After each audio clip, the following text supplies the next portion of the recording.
Welcome, dear chess fans, to the beautiful Biel in Switzerland, where millions of chess fans are coming from all over the world to follow the games and to play in the Biel Chess Festival, which is already bringing a tradition here for the 58th year in a row. We have a Biel Chess Festival, which is full of action and full of tournaments. But in the heart of the Biel Chess Festival is a Grandmaster Triathlon, which we are following in this broadcast. My name is Angelika Valkova, and I'm being joined by Grandmaster Arturs Neiksans, who will help us to guide through all the action in the games of the Grandmaster Triathlon, Masters and Challengers. Arturs, yesterday we had a start of the classical portion. It was absolutely amazing. What was a highlight from yesterday from you?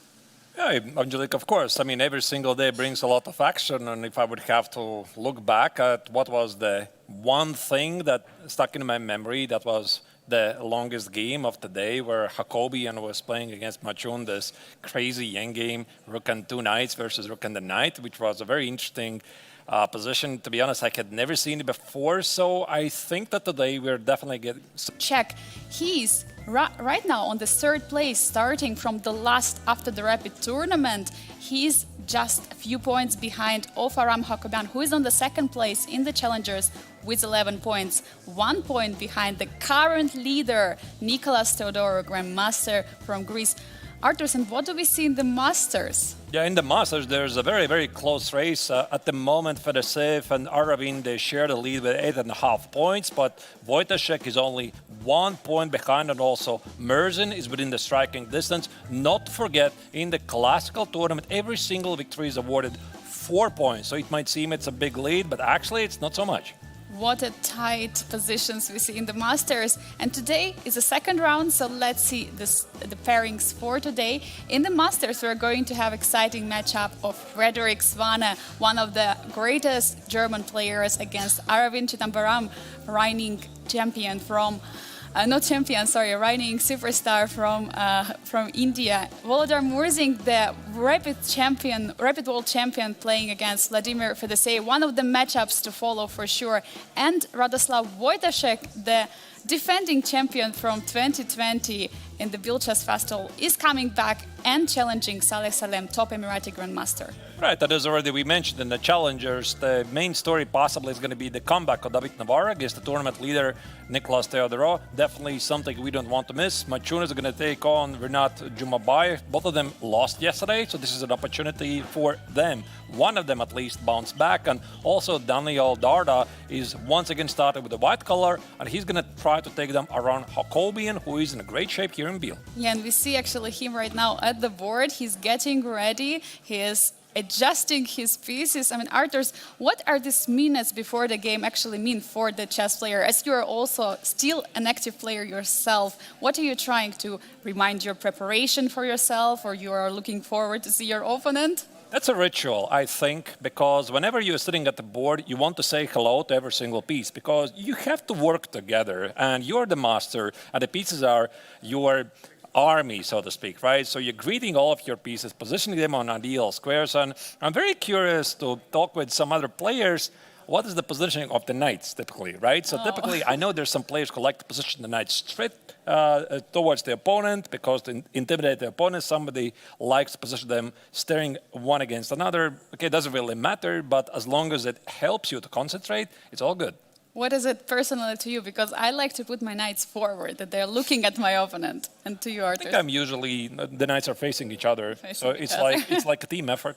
They're working together. We see the handshake. David Navarra arriving at the board against Nicolas Theodorou. Two players who have scored 4 points yesterday in the first round of classical portion, because every win is being awarded with 4 points. We see Rinat Jumabayev is greeting Machun, who didn't have such a happy result yesterday. He was defending actually very hard for many hours. It was the final game to finish against Aram Jacobian, but unfortunately he lost. So we will see if anyone will be able to strike back. There's this very nice view on the playing venue. As you can see, we are right now in Biel, Congress Center, the second floor. There's very, very nice, cool temperature. Everything is perfect for the players. Obviously, the two main tournaments of the GMT Masters Challenges are played on the stage. Then we have these open tournaments like MTO, ATO. They're playing in the middle of the hall, and everybody gets to follow their favorite Grandmaster playing in the main event. And also, we have a very nice feature at the Biel Chess Festival. There are beauty awards, and you can see on the top, you can see on the stage, on the right side, there is a game which being played out, which was selected as the best game of the previous round. It was ATO round number 1. And we can see that the winner was from India. He won this game with the black pieces. It's Nuh Nizar Hilmi, so he's going to get a very nice prize, and it encourages players to submit their games to Beauty Awards. And in social media of Biel Chess Festival, you can vote for the best game which deserves this prize. What a nice feature, right? I mean, it's got to be really special, right? You're sitting there in the hall, and before the start of the next round, they're showing exactly your game, and everybody's watching. It must be feeling pretty good. It for sure boosts the mood and helps you to prepare for your next moves. And here we see Frederick Svane from Germany and Aravind Chidambaram from India are getting ready to face against each other. We see the players actually not really looking at each other that much. There is no eye contact. They're looking around, checking out the playing hall. There is also MTO happening in the same hall, so it's also nice for all the participants from there to see the top stars, top chess stars on the stage. I mean, I have played a couple of times myself, not here obviously on Biel, but in other tournaments on stage. It does feel special. And I think also for the players, it really matters. If you're playing in a nice location, there's a lot of other players who can potentially come by and follow your game, and you're playing on the stage, or you're playing in a basement. And again, a huge, huge difference here. So as you can see, again, this is the perspective from the visitors. By the way, in case you are in Switzerland, you can definitely at any given moment come by here to Biel Congress Center. The admission is free. You can follow the action here, maybe even try to get a signature from your favorite player. Definitely autogram and photo. Players are very nice. They're also stopping for interview. And we see handshakes and the round are started. We see the first moves on the boards. It's time for us to check the bird's eye view for the first moves in the positions, in the Masters and Challengers. And what do we see, Arturs? We see a lot of D4s in Masters, all D4s actually. And Daniel Darda is the only one who played knight f3. That's the lower right corner. This is something, by the way, I can relate to. I really love to read the opening. But yeah, I think mostly at the highest level, D4, for some reason, is more popular. Mm-hmm. You might argue about that, but we'll see, by the way, how the games are going to turn out. Yeah, in middle boards, we can see on the top and bottom, Boss went for E4. Actually, Frederick Svane went for E4. Also, Machun against Rinat Jumabayev, E4. And actually, we see French in the bottom middle board, which is a very interesting choice. And some players are saying that French is not such a good opening, but it is actually so good. And it can be very dangerous. And so you play the French and you say, pardon my French. You know? Absolutely. But it is getting more and more popular indeed. And I think we have to thank to some of the, again, best players in the world. Magnus Carlsen has played it. Fabi Caruana has used it. Also in the previous World Championship match, Gukesh against Ding Liren. French was one of the topics. And we'll see what kind of choice Machun is going to choose. I see he played knight c3, knight f6, which, by the way, is one of the top choices, of course. And on the bottom left corner, David Navarro against Nicolas Teodoro, we see King's Indian defense, and e5 has been played already. So that's going to be for sure a sharp game to follow. Arturs, what would be the first game you would pick chess-wise? What's the most interesting position we can see, or the most interesting opening, as you can see? Right. So from the first thing I'm seeing is that Darda, at least that gives me the impression, has decided just to play chess. When you play knight f3, b3 on the lower right corner, this means I just want to get a game and not really fight for the opening advantage and see where the game is going to take us. But speaking about which game to start with, maybe that could be the top middle board, Svane against Aravind, because I see Aravind has played the Sicilian Taimanov. This is a pretty sharp continuation with the move a6. So I think it also sends a pretty clear signal to the young German that Aravind is here trying to play for the win. Definitely it is. So, of course, we can go and start with the first moves. It was definitely one e4. So how did they arrive here? So, by the way, speaking about this particular position, after a6, I'm pretty sure Svane is going to slow down a bit because a6 is a bit a rare move, and there's a couple of choices. But yeah, let's go back a bit. So e4, c5, knight f3, e6. And the e6 is the start of a larger branch of openings. That's the Sicilian Paulsen. And under Sicilian Paulsen, you can input the Taimanov. So here after d4, c takes knight e4, knight c6, that's the Taimanov. One of my pet continuations from the black's perspective is the Sicilian Khan. So Taimanov is slightly more popular, but they're ultimately pretty similar. Knight c3 is the traditional choice, and here a6. Now a6 should be a small surprise to Frederick. Definitely he knows this move, but the main continuation here typically is Queen c7, and one of the core ideas of the Khan and the Taimanov is try to utilize the power of the Daxwe bishop, maybe sometimes early playing bishop c5 or bishop b4. And we have a clash of two of the younger players here. a6 was played. Frederick is still taking his time. I have researched a bit, and they have not played a single over-the-board game before the Biel Chess Festival. It's really exciting to see these two battle it out. Because they only played in the rapid, and in the rapid, actually, Aravind won. So now it's a chance for white, for Frederick, having white pieces, now to fight for more, especially knowing that there are 4 points for victory in the classical portion. Right, so both players are probably really in a fighting mood here. And speaking about what was the main continuation here, I try to remember. So after a6, one of the best continuations, I think it's Neiksans on c6, b takes on c6, and play bishop d3. Black plays d5, and it feels like black is doing pretty much all right.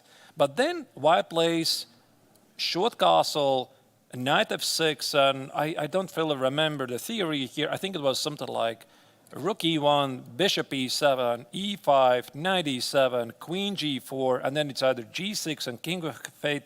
But black ultimately is supposed to solve all the opening problems, and then in the long run, he can take over the game. How do I know this? I can play this myself with black against a very good opposition. So this is one continuation that definitely Svane is considering right now. Maybe there's some newer trends here I might not be aware of. And the other move I think here after knight c6, b takes on c6 is this testing move e5. So you're stopping black to play d5 because you can play e takes on d6 and pass on, and black has created some weaknesses. And to be honest, I don't really remember the theory so well here. I would have to sit and think about it.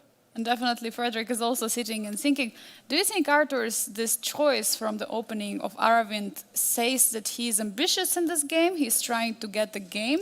Or what can you say about this? Yeah, absolutely. Yeah, I think whenever you play Sicilian, this basically means one thing, that you want to get a fight, and also the format of the tournament, where the victory for every player is awarded 4 points, and a draw is 1.5 points. This is definitely something that encourages the players to make more risks. But I think we should also check what's happening in other games. Absolutely. Frederick is taking his time, so let's get the bird's eye view and see what else is happening, because we don't have actually a single e4, e5, since another e4 game, which is on the bottom middle board, it was French, as we were talking about it earlier. But look at the bottom left corner. David Navarro against Nicolas Teodoro. The King's Indian with the a5 already there. e5 was played. Shall we check out this game? Yeah, that's really a good call. The King's Indian defense nowadays is a bit not so popular from the Black's perspective. I mean, back in the day, we used to have many practitioners, and some of the most famous ones, if we go back very far, they were Garry Kasparov, of course, Bobby Fischer, but in the modern times, Hikaru Nakamura, Timur Rajabov, they used to play it. But then at some point, everybody started to switch away. And I think that there were some problems with the kings in the defense. White has too many ways to test the kings in the defense. But as you can see, it is coming back to popularity once again, and Nicholas is not really afraid to employ it. So this seems to be some sort of a classical position where both of the sides are trying to play under strength. White is dreaming about c5, c takes on d6, and Black is thinking about eventual f5 push. I have a big question here. Bishop e3 was just played. Cannot Black just go for knight g4? This must be some deep idea. So I don't know really this position, but there are positions when after knight g4, White plays bishop g5, and I don't think that White wants to give up the Darksware bishop just like that, because the bishop is more worth, especially the Darksware bishop. So White could play bishop g5, f6, and I'm not really sure which one is here. Is it either bishop h4 or bishop d2 or even bishop c1? And perhaps this knight on h4 is, knight on g4 is not so well positioned. So let's say here, g5, here, and maybe some f5, and White takes an f5, and not always Black pushing this f5 push is really so great. So this has got to be some theoretical discussion here. Definitely it is. And as I look on the clock, both players are prepared, and knight g4 is on the board.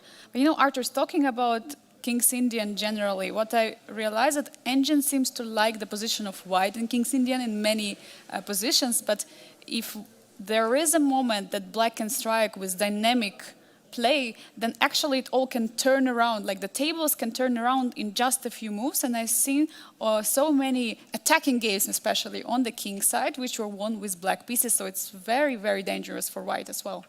It could be, yeah, it could as well, could be. And also this choice by Theodoro, it means that he's going for a fight, because it would be really strange. Let's say somebody plays the Sicilian defense or the King's Indian defense, and he's trying to equalize. I mean, if you want to equalize, you play some safer openings. These are the choices where Black is trying to take over the game, and there's definitely risk. By the way, speaking about what you said, that Engine really likes White's position, I think it's a very common thing for White in the King's Indian defense positions, because White typically enjoys space advantage, and guess what? Engines like a space advantage. Yeah, definitely. But Black definitely has the development. That's the first thing. And that's why Black will try to challenge the center. And very interesting move. We see bishop h4, not going back to the d2. I think both of them are perfectly playable. Like there's this idea, we got the word, by the way, that after bishop d2, f5, there's even an idea to play c5 here. Wow. Absolutely. Absolutely. There's such a move. And yeah, I don't know if Black's supposed to take on e4 or Black plays knight e7, but it still strictly follows that both players are trying to carry out the plans. White plays at the queen side, and Black is supposed to storm the White king at the king side. And bishop h4, doesn't look that bishop is going to be encaged on the king side because of all the Black pawns on f6, e5. I mean, eventually Black is going to play f5. So maybe g5, f5. I think I've seen this, to be honest. I'm not a big player of the King's Indian defense. By the way, if we go very early, from the back at the very start, how did this position arose? Knight c3, bishop g7, e4, knight f3, bishop e2. It's a very classical approach, and David is himself very classical, very principal players, and White here has a number of testing choices. So h3 is a super modern continuation. Recently, who was it? I think Jordan Van Forest was advocating the move bishop d3. There's the bishop e3, there's the bishop g5, bishop e2, bishop g5. There's so many setups here. So this bishop e2 is the classical way, and apparently it's still good. By the way, Arturs, I see that we have major updates from the other boards. Let's pull up the bird's eye view and see what's happening in the top right corner. As Radoslav Wojtaszek against Alex Salem, it looks like a Grunfeld, and looks like Radoslav has sacrificed a pawn. And we see that queen is already all the way to a2. So let's dive in there, because we have a lot of crazy openings today, Arturs. I am impressed. This is a very old line. I try to recall who played it last or maybe first. It was definitely one of the topical lines back in the day when Gary Kasparov was playing against Vladimir Kramnik, and I definitely recall these positions. There were some famous games played, so White voluntarily sacrificed the pawn on a2 in the Grunfeld. And the word is that black should be always somehow completely fine, but that's the thing. You play an older line and maybe there's a twist. Maybe there's something new. Obviously, the engines keep evolving. You have a new idea. You play an old forgotten line. Maybe it's not really forgotten, but I haven't really seen so much lately in the modern games. And everybody, again, starts to play the line like a fresh one. And that's why the modern computers are helping the players find some hidden gems, from the old variations which were already forgotten, as you're mentioning, becoming new and more popular nowadays. So how did actually this line go? Yeah, let's go back from the beginning. So the Grunfeld. The Grunfeld is a very solid defense, and if I would have to mention the greatest expert in the world, I think it's Petr Svidler, Maxim Vachier-Lagrave. Those are the names that immediately pop in my mind, but basically every highest level chess player has played their fair share of the Grunfeld. Also, I think it's very nicely combined together with the King's Indian defense. So knight f6, g6, these are the first starting moves. And funny thing that they have faced against each other earlier, and in 2 games that Radoslav played white, there were 2 Grunfeld. One, it was Neo Grunfeld, and the other one, it was Brinkman attack. I don't know if you know this name. So maybe we see the 3rd Grunfeld. The last time they played against each other was actually during the Olympiad in 2016 in Baku over the board. So it was long time ago. And now they repeat Grunfeld once again. I think Salek Salem is also a very big Grunfeld player. As far as I remember, so he definitely has played it before. So one of the big ideas of the Grunfeld is white gets the strong center, but black has a lot of counter pressure against the pawn on d4, and there's like many ways how I can play.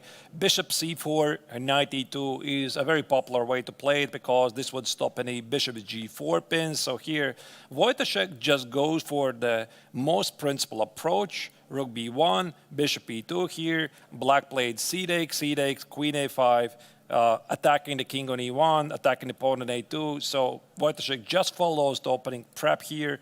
Short castle, bishop g4, and I think the line still continues pretty far from here. Yeah, there is a pawn hanging right now on b7, but the question is if white wants to capture it immediately or maybe improve the pieces, maybe use somehow this location of the queen on a2. But the opening choice, Arturs, whenever you prepare against an opponent, and you already had the game and you already had the Grunfeld, doesn't it show from Saleh Salem that he's so confident in his knowledge in Grunfeld that he's playing it? Because sometimes you're trying to trick and you're trying to find some new openings to surprise your opponent. Here we see there has probably been surprise in the line, but not in the opening choice. Well, speaking about it, I was always admiring Maxim Vachier-Lagrave because he was always playing the Grunfeld defense and nothing else. Like he was always playing the Grunfeld defense against the best players in the world. They would test him in million ways, and he would always principally play it.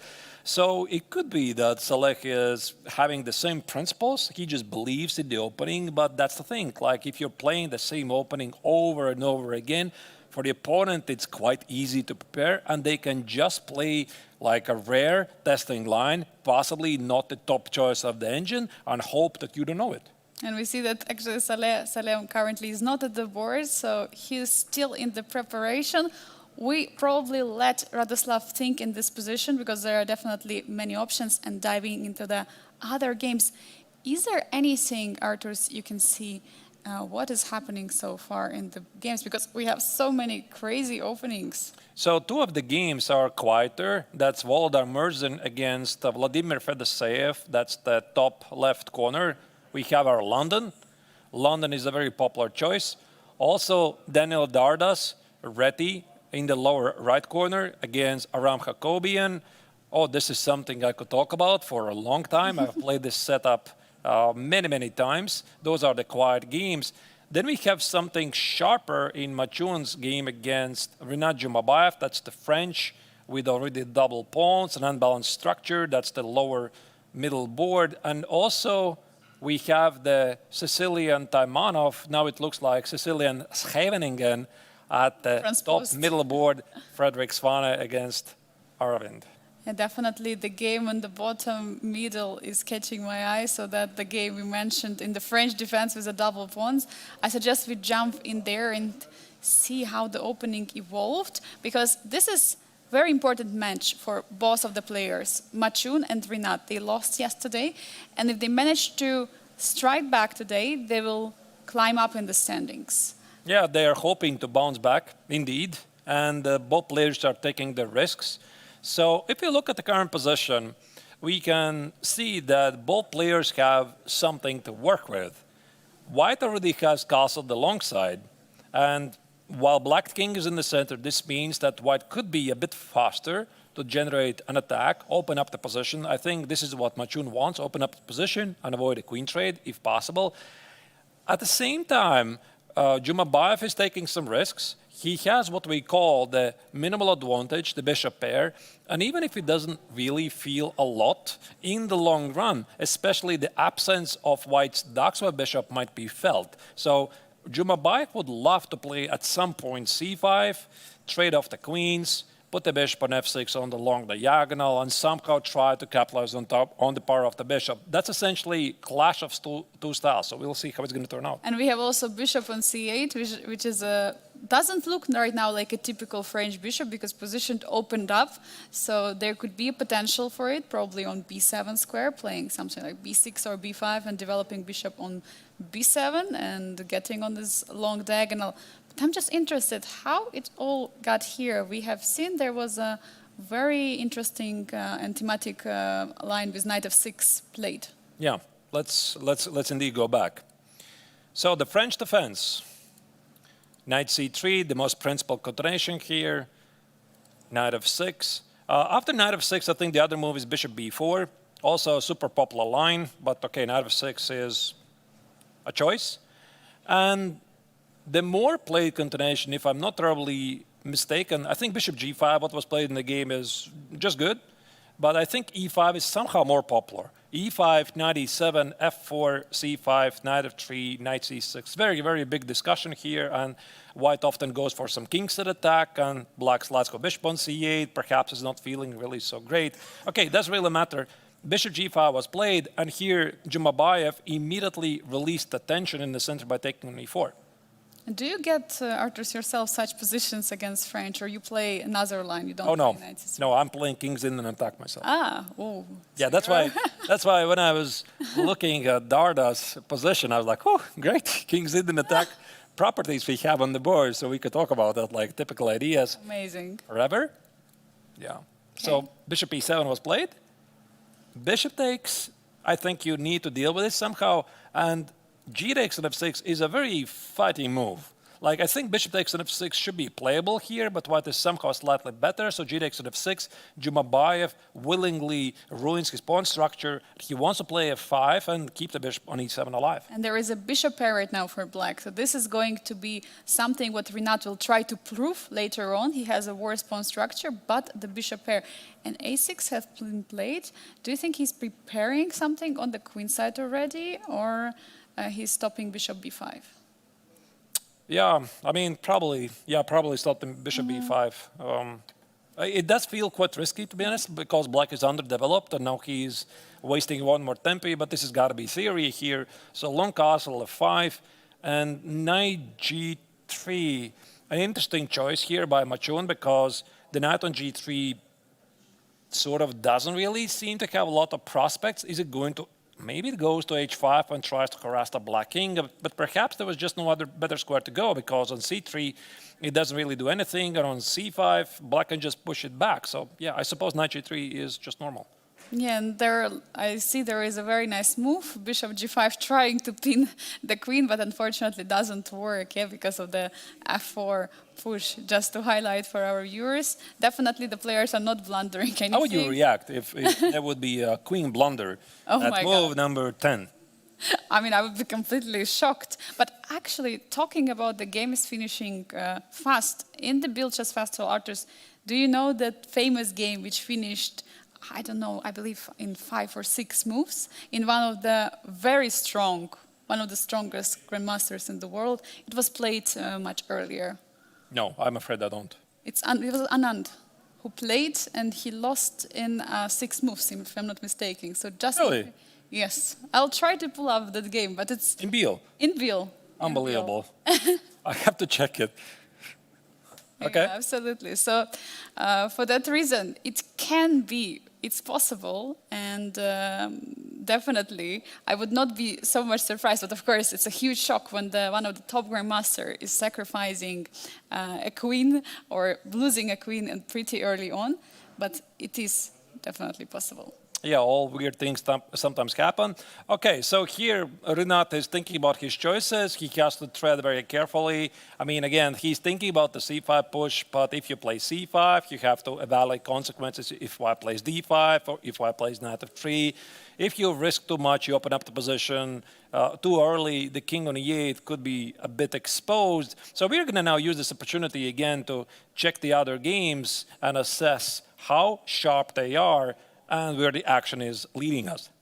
Yeah, we see on the top left corner the game of Vladimir Murzin against Vladimir Fedoseev. As we were mentioning, a bit calmer game in the London. Vladimir has just offered bishop trade with a bishop d6 move. Is there anything else? We have checked the game of Frederick Svane against Arvind earlier. Not much has changed. It's in the top middle board. Meanwhile, Radoslav Wojtaszek is still taking time. It's on the top right corner right now.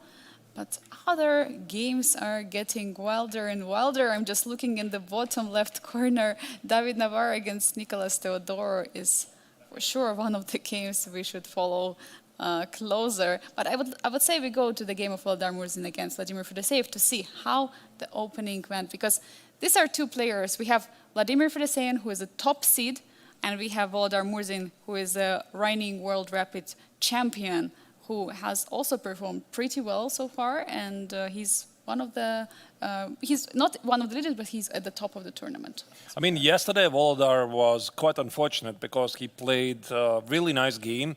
He had some problems in the opening, but Saleh missed his chances, and then he was this close to win the game. And he just gave this one unfortunate check, allowing the Emirati grandmaster to find some miraculous escape.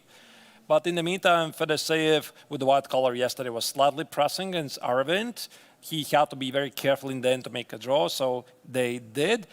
And now we have some sort of London, and London has been a household name basically at any level, not only the highest level, but also the club level, ever since 2016 or 18, when this was one of the topics in the World Championship matches. We have to thank to Magnus Carlsen for this.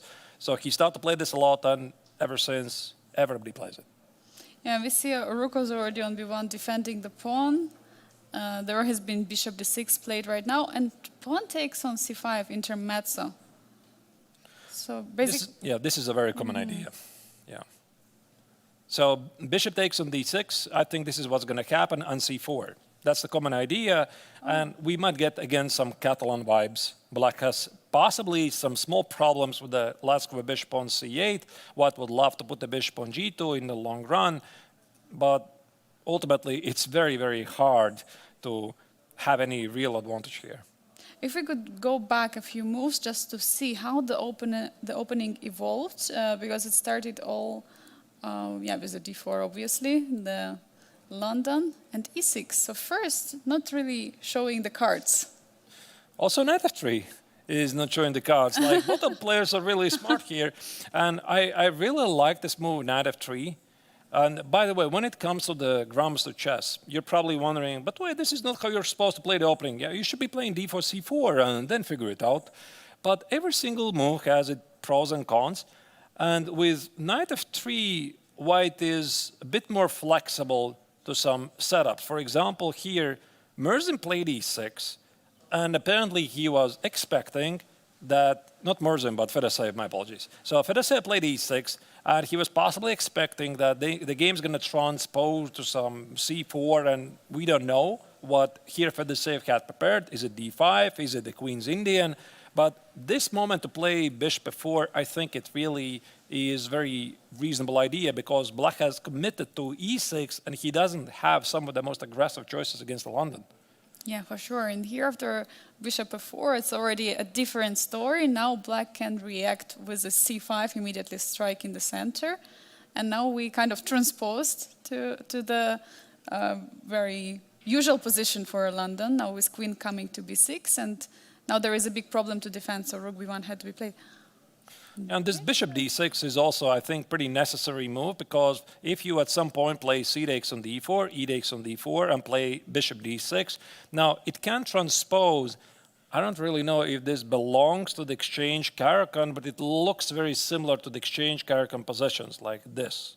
You play bishop d3, the bishop on c8 doesn't really do anything, and then in the long run you're thinking should castle, rook e1, knight e5, maybe f4, etc. So these positions, even though engine says it's quite equalish, it's not really so simple here. Black could get in trouble. It is complicated, and if you go closer to current position, there has been some interesting move played b4, first kicking the queen back and then taking on d6, using the fact that black will have to recapture on d6, and in that way white is winning a tempo with it. And now c4. I think this is played before. I definitely recall this. Yeah, b4, c4. And yeah, I don't remember what was the continuation here, but white's plan along the way somehow is to get something like this. Let's say d takes on c4. Maybe it's possible to take with the bishop, but perhaps here Merzin will be pretty happy to have some small pressure. Here, let's say takes, and he could potentially put the knight on e5. The bishop maybe goes to f3, or maybe the bishop goes on g2. And because of this bishop on c8 and some weaknesses of the queen side, it's not quite equal. I mean, of course, I see the engine says it's dead equal, but it's not really so simple for a human being. It does feel that white is going to put pressure in this kind of endgame. Do you think it was an ambitious approach now going for this opening, and particularly this line with b4 and c4 from Volodar? No, you gotta try something. And maybe here after d takes on c4, he's still gonna take with the bishop. This could be the other idea, with possibly an idea to play e4, e5. Let's say castles, e5. I don't know. Can you play that? Open up the bishop here. Perhaps something like b6, queen e2, bishop b7, e4. There are some ideas like these. I don't really recall this particular position because typically the pawns don't somewhere here on b2. But after e5, if you get the pawn here, you can have some kings at attack ideas. So I don't really know what Merzin has prepared, so I guess we are going to see. And Vladimir Fedoseev has actually won against Volodar in the rapid, and there has been only one over-the-board game played before this matchup here in Biel. It was in 2021, and also Fedoseev won playing with the same color, and it was actually Sicilian. So in that game, Volodar went for e4, so we see some changes here. And while Fedoseev is taking time for taking the pawn, let's take a look at other games, because I believe the one game we have not yet fully checked, it's a game of Daniel Darda against Aram Hakobian on the bottom right corner, where we see very interesting opening choice from the Belgium #1. This is some sort of a king's in an attack.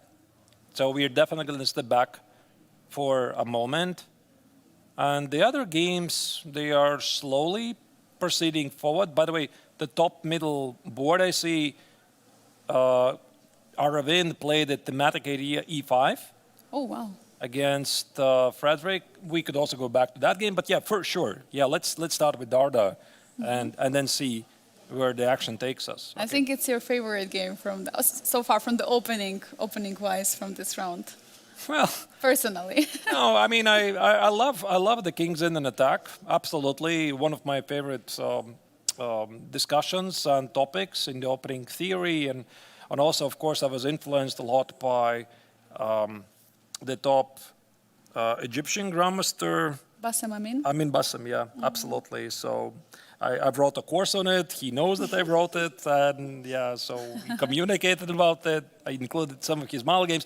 Anyway, It's a very easy to play setup, and it's not only reserved for the club level chess, it's also pretty popular at the highest level. Maybe it's very difficult to score points like against very good opposition, so kings in attack is more popular at the highest level, especially in rapid and blitz.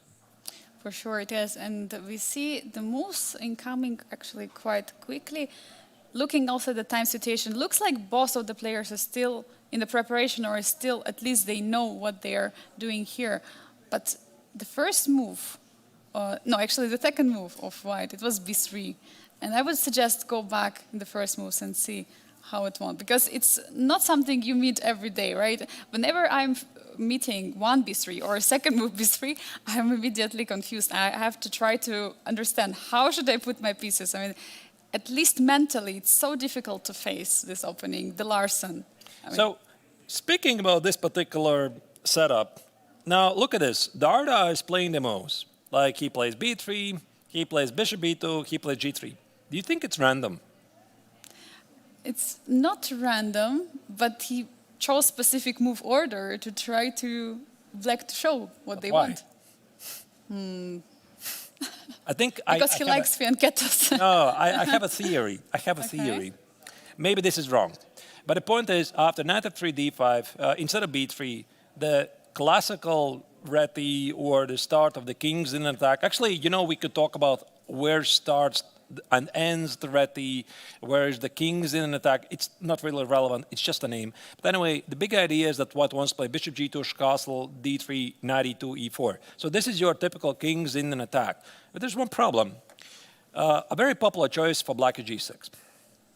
After g6, if you play bishop g2, bishop g7, black wants to play e5. And, I mean, you can allow it, but you're not going to get any opening advantage. So if you play d4, now we transpose to the symmetrical Grunfeld. So I think the idea of this b3, why this continuation is getting really so popular, is white avoids this. White avoids this idea of g6, bishop g7, and e5, because if black here does this, I could go here, let's say knight f6, and now I have many interesting opportunities. Who says I have to play g3 and bishop g2? Maybe I could play c4, and you don't have the typical d4 move here, and then I could transpose to some chimera variation with e3. So there's very interesting properties here. And that's why after b3, as you can see, knight f6 was played, bishop f5 was played, one of the most principal choices. Only now he plays g3. And I was actually taught that whenever there is fianchetto, like the g6 move, you don't play bishop f5. They don't go together. And that's why in this particular case, playing g6 would already not make sense, because the bishop is already developed on f5. There is no way to step back for the bishop, and it would always have to go back. So that's actually brilliant concept we see here from the Belgian #1, Daniel Darda. Even though, I mean, according to an engine, it doesn't really mean anything, but at least I see some tricks here. So Aram played e6, bishop g2, a5, very typical aggressive way to try to clarify the situation. a4 was responded. I think engine here sometimes likes ideas like a3, c6, short castle, and only after knight e7, now you play a4. So there's even stuff like this. And the big idea is that you don't allow this knight to land on b4. But okay, I mean, people don't play like this really. So, I mean, okay, a4 is just good. Yeah, it's a bit more tricky, but actually one of the points right now that knight could go actually from a6, from b8 to a6 to b4, but we see that he chose not to. And interestingly, why didn't he want to bring the knight to b4? Because if knight would be on b4, c3 would be the only move to kick the knight away, and that would block the bishop on b2. Yeah, and also after knight b4, I think here white already has committed to the idea of d3. So the way he played both double fianchetto, d4 is not really going to pose any problems for black, because black has set up the absolute perfect setup. Like this will be the ideal Slav if black plays c6, the bishop is out on f5, and white has got nothing, not even the bishop pair. So it's definitely not something that Darda would do. Pretty sure he will play d3 here.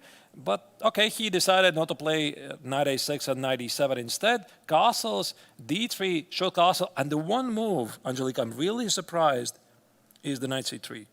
Wow. He put the knight on c3 where it's not really so good. I mean, knight d2 looks such a natural move to me. Yeah, the 92 is more common, and there must be some very concrete idea because white wants to play e4, let's say c6, you could play e4, and this is, by the way, where I used some of the old games by Lev Pologayevsky. He used to play this line back in the, I don't remember, 60s or 70s, one of the world's leading players, top Soviet grandmaster. He started with rook e1, and the big idea is to play e4, e5, get the pawn on e5, split black's position into halves, and then you go for some kingside attack, or maybe you somehow play positionally. But later, Pologayevsky would switch to, where was it? Yeah, so instead of knight c3, let's say knight e2, c6, he would switch to queen e1. And queen e1, again, the idea is to play e4, e5. Let me just make some random moves again. Let's say here, e4, here, e5, knight goes back. And now you're just tossing everything at a king side. You're thinking about moves like queen e2, rook e1. This knight quite often goes to d4, f4, f5, and you just have a very easy game, even though Stockfish says it doesn't matter. It's equal. But this knight c3, I mean, what could be an idea? I mean, one that I think of is to go for knight b5, but as I see, c6 has been already played, so there is no knight b5, and I like how Ram is playing. He is taking control over the b5 square where knight is right now, and knight d2, what an interesting move. So I think that Dart is just playing a different setup. I did not even know it exists. now I know. And I think that this knight e2 is also a very nice idea. He wants to play e4, f4, typically, again, to have this core idea from the kings in an attack. This could be a very fun game. There's many ways how Aram could respond. I'm a bit surprised that Daniel did not go for the bishop pair. He didn't play knight h4. And this is also the reason why black very often includes a window for the bishop so that the bishop can escape on h7. And it's possible that here he was not really in the mood to weaken the position like this, takes and play something like e3 and have a longer game. But ultimately, yeah, I suppose it's balanced. Yeah, we're getting such an interesting setups from the players, so many wild openings in the round number 2 of classical portion. We're going to go for a very short break and coming back with more action from Biel.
Welcome back to Biel, where the second round of classical portion of the GMT is spicing up. We have one of the game with major updates. Arturs, what is happening on the board? I see the brilliant move. Yeah, we have a really brilliant move in the game of Wojciech against Alexa Lem, but to realistically look what's happening, I think it's going to lead to a draw. And this particular pattern, I think, already has been played before. And the big idea here is that black can take the queen on e1, which most likely is going to happen because black doesn't really have any other moves. And after knight takes on e1, this is what we call the windmill. Rook g7 check, king h8, and since the bishop on d4 is under attack, you just give a check here on d7. The rook on d4 cannot take the bishop. Arturs, it's happening on the board. Rook is on g7 already. King h8, will we see it? Of course, there should be a repetition. So rook d7, another check. And the players are getting ready to go for a draw. Yeah, what happens when both opponents know line perfectly well is that sometimes we can see such draws, and even if you're having white pieces, you cannot do much. No, this is definitely something that has been played before, and also the clock situation for Salem just signals that he knows this line really well.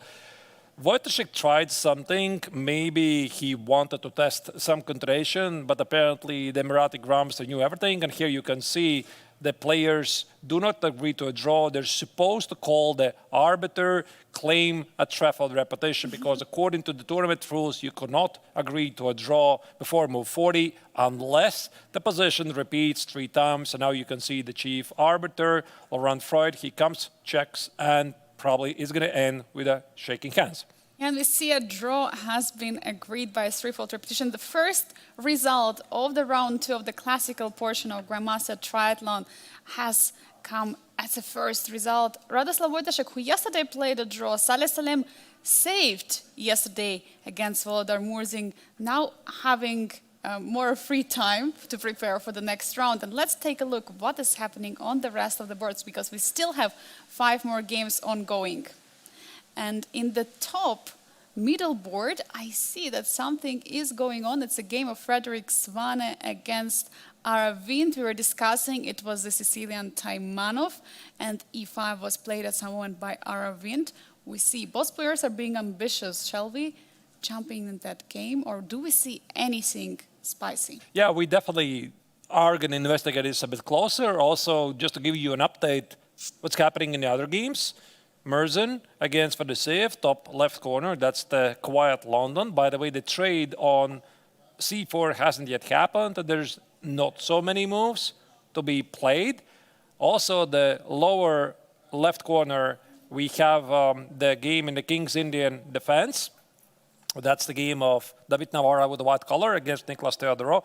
Super interesting stuff. And by the way, the evaluation bar says that the game is about balance, but it doesn't really feel peaceful to me. The lower middle board, Machon against Renat Jumabayev. This is this very interesting discussion in the French. Potentially could be really wild. And of course, also the game Daniel Darda on the lower right corner against Aram Hakobian, where e4 was played. And I think we are going to get some quiet game there. Yeah, we have so many nice positions. I suggest we dive into Frederick Svane against Aravind Chidambaram. This you mentioned earlier, Arturs. We have seen the Sicilian Taimanov, and then you said we kind of transposed, did we? Yeah, to Sicilian Scheveningen. I hope I pronounce it well, Scheveningen. So, f takes on e5. This is what was just played, and I would expect that d takes on e5 will be played. And it looks pretty sharp because we have our imbalances. The pawn structure is not symmetrical. Yeah, it definitely does look. And looking at the clock situation, Aravind spent only 7 minutes so far on all the moves, while Frederick Svane is thinking a lot. 43 minutes he already thought about all these moves. It means Indian superstar is still in his prep, he's still in the book, he still knows what's happening, although I can see him at the board and he's also fully focused as well as Frederick. Wait, He's thinking about knight g4, isn't he? He's thinking about knight g4. Otherwise, d takes on e5 would have happened immediately. Oh. And I noticed there might be this move. It's very, very tempting. So you want to kill the bishop. You want to land the knight on e5. So if white does something except taking on d6, I think that black immediately gets the perfect position. Like, let's say, bishop f4, knight e5, bishop e5, d takes on e5. Black is just really fantastic. Control of the dark squares gives him a really, really great game. And bishop pair. And the bishop pair, exactly. And even if he gets the bishop on e6, to stop white from putting the bishop on c4 would be really, really great. But I think there is the line. He is right now calculating what happens if white takes on d6, knight takes on e3. So if you take on e7, there's a fork. By the way, you have to calculate this as well. And after queen takes here, for example, if black plays bishop d6 or queen takes on d6, and Arvin is somewhere here right now, and he's thinking, can I do this or I shouldn't? Can I sacrifice a pawn or not? This is a big question right now because there would be pretty much open position, which is good for the bishop pair. So I would say there is a compensation, although computer doesn't so much agree with us. I would say it's saying, of course, maybe there is something, but it's not sure. But looking at this open position, it's understandable that Aravind is taking this opportunity seriously. Will we see it, Arturs? What do you think? Will we see this knight g4? It's very tempting. You know, I'm looking at this and I'm thinking I would want to think about this. Because if I put the bishop on e5, this bishop might be worth more than the lost pawn. For example, I want to put the bishop on e5, queen e7, and it controls very nice long diagonals. And why, by the way, I just changed my mind. I didn't play queen d6, but bishop d6. The idea is that after e5, white could try to stop you. I noticed there's queen e7. Oh, very nice idea. Using the pin on the queen and the pawn cannot take the bishop. What a nice idea. I also enjoyed this position because of the isolated pawn on e4. You can put any piece on e5 if the pawn is not pushing forward. Of course, right now, pawn is lost. Maybe white even has to give away the pawn like this. So since they're super GMs, they definitely think about this and even further. So I'm thinking there could be a long castle. Maybe bishop takes on e5. And white could play something like bishop c4, and black could play, I don't know, f6, etc. The bishop on e5 is strong. So that's what the grandmasters are thinking about here. So d takes on e5 is the obvious choice, but knight g4 is too much of a tempting possibility for the Indian player just to pass that quickly. Arturs, I think 9 out of 10 would take here immediately on e5, just in a spare of second. But Aravind is a tense person who is thinking here of this other opportunities with the jump of the knight on g4, which is unbelievable that he's considering giving up a pawn, although Frederick Svan is also a super strong player. He's one of the German best players, has got gold medal on the board 5 in the Olympiad. So there is a lot at stake, and I think while Aravind is taking time, it's time for us to check other games which are still happening. Arturs, you were mentioning this great game on the bottom left corner, David Navarre against Nicolas Teodorou. We have seen there have been some updates in that position where Nicolas went for the King's Indian defense. Other than that, there has been not so much of an updates recently, but in the middle bottom board is Machun against Rinat Jumabayev. I can see b5, I can see queen d5. What is going on there? Yeah, there's a lot of action, and Jumabayev is playing very aggressively. So he has centered the queen, which is normally something you're not supposed to do, but he's immediately targeting some white's weaknesses. Looks pretty fascinating stuff and doesn't really feel peaceful to me. Speaking about Navarra's game that you mentioned, it's very unbalanced, very interesting strategic struggle. So I'm going to follow your lead, whichever the game you want to start with, we could follow. Let's dive into Navarra's game against Nicolas Theodoris, since we also have the game, first of all, with a leader. Nicolas Theodoris is currently leading the standings in the challengers. Meanwhile, David Navarra has won yesterday's game, and he's trying to climb up in the standings. The win today with white pieces would bring him a lot of confidence and a lot of power, and he might even be on the second place after winning this game. So this is a huge match for both of the players. And I see the opening choice was also pretty much amazing. We were mentioning earlier, it was King's Indian defense. Arturs, what can we see? So much has changed, and there is e4 square. Indeed. By the way, speaking about David, that you mentioned that he is fighting for the second win in a row, he was struggling earlier in the GMT. He had a pretty bad run in the Rapid tournament. Once again, this is, in case you're just joining, it's a combination of 3 tournaments, Rapid, Classical, and Blitz. This is Rapid, this is the Classical tournament, round 2, Rapid is finished. And David was doing pretty poorly. And he had difficulties to get in the rhythm, so he was missing a couple of great games, spoil winning chances. So it seems that he has managed to restore his strength. And what do we see here? I don't know. Well, it seems that Black has set up the perfect King's Indian defense position. Black controls the d4 square. The knight on a5 is pretty great. Black potentially might have some chances to go for a Kingston attack with h5, h4, g4, etc. And at the same time, for White, it's not so simple to carry out a typical idea of c5. So here Navarra does control those light squares, but is it enough? It's a big question, Arturs. I wanted to ask you, because usually I was told if you get control over the e4 square as white, because usually black is the one who wants to take control, who wants to push this e4. And if white gets control of the e4 square, doesn't it also mean that white kind of has an advantage in the position? Because you are mentioning that d4 square is under control for black, but e4 is under control of white. So it should be about balanced. I suppose that this is also what the bar says, that both of the players control one of the most important central squares, and we're gonna see. But I think that from the opening standpoint, Theodoros' position feels like an achievement.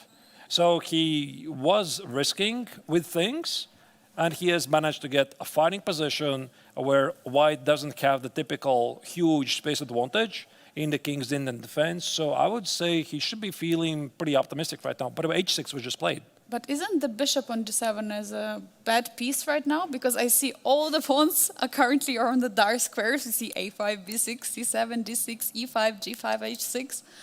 Why did he put the last pawn he had, which was on the light square, on the dark square once again? I'm with you. I mean, the bishop on g7 definitely deserves the award for the worst bishop in this game, at least for now. But the pawn on h6 defends the pawn on g5. This probably signals that here Theodoros is planning to relocate a queen. It's a bit strange. Move order. Maybe he wants to play queen d7, queen f7, and get the queen somewhere here to play h5. And if you would play instead of h6, you would play queen d7. The pawn is under attack. Yeah, it's hard to say. A bit strange choice, but maybe, yeah, he just didn't see anything better. And also, I see that the whole queen side of black is not developed right now. Does the close position helps black in this case? Because usually when they are getting open dynamic position, you're struggling when you're down developed. But in this position, knight on b8, bishop on c8, they still there and they're not looking so good. But does black have time to develop them? Probably because the only real way how White could try to punish his lead in development is open the position. But how would he open? f4 is so unrealistic, so let's not talk about it. h4 is contested 3 times by the queen, the knight, and the pawn on g5. What else? c5 is just b-takes on c5. If you play a3 to facilitate b4 to facilitate c5, then after a3, black's going to play a4, and after b4, there's going to be en passant capture on b3. So also for White to carry out all of this, he needs time. So I'm talking about b3 to prepare a3, to prepare b4, to prepare c5, and even then you still need to see, do you get anything? Yeah, we're probably going to look for some very long positional and maybe sometimes dynamical battle. Depends. We'll let David Navarre think in this position and take an overview on all the rest of the boards, because I see in the bottom middle board there's already queen on d5. We have actually mentioning this game earlier. It is a game of Machun against Rinat Jumabayev, two players who lost yesterday. And I see there is a lot of action also on the queen side. The pawn is on b5, the other double pawn is on f5. This is this French defense we were talking about earlier. Yeah, I think that's the game we're definitely going to check in a minute. But also first, let's see what's happening in the other games, just to give you a quick update. What happened in Frederick Svane game against Aravind? As you can see, Aravind decided not to play knight g4. He was very tempted, but he decided trust his gut instinct. The game on the top left, Volodar Murzin against Vladimir Fedoseev, the quiet London. Finally, we see Neiksans c4 played on the board. But the way I'm looking, it seems that Fedoseev has solved all of the opening problems. He has the bishop on b7, no visible weaknesses. Maybe White has him under pressure, but nothing super real. And what else do we have? Darda's game against Jacobi in the lower right corner, where e4 was played, and there were a couple of captures. Yeah, I see that there is a full control of the e4 square. Arturs, which game should we go to the next from the chess point of view? Because we don't see so much updates in some of the games.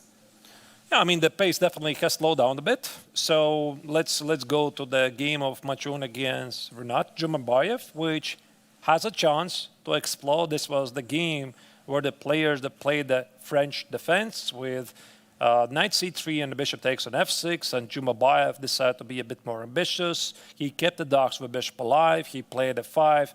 And the last couple of moves that we didn't really see, there's not so many of them. I think we did not see the move b5, and we did not see the move queen d5, which hits the pawn on a2, but not much has been happening here. So not much is happening, but position does look exotic. I see that the white already castled, there are two knights out. For black, I see only bishop on e7 and queen on d5. And I was told not to develop the queen too early in the opening, but we see that many opening principles sometimes are being broken, and because there are exceptions. Why do you think was queen d5 okay in this position, and why did Rinat play it? I think that normally this rule applies to the casual players. Do not put the queens in the middle of the board before developing your pieces, unless you're a strong grandmaster, you know what you're doing. So of course, most of the time, the standard rules about development, about the castling, the center, piece placement, they're like for the general audience. And as soon as you really well know the game, you know where you can take risks, where you can break the rules and set up new rules yourself. That's usually how it goes. The better you are, you're setting new rules for the position because you understand it so well. And I think this queen d5 is a pretty nice idea, actually. And to understand it, of course, you have to master chess, as Arturs mentioned, definitely only for top players. Don't repeat it at home if you're rating at least not 2500, 2400, 23, maybe.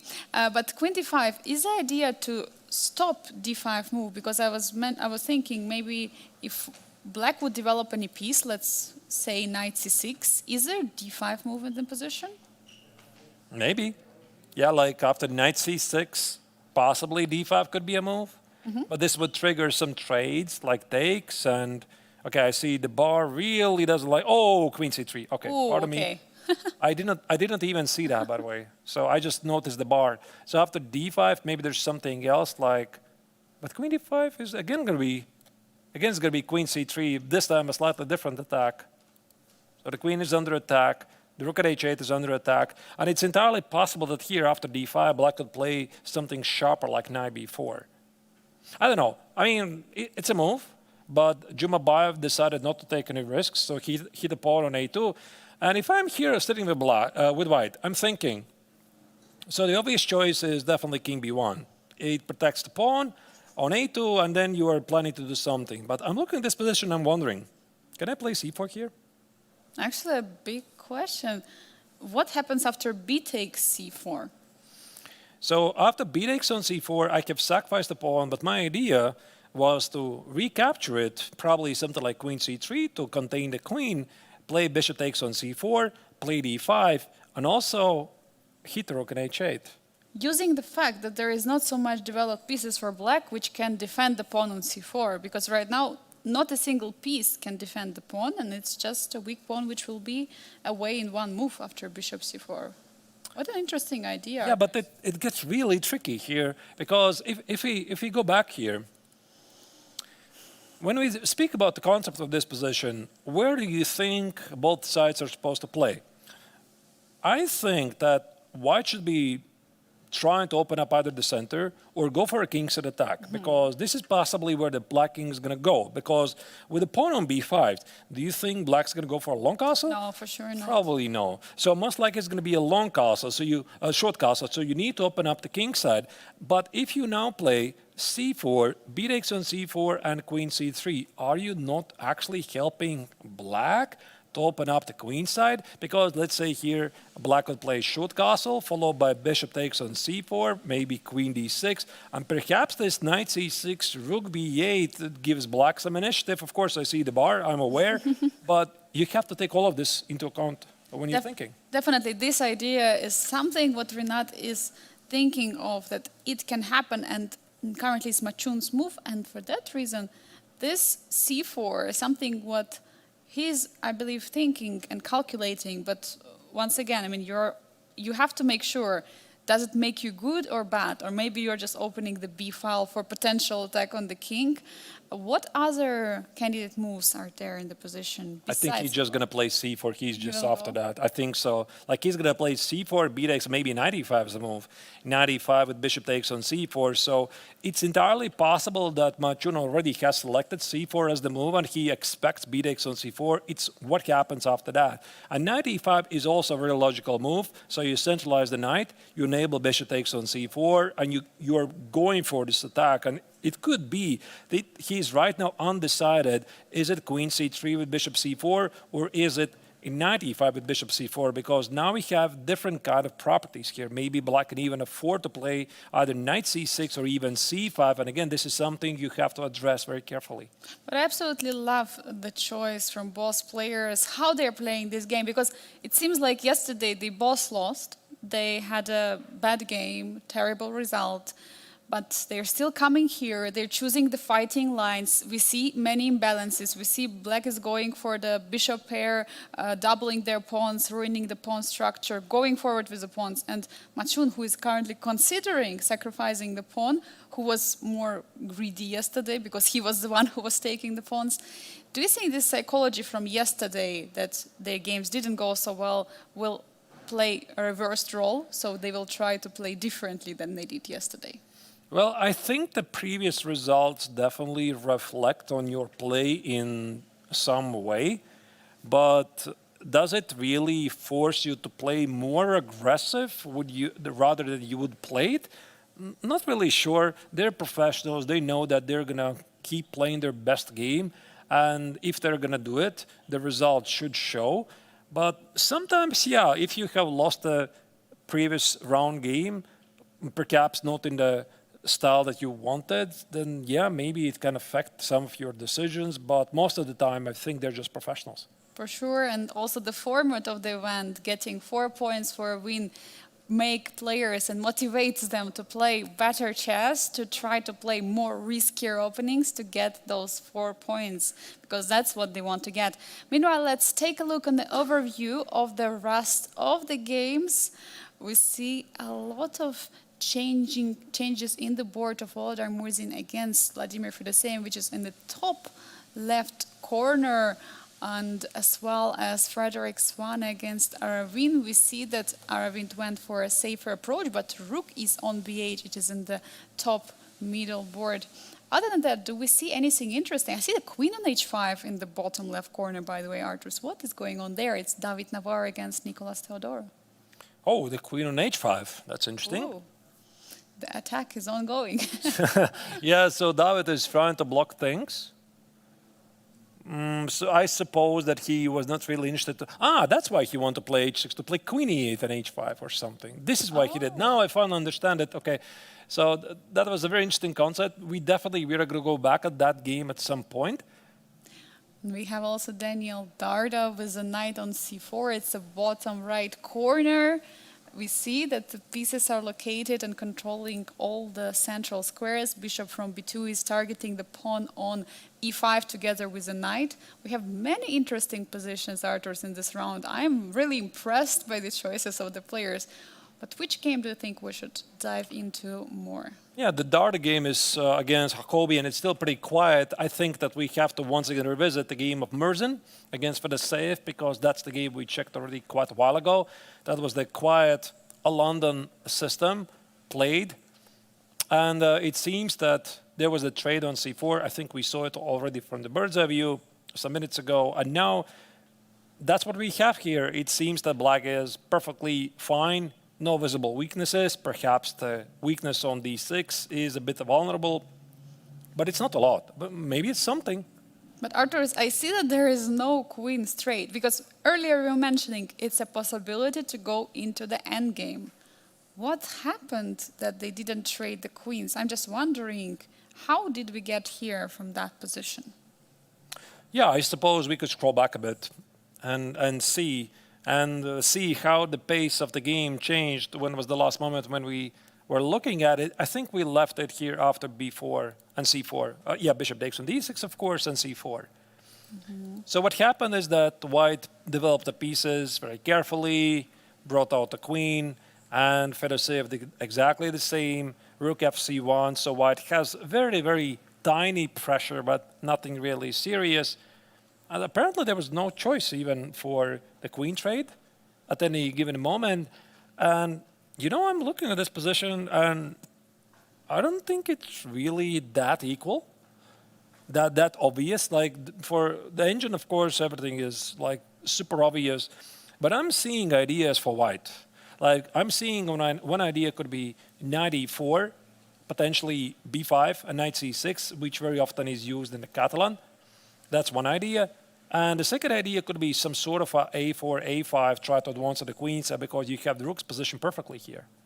What I see right now, that both players, but mostly Vladimir, he didn't want to go for that queen trade, and both players are ready for a fight. Although, looking at the pawn structure, the position looks rather mirrored. Yeah, we have the same pawns. We have basically, there is no imbalances in the pawn structure. There is no isolated pawn. There are no hanging pawns. But there is a space advantage for white. Do you think it brings white more, bringing white more initiative in this position, or how this pawn on b4 helps? I mean, the pawn on b4 takes away the c5 square, so there's no knight c5, and maybe this pawn on b4 allows white to push eventually the move b5. So.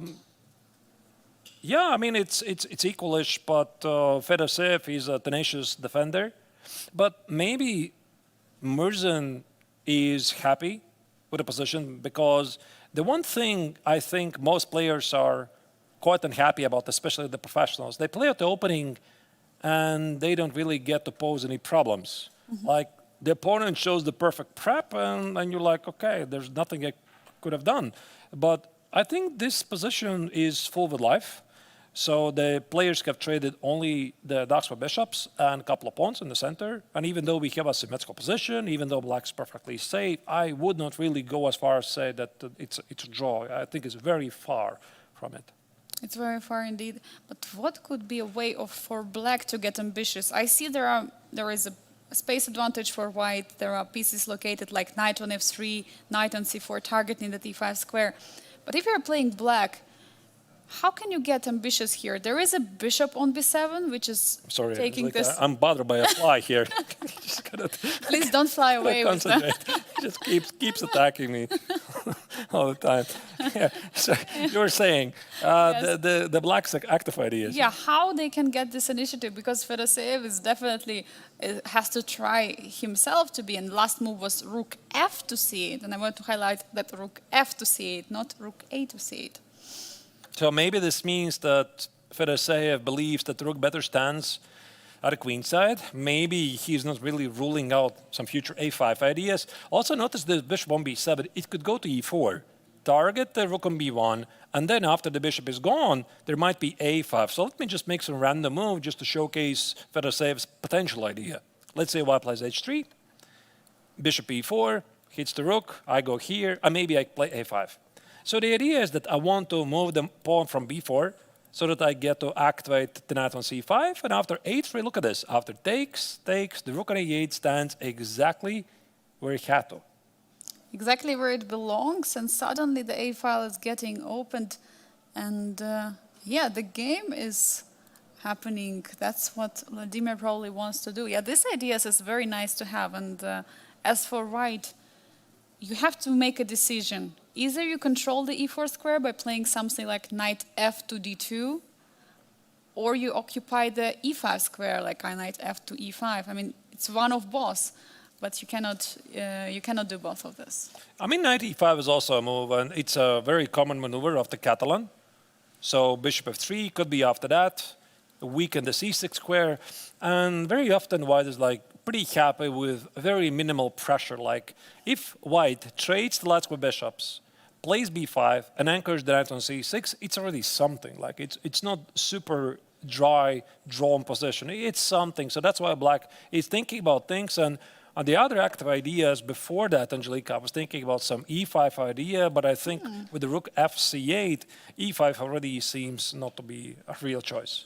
It cannot be really carried out. Volodar is taking him time and thinking here to go or not to go for this decision, but we have other games as well ongoing, and this game of David Navarra against Nicolas Teodoro and the bottom left corner, it's really something special. We see that our queen is on h5, but queen e8 was just played, as Arturs, you were mentioning. Shall we dive in and see what is happening, that king's Indian position? Yep, let's do that and go to this particular game. Let me try to find it, pardon me. Slightly lost it. Here we go, found it. Okay, here we go. Yeah. So, queen h5 and queen e8 is on the board. Offering a trade of the queens. Potentially, we might see some endgame. What do you think, Arturs? Trading the queens, does it prefer white or black in this particular case? I think that David played queen h5 to be okay with the queen trade. So he should be pretty all right with it, because it's also one of the philosophies for black. When you play the king's Indian defense, you want to have a king's attack. And at the same time, black has committed to some logical weaknesses at the queen side. So I think that David, yeah, there you go, queen x on e8 is played, and he could play moves like knight a3, knight b5, the bishop on d3 and knight on e4 are really nicely positioned. The bishop on g3, though, doesn't do much. I think that f3, bishop f2 could be played. So white definitely has ideas. At the same time, black also has his trumps, like he controls the d4 square. Maybe he cannot completely rule out the idea to play g4 and h5, because if you play h5 immediately, you need to watch out for the pawn on g5, so maybe g4 could be a move, and then figure out what to do with those pieces. As long as white is not immediately threatening to open up the position, maybe Teodoro is pretty okay to keep them on b8 and c8 and just see where to put them. And for now, there is no maybe a good way to find the squares for those pieces. And also, big question to white, what to do? As you were mentioning earlier, c5 is not possible, this break is not happening. And if you want to prepare c5, you have to play all the small moves, b3, a3, b4, c5, slowly preparing it. So it's definitely going to take a lot of time. And I think David has to calculate if black has something what they can do during he is preparing the c5, or is there any other active idea for white in this endgame? I'm not even sure if the c5 is even a viable option for white anymore, because it like takes forever, and with the queens off the board, maybe the rules of the position already have changed. So I would, if I was white, I would start with things that I know for sure, which are improve my pieces. So I see that the bishop on g3 doesn't do anything. I would play maybe f3 and bishop f2 and see what happens. I see that these pieces are standing well on d3 and e4. The knight on c2 doesn't do a lot. It controls the d4 square, but that's it. So maybe I can rearrange the bishop on f2, control the d4 square, relieve the knight on c2 to do something better, put it on b5 and do something after that. But again, you cannot really forget that also black is playing here. And black might play moves like knight e7, knight c5, or maybe knight knight a6 and knight c5, and not even to mention this g4 and h5 idea. Yeah, and I think one of the big questions is that, for example, can we take a look at this line? So f3, what happens if black takes on g3? I think it's a very risky choice. So even though you get two bishops, this would allow white to play g4 and control those light squares, and there's a very good likelihood that black will be left with a terrible ducks with bishop. So this is something that makes black's position a bit risky here. Let's say knight e7, g4, knight f6, bishop f6, bishop e4. I'm going to dominate all the light squares.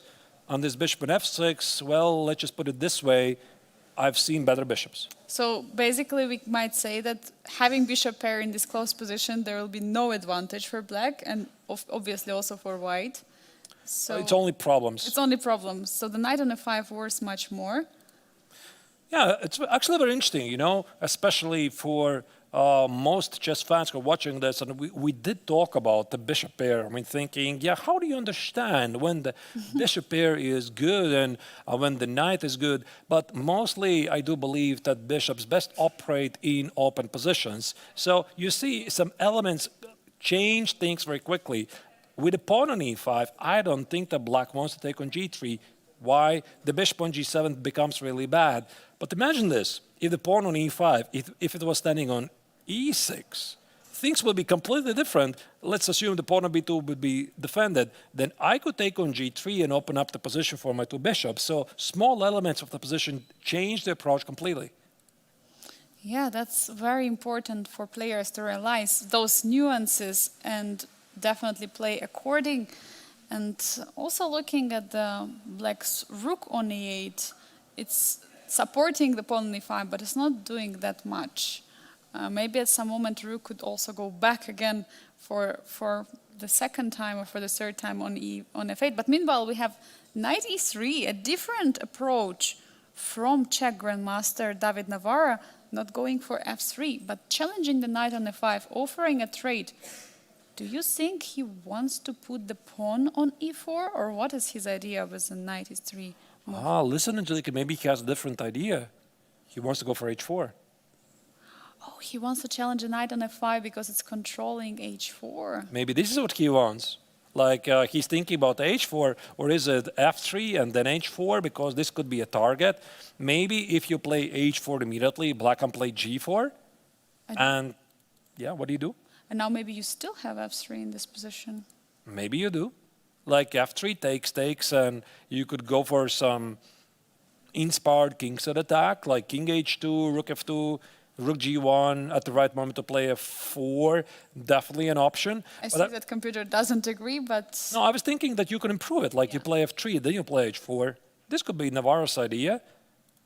So he has centralized the pieces here on the central squares. And I think it also sends a pretty good signal to Teodoro that there's not going to be any queenside activities and Navarra is focusing on a kingside. And looking at this position, even if knight will get at some moment to d4, knight will be standing there just so beautifully, but there are no weaknesses and no targets for the knight. So now big question for Nicholas, and we see the answer has been there. Rook f8, he is not removing his knight from f5. He's still keeping the defense of the h4 square. What does it tell us, Artur? That he recognizes Navarro's threat, I think. That he decided not to control the d4 square anymore. And also, I think that it changes the pace a bit because it feels that now it's Navarra who's dictating the terms. Because with this knight on f5 and knight on d4, black was getting pretty active. But now, with the most active piece being traded, black's drawbacks are immediately obvious. It's the bishop on g7.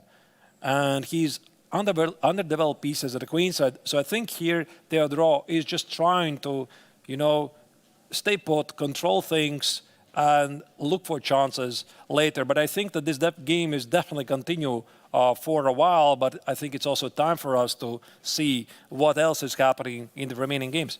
Definitely, let's pull up the bird's eye view and see which updates we have. And it's the game of Oldar Murzing against Vladimir Fedosey in the top left corner. We see there has been some change in the piece. So knight from c4 jumped back to d2. So not much has changed from the previous position we have seen. Do we see any other updates? For example, actually in the game in the bottom middle, Machun against Rinat Jumabayev, we see the c4 we were discussing earlier about. So Chinese Grandmaster finally went for it. Yeah, c4 was to be expected, and Jumabayev has not responded yet. I think that he has to take the pawn on c4. We are definitely going to revisit this position. Also give you an update of what's happening in the top middle board, Frederick Svane against Arvind. That's also the game we haven't followed for a while. This was the Sicilian Tamanov. Arvind, a couple of moves ago, resisted.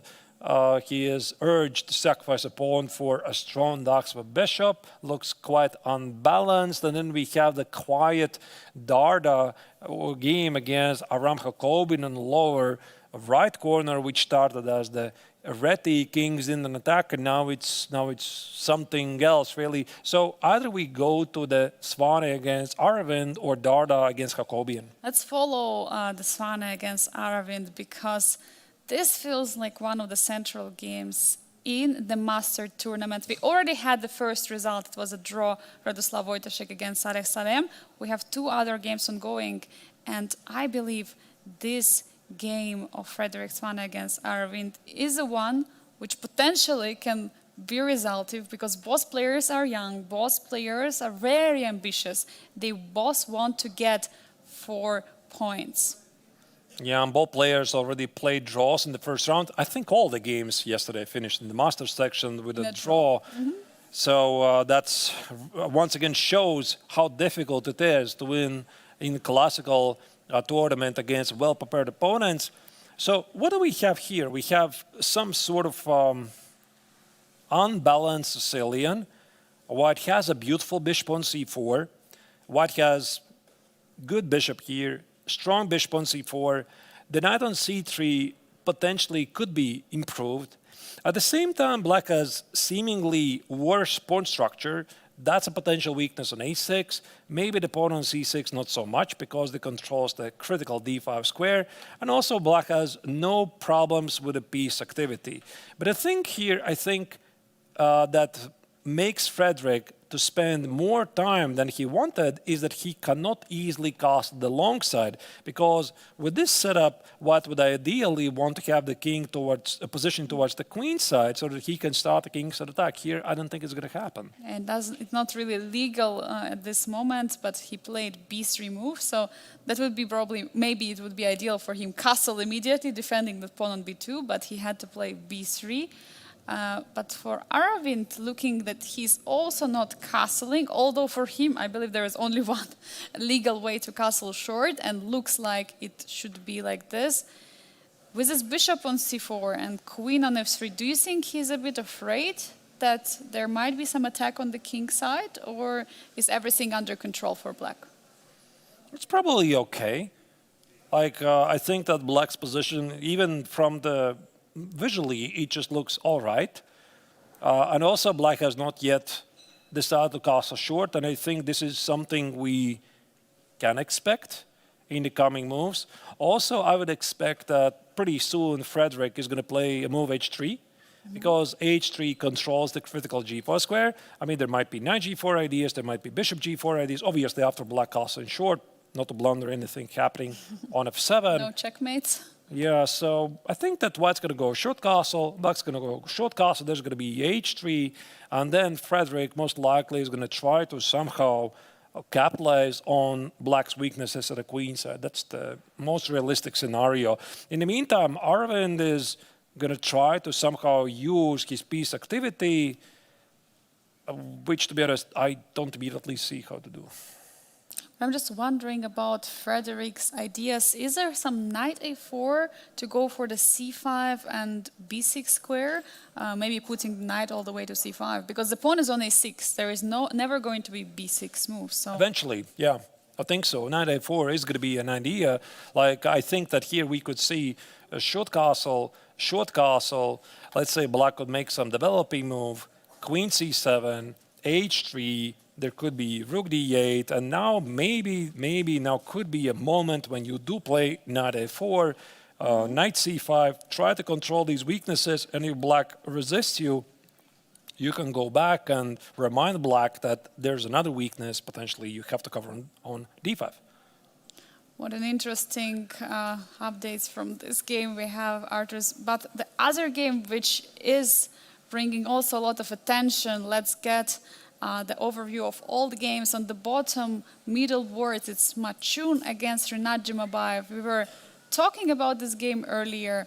There has been the c4 move played, and after a take there is knight jumping to e5. We see all the pieces of white are being active. Shall we take a deeper look in this game, or any other interesting updates from the rest of the boards? I also want to check Darda against Jacobi, and that's the game we haven't followed for a while. So yeah, I think we could do both of them. We're going to start once again to evaluate what has changed in Machun's game, and then we're going to slide to Darda's game and see what have we missed. Absolutely. So going into Machun's game, he has spent quite some time into this decision of pushing for c4. As we see, it all happened on the board as we were discussed, and now is Rinat the one who is thinking. We see major changes.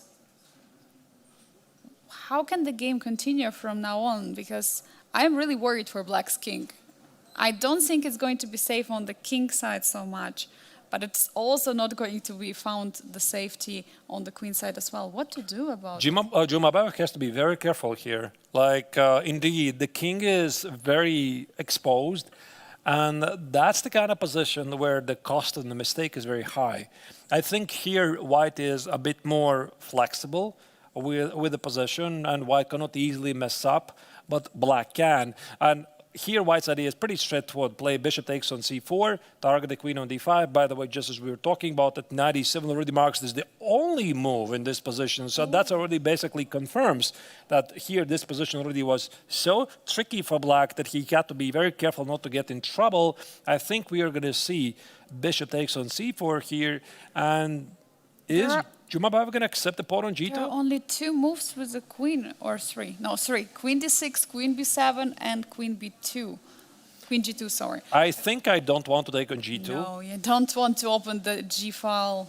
It just, this is the kind of stuff that strong grandmasters don't even calculate. They just feel it's wrong. Like, my king is completely exposed. The g2 pawn doesn't really play any role here in this position, so I could play stuff like rook g1, push away the queen, and I'll just use my imagination. Knight f7, king f7, knight f5. I just have so many pieces attacking the black king. It's just never going to work. So I think this is what Jumabayev immediately understands. The pawn on g2 cannot be taken, so I think he's going to choose between queen d6 and queen b7. I think queen d6 is the safer move here. Yeah, I think intuition is screaming to you, don't take that pawn on g2, just go for a safer option. And queen d6 looks like you're still keeping the queen in the center. Ooh. Yeah, what a nice. I just wanted to include it. You just want to try out. Yeah, I want to play knight f5 and see what happens, because this is also something that Jumabayev has to understand. If he plays queen d6, there might be knight f5. The big idea, the queen is hit, e takes on f5 is going to be knight f7. You see, that's an attack, that's a fork. Let's say you play maybe queen c6. Queen c6. Because there is a bishop also. That's really good. Or that's a strong move. Very strong move, yeah. I didn't notice, so the idea knight h8, queen takes on c4, you eliminate the strong bishop. To be honest, I was looking at queen f6 and this position, but your idea is stronger. Yes. Queen c6. Queen c6. There is some weakness still of the bishop on c4. But you have to calculate this knight f5. Yeah, and knight f7 as well. And knight f7 as well, like what is this position? Oh my God. Do you want to go here? Knight x on f5, the queen is, yeah. Ooh, yeah, queen b6, wait, Queen h6? Queen h6, yeah. Feels to be like a bit. I think I missed again your queen c6. I have some blindness here. Queen c6. Targeting the bishop. Again, the bishop is under attack. So it's not all so clear. By the way, queen d6 is played. Jumabayev is not afraid. Ooh. I think he sees knight f7, he sees knight f5, and Machun's eyes are fixed on these squares. He is looking at these tactics because black is stuck in the center, and you definitely want to consider these opportunities here. So I'm pretty sure he's somewhere in these lines right now. Arturs, we see that Machun is the only one sitting at the board. We see Renat executing this queen d6, standing up and just leaving the board. What does it tell us? Does it tell that he's completely confident in his position? I think further away from the sin, really. It's like you just want to get away as far from the position as possible. And sometimes I've been in this situation when you make a move, you feel like it's got to be right, but you don't want to see the move from your opponent, so you get up and you don't want to give your opponent any information, any hint, yeah? Any hints on your face, because your face might just tell you your opponent a lot of things. So maybe he just got to take a walk. We don't know. Yeah, absolutely. And Machun is taking time. He sees definitely there is a sacrifice there. Will we see it? We'll find out in quite some time. For now, we'll let Machun think, and we go back to the bird's eye view to see what else have he missed. And the game in the bottom right corner, Daniel Darda, the Belgian champion, against Aram Hakaban, reigning rapid champion of Armenia. They're facing a very nice match, a slow game, but super interesting opening choice by Daniel Darda. Arturs, let's go to that game. Yeah, we're definitely going to go there. I'm just very quickly, I'm going to check if we can miss some moves. Merzen against Fedoseev, that's the top left corner. There was knight e4. There's a couple of moves played, but nothing dramatically has changed. The top middle board, Frederick Svane against Aravind. Bishop d2 was played. This is pretty important because he's prepping for a long castle. So this means he's looking forward a lot of action. On the lower left corner, David Navara against Nicolas Theodorou. Here we see black has finally completed his development, and the knight on a6, he's heading to c5. The game of Machun, lower middle board against Renat Jumabayev. This is something we discussed, and the Chinese Grandmaster is looking into knight x on f7. So yeah, we have to finally go to Darda. Let's go to Daniel Darda against Aram Hakaban. What an exciting position we have. Many imbalances here. There is a bishop on b2, there is a bishop on g2, two fianchetto, double fianchetto position. Arturs, you were mentioning earlier that you enjoy the position of Daniel because you personally love to go for the king's Indian attack. How do you like his position now? It's a game. I think he has accomplished something. He has accomplished to get the game, and there's 3 pieces on the board, and the black has some weaknesses. Like the pawn on a5 could be a target. The pawn on e5 is something that black has to possibly worry about, and even though black seems to be quite solid, white has some ideas here. So I think that he should be feeling pretty optimistic. So we have a fight here. Absolutely, yeah, it's a fight. Yeah, it's a fight. It's not a quiet game, and we're definitely going to go back a couple of moves and understand how did I get here, but it's an unbalanced game. But first what I see, rook a to e8. So do we expect some f5 action in the position? Do we expect an attack from Aram? Well, either that or Aram just didn't like his rook on the face, really. So, yeah, I think f5. f5 is definitely incoming, maybe even f6 in some lines, but I think f5 really makes sense because the rooks they deserved some files.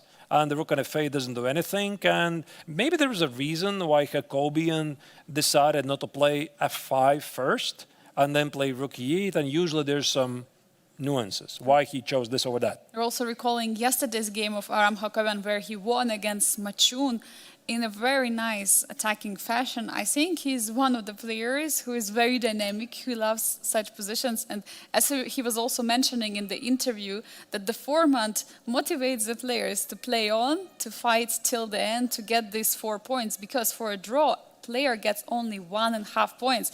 And if we add 1.5 plus 1.5, it will be 3. So for the draw, it's definitely slightly less given for that reason, players are fighting till the end. But you're right, Arturs, let's go back a bit and see what have we missed. Here we go. So I think we left it after knight e2, and this already was something like 6 moves ago. So knight e2 with this odd move, knight c3. You know, I'm looking at this game, I'm wondering, okay, I want to test this myself in my own game. So the idea is to play e4. Jacobian played e5, so he immediately grabbed the center. e4 was played, and here d takes on e4 was the choice of the Armenian grandmaster. Knight takes on e4. Also very typical for the reti and the kings in attack positions. White commonly takes with a pawn. But again, black is like having no weaknesses here. So knight takes on e4 does make sense because white keeps the bishop alive. And what we did not see were a couple of trades. Takes, bishop takes on e4. And this is actually pretty surprising. Jacobian rejected. I would actually take on e4 because, so as I can see it, if you're going to trade the light-squared bishop of white, there are going to be weaknesses on the king's side after g3 is already made. So this is something what you consider really seriously, taking on e4 and getting all these light square weaknesses on the king's side. But why didn't he go for it, Arturs? Maybe Jacobian was not really feeling like he wants to enter a position with a game for 2 results. Like, this is a position where he's absolutely sure he's solid. He has no real problems. He's going to play queen c7, rook d8, knight f8, knight e6, maybe f6, and do your worst. While in the same time, white has some pressure against the a5 and e5 square. So that's why for Jacobian, it's not about pride or something. He simply wants to have some chances so that he can fight for the win. The bishop on e6 is definitely not worse than the bishop on e4, so he decided to keep the bishops on the board. And also it supports the f5 push, which is now getting possible. Queen e2 has been played. And now big question, because it feels like black is ready. Black prepared everything, but not everything. Actually, yes, you're right. Touching the pawn on a5. You just moved your rook from a8, and it was defending the pawn on a5. How to defend it? Do you play b6? Or bishop b4. Oh, bishop b4. Yeah, bishop b4 looks also incredibly logical because this opens up the rook on e8. And if you play c3, this really disconnects your coordination of your army. It creates a weakness on d3. So I don't think that Darda is going to do this. Most likely, he's going to play either bishop c3 or move the queen, which, by the way, also could be a move. But if there's a bishop c3 move, takes, black plays b6, maybe suddenly here Darda can go for some unexpected initiative at the queen side. I would not be surprised because you see black has positioned every single piece towards the king side to go for this f5 idea, and also for Darda it would make a lot of sense try to generate some targets here. The bishop on g2 conveniently is looking at the pawn on c6, and there is some pressure. And then Jacobian is thinking about all of this, so he's thinking after queen e2, do I play bishop b4? Because after bishop c3 trade, there's going to be definitely b4, so maybe I play b6 and just have a safer position. Absolutely, Arturs. And here is a big question around what to do next. But I see that we have an update from one of the boards. It's actually Frederick Swane against Aravind, who just went for knight a4. Was it a miss by Aravind? Because queen b6 looks like an offer of the repetition after bishop went back to d2. But did he miss knight a4? What happened, Arturs? Can we go through this game? Yeah, it definitely looks pretty sharp. And in the other games, there's nothing dramatically changing. Yeah, let's go. Full screen to that particular game, and then at some point we're going to go back to all the games and see what's happening. Now, obviously, the pace of all the games has significantly slowed down. By the way, the time control is a long one, 2 hours for 40 moves, so there's no increment. Only increment starts with move 41. We're still going to get to that point at some point, and here we go, knight a4. Knight a4 is on the board targeting the queen, and now whenever queen goes back, there can be bishop coming back to e3, or there is even long castle possible, because actually, where do you put the queen? You cannot put it on b7. I can put it on d4. d4, but there is bishop c3. And I take with e4. Like, And then you're getting this endgame trade of the Yep. queens, bishop e5, some absolutely. crazy story. I don't know how crazy. I think it's just very good for white. Like, I'm going to show you this in a moment, but like here, I want to scroll back a bit. I want to understand why they're doing what they're doing. Like, it was this position. So we looked at this position, and after queen a5, so it was Arvind who forced white to play bishop d2. It was not the other way around, because when we were looking at the overview of the games, I thought, oh, look at that, how Frederick is smart. He played bishop d2 to play the long castle. No, actually, this was a defensive move. He simply defended the knight. Queen b6 now doesn't allow white to castle short. So bishop e3, queen a5 could be a silent draw offer, just to see how you feel today. And the answer from Frederick is, I feel just fine. I want to play and I want to fight, and now knight a4 has been played. Looking at the time situation, Arvind has half an hour extra on the clock, 35 minutes to be precise, and Frederick Svane has only 50 minutes left. So it looks like a very bold choice from the German Grandmaster, but he wants to go in and fight. And if he sees a good move, why not to play it? But queen d4, big question. I think, What's to a be draw honest, for it? he wouldn't even forgive himself. Like, you play a sharp opening and your opponent offers you a truffled repetition. You're like, okay, fine, it's a draw. Like, come on.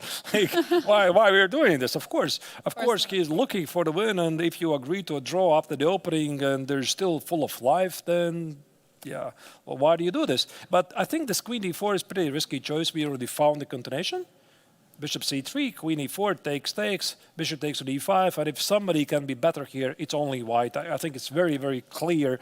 The rook is under attack, the pawn on g7 is under attack, and black simply has a worse pawn structure. Yeah, big question what to do for black. This is not position you want to get. But Arturs, I have a funny continuation after queen d4. Here, yeah? Yes, if in case not bishop c3, but in case long castle. Oh, Just a funny. you want to test my tactical skills in this position? Well, I gotta confess, there's been moments when I have not noticed mate in one, but this is not going to be one of those moments. Of course, this is the way how you protect the pawn, but also how you lose the game. But definitely a funny moment where castle doesn't work out. Of course, it's not going to happen. But one more time, queen d4, what else does black have? I mean, it's the only active move. Bishop c3. There is no other choice than the take on e4. Is there queen d6? Yeah, but then again, why did you play queen b6, queen d4, queen d6, give up so many tempes? Triangulation. So Rook very d1 and strange. queen c7, queen a5, and queen c5, queen d4 just makes no sense, really. So I think that if you play queen d4, you play queen e4. And if queen e4 doesn't work, you simply do not play queen d4, and you accept, okay, it doesn't work, time to retreat. To retreat to think c7 so. or to d8? Oh, wait, there's queen a7 as well. Maybe there's Queen queen a7. And bishop e3. It's coming onto another tempo. You know, this is what I don't like, that white is now having initiative. Yeah, Suddenly winning so many tempos. and your knight c5 is going to happen, or h3 is going to happen to control this square, or short castle is going to be an opportunity for white. It looks really nice. Yeah, it looks incredibly nice position. Arvind is taking time right now, trying to figure all this out.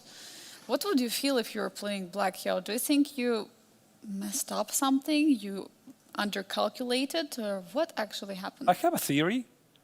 I have a theory what happened. By the way, queen c7 was played, and h3 was also on the board. I have a theory that Arvind decided to test. Maybe the opponent is okay with a peaceful outcome, because you played the opening pretty quickly, you seemingly solved all the opening problems, and you offered truffle repetition. You just want to see if white's going to accept it or not. Maybe he accepts, and we just use this term, you kill one black color, basically, and then you have more games with white, it's a long tournament, etc. But the answer has arrived. Frederick is in a fighting mood, and he just played h3 short castle, and I think here Arvind hasn't really gained anything because with his queen a5, queen c7, all he did is improve the knight on a4, which on c3 wasn't doing anything, and white has pretty clear plans to fight for those weaknesses. Arturs, Aravin started with black one tempo down and now also losing one more tempo. I mean, looks like a tough position for the Indian superstar to follow. And while he's thinking and while all the rest games slow down a bit, I suggest we go on a very short break and to follow more action right after it. Bring refreshments, bring something to follow the games of the second round of the classical Porsche Grandmaster Triathlon. Be right back.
Welcome to the hot summer afternoon here in Biel in Switzerland. We are following the action of the 58th International Biel Chess Festival and Grandmaster Triathlon as the heart of this event. My name is Angelika Valkova. I'm joined by Grandmaster Arturs Neiksans. We're still here, we're still following the action. So many wild openings today, Arturs. Aren't they most exciting rounds so far? Of course, we had only 2 rounds. Absolutely. Yeah, we are seeing a lot of fighting games. One game did finish very quickly, even though it was featuring, if I'm not terribly mistaken, the only double exclam move so far, even though it was apparently still a known theoretical position. The game in question, of course, that was Radoslav Wojtaszek against Alexa Lem. The game finished pretty quickly. But the other games, they have no intention to slow down, and we have everything. We have big theoretical struggles in the King's Indian defense. We have the quiet red E game where the players are maneuvering. We have Sicilia and we have the London. So something for every chess fan to relate to. Something for every chess states. And let's go to the playing venue to check how the players are seated on the stage. And as well, we see there are also, of course, many attacks by the animals here on the stage. Oh, you mean the flies? Yeah, Flies. there were some wild flies flying, attacking us. Look at Oh no! Oh my God! No, that's not real. That's not here. It's not here. Just remove it from your screen, dear viewers. No. But definitely, They were here before. They were here. Like many of them. Absolutely, and yeah, huge thanks for everyone to tune in to this exciting round. We see the players are at the stage. At the same time, there are also many viewers and the players of the Masters Open tournament. We see everyone is locked in. Arturs, what is the game of the round so far for you? I mean, it's tough to choose. I mean, we have so many exciting openings, exciting positions. What stands out? So let's make overview and understand what's going on. So not much has changed after we left for a very short break. So I'm going to start to give my impressions about the top left corner. That's the game Merzen against Fedoseev. This is the London opening that turned out to be a pretty equal fight. I mean, unfortunately, this is how sometimes it goes. All of us chess fans were looking for some very, very exciting stuff, but unfortunately, you also have to be really good at these quiet, positional games where your opponent has to be a bit careful. We'll see. By the way, the game is still obviously ongoing.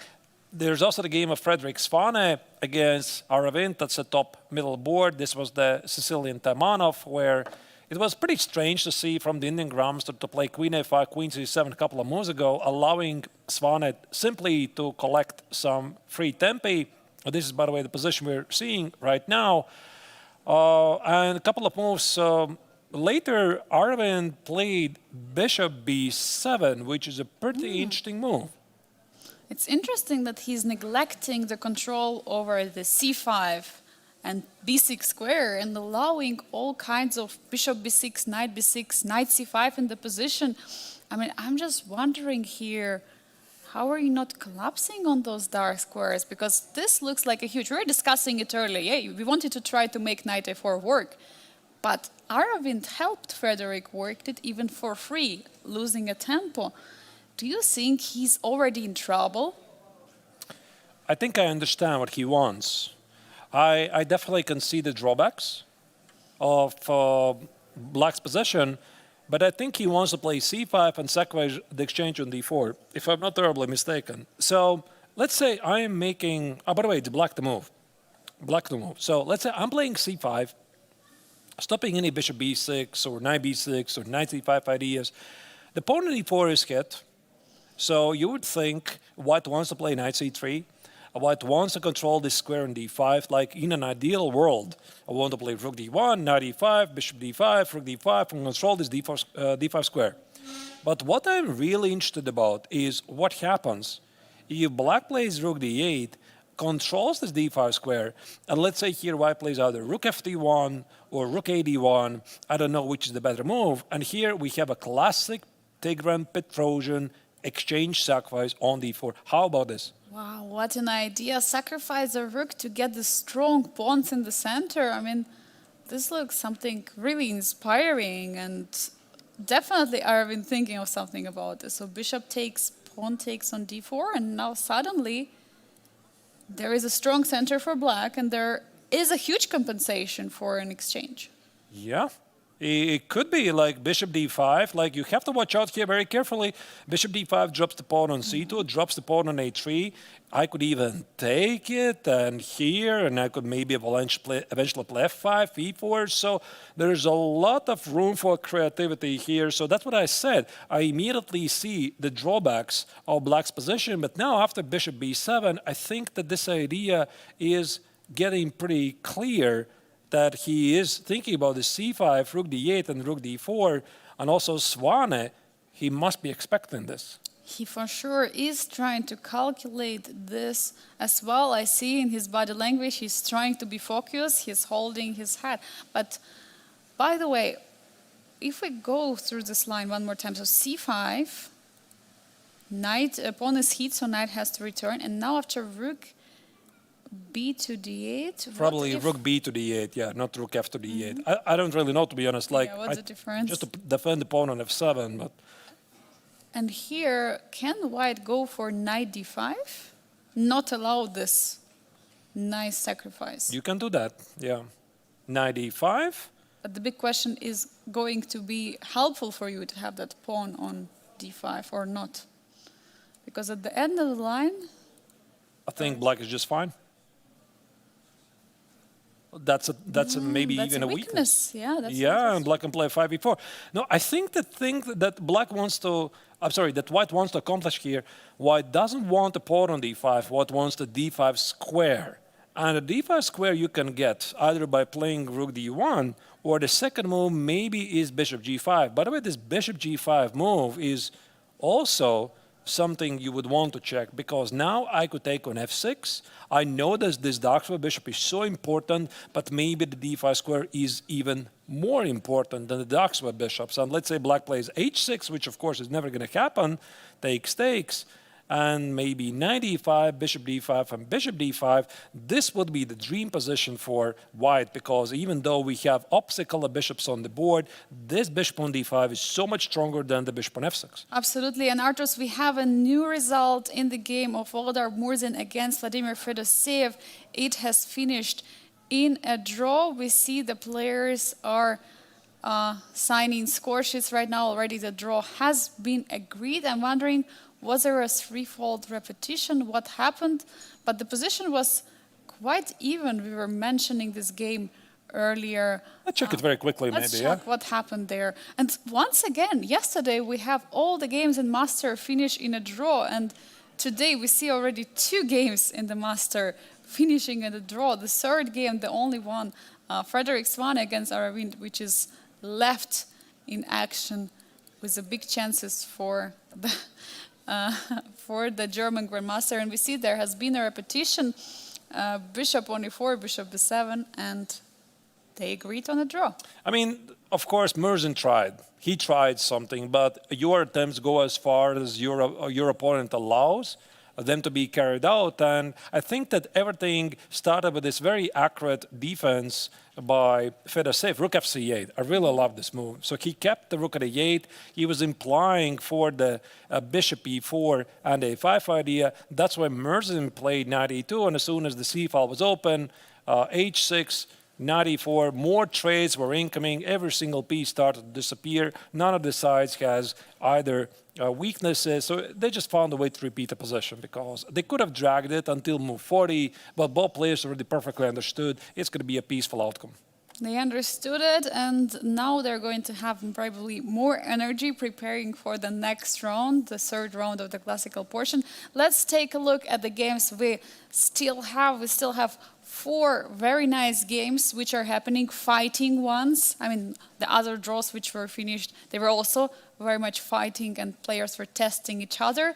The game we were checking just now was Frederick Swane against Aravind, the last game which stayed in the Masters Grandmaster Triathlon in the top central ward. Then we see in the bottom left corner, David Navarre against Nicolas Theodore. There's already a pawn on a4 for black. Very interesting outcome of the King's Indian.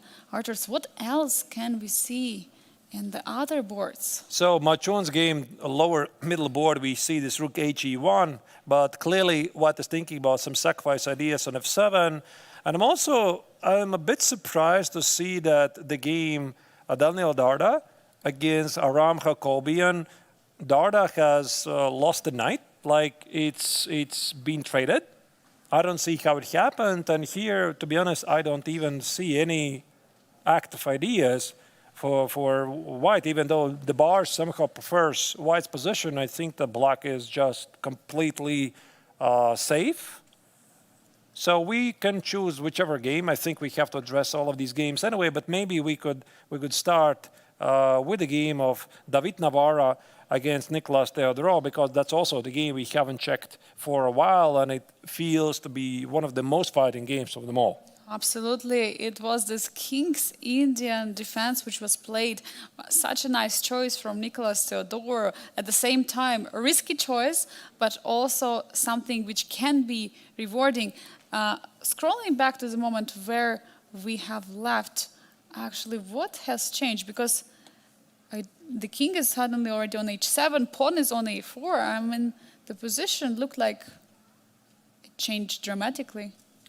So let's scroll it back, and I think we saw it after the queen trade. And this happened about 5-6 moves ago. So there was the last move that Navarra played here. There was queen h5. This is what you already saw.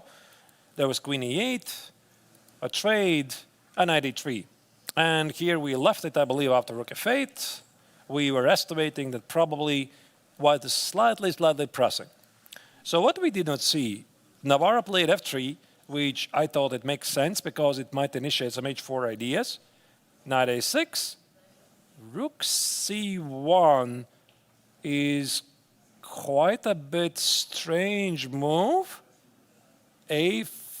Maybe it opens up the square on b1 for a bishop, just potentially, that if knight jumps to b4 or c5, that the bishop goes back to b1 and the rook is not stuck on a1. I mean, that's... So, I see. So let's say if we play some move like bishop f2, and after knight b4. But then I play bishop b1. But then rook is... Then I play a3. I don't know. But it was... I mean, it feels a bit strange to me. Like it's probably part of some deeper plan. But it always amazes me how very often the players, they make maybe visually strange moves, then they explain it perfectly makes sense. Yeah, so maybe you're right. Maybe it's this rook c1, bishop b1, even though I don't think it was really a threat, but okay. So a4 was played. I think here Theodore was threatened to play knight b4 and a3 to secure the knight on b4, so this part makes sense. So this is why Navarra played bishop b1, because let's say if I would play some random move h3, knight b4, here a3, this looks pretty interesting for black, because the knight on b4 is feeling pretty active, and also black is organizing some activity at the queen side. So at least Navarra's move, it can be understood. And that's the current position, I believe. This is a position we have bishop on g6, going back, preparing something. But I'm wondering, we have so many moves, we have so many piece maneuvers in this position. The pawn structure remains the same. I think it's going to be the answer to a question, who is remaneuvering the pieces better and who will find the best squares for the pieces. That person might get an advantage. Or how can we assess this position? Yeah, it's very difficult. I mean, obviously, I'm, as always, slightly influenced by the relation bar that says that white is slightly better. Also, by the way, Navarra is playing pretty quickly. He has a 25-minute lead on the clock, so it should be important. But at the same time, black is very solid. And the only thing that black should be slightly worried about is the Daxo bishop on g7. Apart from that, I think black has the ideal king's Indian defense position.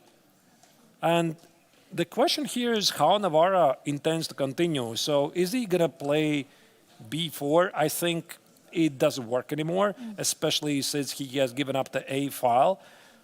Does he play for the h4 move? Or does he try to rearrange this knight on c3 and put it on b5? I have an idea what he Which could one? try.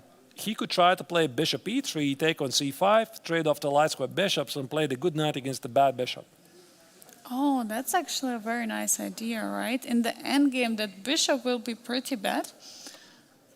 Is there any way that black can stop? Probably removing knight from c5. I mean, you can take on e4. I mean, you can. But then you will have good bishop against bad bishop. Question how long? Because I'm gonna fix it. I don't know. And maybe white has some chances because of this weak pawn on a4. Maybe black shouldn't have pushed it. Maybe he should have kept it on a5. So I would love to do this. I would love to take on c5 with the bishop. Let's say black is completely careless and he doesn't understand what I'm planning. I want to take it here. I want to play knight c3. I want to trade.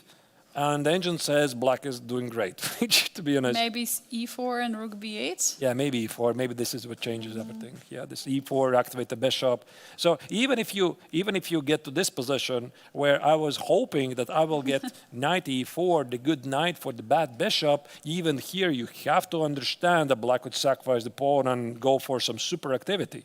Yeah, this is actually very hard to understand and calculate for both of the players. But as yesterday Navarra was here, he was showing us so many amazing lines, right? Calculating so deep in the lines, and basically the one square difference was changing the valuation completely. And in this case, we see h3 actually has been played. h3 has been played to stop g4, but I'm thinking there could be interesting ideas to play rook b8 and b5 eventually. This is also something you want to do.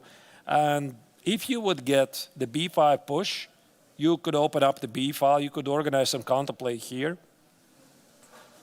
Yeah. I think here it's very important to know how well does black feel these positions. And I think that Nicolas feels them pretty well. So is he going to try to go for the queen side? Counterplay with rook b8, because this is a very common idea, this b5 push, or is he going to try to solve the problem of the bishop on g7? And I think this move h3 is like super deep idea, so white stops g4 in advance just in case, shuts the door, maybe even hints at future g4 to make this bishop on g7 look really bad, and at every given moment Navarra is going to keep an eye on this e4 pawn sacrifice to keep the bishop on g7 locked away and throwing away the keys. Actually, what will happen if white will manage to close the position on the king side? Because if g4 is going to happen at some moment, even h5 will not open the position. And then we maybe can try to fulfill the plan you were mentioning earlier, taking this knight with the bishop, trading the light square bishop, and having the knight against this poor bishop on g7. I mean, Arturs, can we see it happen? We could. And I think here also Nicolas has to make a big decision. Does he take on e4 right now, or does he not take on e4? I think there's no need yet to rush. And the move h3, it could be also directed against this threat. Let's say I will play something else, let's say, I don't know, something ridiculous, like king h1. So it could be directed against this idea. Takes, and let's say bishop e4 takes it, and g4. So I'm fixing the problem of the dark square bishop. And with the move h3, you see, now this no longer is the case, because if you take with e4, I don't know, do I take with the bishop or I take with the pawn? You cannot play g4. That's the thing. And you cannot play h5 because the pawn on g5 is under attack, and black cannot easily solve the problem of the bishop. Yeah, now there is a big question for black in this position. What then move h3 has been played? Yeah, rook f4, of course, would be nice to sacrifice, but does it work? Yeah. After bishop f4, pawn e takes on f4, and suddenly the bishop is becoming powerful from g7. What is going on?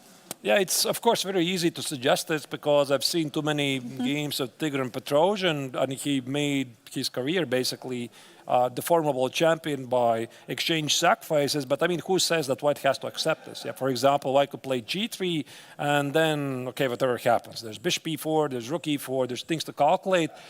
So I think the both players, they're somewhere here, and it's going to be a very interesting positional struggle. It is going to be for sure. What I want also to highlight is this H3 move. In many positions, it is a move which is weakening, right? It's weakening the G3 square, it's weakening some dark squares. But in this particular case, there is no way that black can use this, right? And that's why this move of H3 is rather a prophylactical move, and it's not weakening any squares. But while David Navarro is taking time, since Rook F7 has been played, let's take a look at the rest of the games which are still ongoing. We see in the top middle board, Frederick Swane is still pushing against Aravind, and we see H6 has been played right now by the Indian superstar, trying to do some prophylaxis on the G5 square, but also creating a hook. On the rest of the games, what do we see? In the bottom middle board, Machun against Rinat Jimabayev. Is Chinese Grandmaster getting initiative in this position? Arturs, is getting very interesting. There is a bishop pair for black, but Rook is all the way on E5. Oh my God, what is happening? It just doesn't feel like he has achieved a lot. And Jumabayev, with the last couple of moves, at least visually, his position feels safer, while he hasn't really lost any dynamic properties. Also, Darda, lower right corner, against a Ram Jacobian. Now, this is something I noticed before. I was a bit surprised how he traded the knight for the bishop, and I thought it's not really a lot, even though the bar somehow slightly likes it. And the game of Swane against Aravind, that's the top middle board. By the way, we see that Aravind played H6. A very, very interesting move. So I think he saw the exchange sacrifice on d4. This is something we discussed, but he also anticipated that White's not going to go for it, and White might want to trade his darks with bishop for the knight on f6. So maybe we could go first to this game and try to assess how serious is White's advantage, because obviously we see the valuation bar and we see the weaknesses in Black's position. We also have identified Black's idea, and now we can also assess it ourselves. Let's dive into the game. Frederick Swane, German superstar against the Indian superstar Aravind Chidambaram. We have seen earlier that Aravind lost this tempo, this crucial tempo, by silently offering a draw a few moves ago, and now the position what we are getting now feels like White is in complete control now, and there is a semi-open file, F file, and there is a pressure on the F7 square. I'm starting to get worried for Aravind here. Arturs, are you? No. No, not worried. No, I think the game is only heating up. Like I think that he made a couple of very smart moves. So here, Rook D8, it already potentially signals this exchange sacrifice on D4. I think he should be pretty happy, but the move H6, this might change things. And now let's roll back a bit here. We discussed this, right? We thought that, of course, why did he repeat the position with Queen A5, Queen B6, Queen C7, losing time, weakening in the end the control of the D5 square. And something interesting happened here.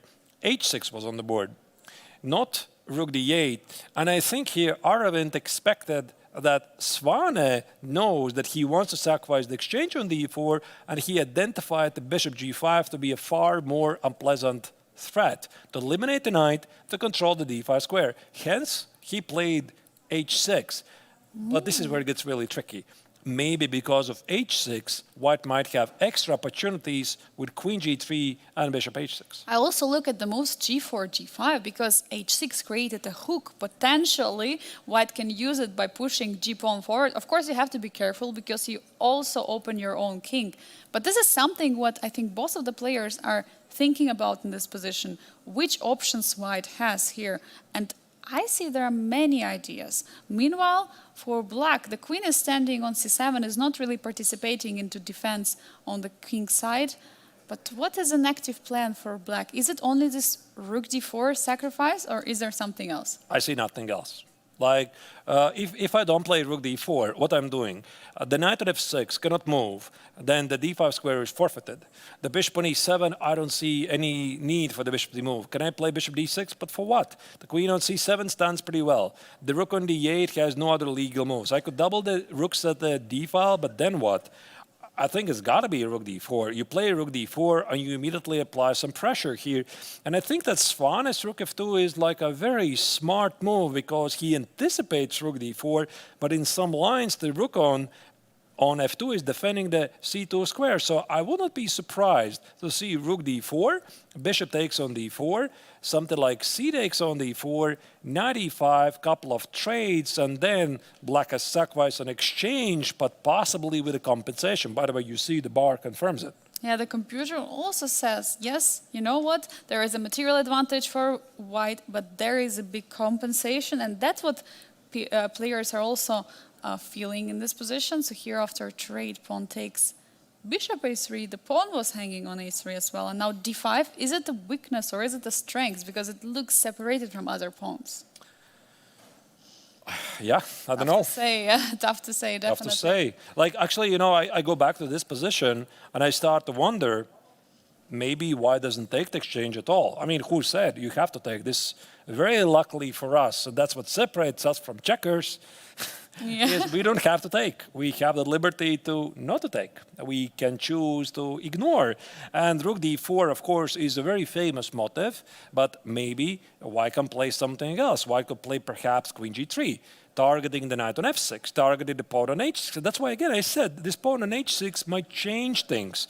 And perhaps in some lines now, there might be this idea, maybe there's even going to be a sacrifice on f6. Watch this out. King h8, I'm going to take on f6. I'm going to take another time on f6, and there's going to be queen h4, and with these pieces, it suddenly looks really scary for black. This looks incredibly scary. I mean, there is a lot what Arvin has to take control now over. Talking about these two players we have here in the field, we have Frederick Svane from Germany. Last year, and also many others here before in a row, we had Vincent Keimer, who was representing Germany here at the Biel Chess Festival. And now, since Vincent couldn't participate, we have another representative from Germany. The same from India, right, Arturs? Because usually we used to have Gukesh. 3 years ago, was it, right? Gukesh was here, then we had Arjun, we had Nihal Sarin, we had Prague last year, and this year we have another superstar, Aravind. It's so exciting when the chess communities from other countries sending to us. Please keep sending them to us. I mean, we really, really appreciate them because this is really amazing to see one of the most strongest developed country in the world, India, of course, that they trust the Biel Chess Festival. That's the place where you want to test the young talents, and then they grow into chess superstars. So, yeah, very, very excited to see the action here. But, you know, Angelique, I'm just looking at this game, and I have a feeling that Svane is playing like 5D chess. You know, it's just like super, super deep. So he used those weaknesses. He recognizes that there's going to be an exchange sacrifice on d4. He knows it's going to happen, and he is going to reject that. He has already prepped queen g3 with this rook f2, rook f1. This is not random. This is super high-level stuff. What a play by Frederick. He has won a gold medal in the Olympiad in Budapest last year on the fifth board for Germany, which brought the team pretty high with a good result. But also Aravind, what a performance. He has reached the 2700 club last year, and after wins in the Chennai tournament and Prague Masters, he reached the number 11 in the world. What a performance by Aravind, getting another Indian player in the top of the rankings in the world. And I think, how many Indians do we have now in top 20? I mean, it's Gukesh, it's Prague, it's Arjun, it's Aravind, it's still Anand, Vidit. We have 6 Indians in top Stop the 20. count. Oh my God, so many. I mean, Indians are occupying the rankings of the chess world so far. But this is a game we want to keep an eye on. Meanwhile, while Aravind is taking his time, let's take a look at Did we have any updates on the other boards? Because I think the players are slowly getting lower on the clock, and that means we might see some unpredictable decisions. B4 is there still in the bottom right corner, the game of Daniel Darda against Aram Hakobian. He still didn't take that pawn on B4. Arturs, what do you think of that? I mean, what is his Yeah, that's the choice? game I definitely want to check next. First, I will also very quickly assess what's happening in the other games. Machun against Rinat Jumabayev, that's a lower middle board. Like, I feel that Jumabayev's position has become safer as long as he gets the king away from the center. That's the game we also haven't checked for a while. The game David Navarra against Nicolas Theodorou, we see that's the lower left corner. The knights have disappeared from the board, and apparently Theodorou has played bishop f6. He is about to solve the problem of his terrible ducks for bishop. Navarra doesn't have a lot, but I think he is still pressing. Yeah, there are bishop pair for both of the players. But as of just now, we go to the game of Daniel Darda against Aram Hakobian. This is the game which started pretty intensely with a very nice opening. And we see right now that Daniel Darda is sacrificing a pawn. If we can pull up the board closer, we can follow what is happening right now. Why did he go this b4? So he played before. This is something we discussed before, not in this position, but in a very similar Before, he position. played before, we discussed it before. Yeah, before we discussed it before, exactly. Yeah, funny how it sounds. Yes. So it enables some pressure against the pawn on b7. Even though the pawn on e4 now is a bit weaker, here Darda feels that pawn on b7 is the only real weakness he could target. So he decided to sacrifice a pawn. And a couple of moves ago, this is what happened. If we roll back, like this was the move, he played b4. He played b4 and with the idea that queen takes on b4 is not a move, because now I think you can play rook b1, play rook takes on b4, and if black decides to defend it, you take the pawn on b7, and this pawn on a4, you see it's becoming really strong. It controls this a8 square, and visually it feels pretty risky, although I already see rook e7, rook a7, and black is perfectly fine. But can we scroll back a bit? Definitely. Let's go back. Let's see what happened. How did the bishop went away? Yeah, we left it here. We did not see bishop b4, trade, and this was the moment we were discussing this b4. And we're thinking that b6, here white could play b4 and have the same pressure. What happened here, what we did not see, is that Hakobian decided to kill the knight. So I think he saw b4 idea, but he decided to kill the knight outright. He decides to remove that piece which was targeting the a5 pawn, and after queen c4 we get this imbalance. We have a knight for black and bishop for white. Very interesting approach by Armenian Queen grandmaster. c3. I'm already wondering why not b4 right now. Like, It was why? already possible. I think it was possible. Yes. Like, the same idea, basically. A takes on b4, rook b1. Same idea. c5 is bishop takes on b7. But okay. So, yeah, but okay. So here, Darda decided to include queen c3. First target the pawn, maybe provoke b6, and then play b4. But queen c5, queen d2, knight f6, only now he played b4, getting to this position. Yeah, it's interesting that he needed the queen on c5 for that position, so maybe he wanted to do it. But I got to ask you, Arturs, there is always a big discussions between the chess lovers, but question to you, bishop or a knight? Normally a bishop, but I'm going to adjust my answer. The bishop in a classical game, absolutely. In the blitz, always the knight. Oh, that's an interesting Absolutely, approach. always the knight. Yeah, Always like the knight. they're really tricky. They can give forks, which is something you cannot really say a lot about the bishop. Because I remember whenever I play, for example, some Backhouse game, right? There you try always to kill the knights as early as possible. You try to sacrifice to take with the bishop the knight, and then the knight feels like more powerful piece. But in chess, it's all relative. Do we have Bachhaus here, by the way, Biel? It would be nice to have, because in one of the interviews, I believe it was with Jim Abayev, he said that the only thing is missing from the Biel Chess Festival is to have Backhouse. I mean, it would be nice to have some unofficial Backhouse. We're going to relay this information to the tournament director. Absolutely. I think everyone loves Backhouse. This is something what I used to play, for example, after some youth championship in Ukraine. We were having tough rounds. We would play tough games, classical. In the evenings, we would gather everyone. We just play Backhouse, or at the closing ceremony even. I mean, something what definitely all chess lovers do enjoy playing in pairs. You know, this reminds me, just recently I was doing this one-day event commentary. It was some Chess Kid Stars event. And the kids who participated in the event, they were asked to choose their favorite chess variant. Oh. Who do you think they chose? Backhouse, duck chess, I don't know. Freestyle chess. No. I don't know. No, it cannot be. I mean, how could you choose? Kids. Yes, freestyle chess, I mean, or chess 960 over Backhouse. No, Kids. no. Backhouse, yes, all the way. I remember I remember actually in one of the tournament, even when the top grandmasters, I believe it was Prague and Duda, they were playing blindfold, and there were even some, they were playing without the boards, and there were also some Backhouse they played, so even top players enjoy it, but for kids, Backhouse for sure, the #1 choice. Yep.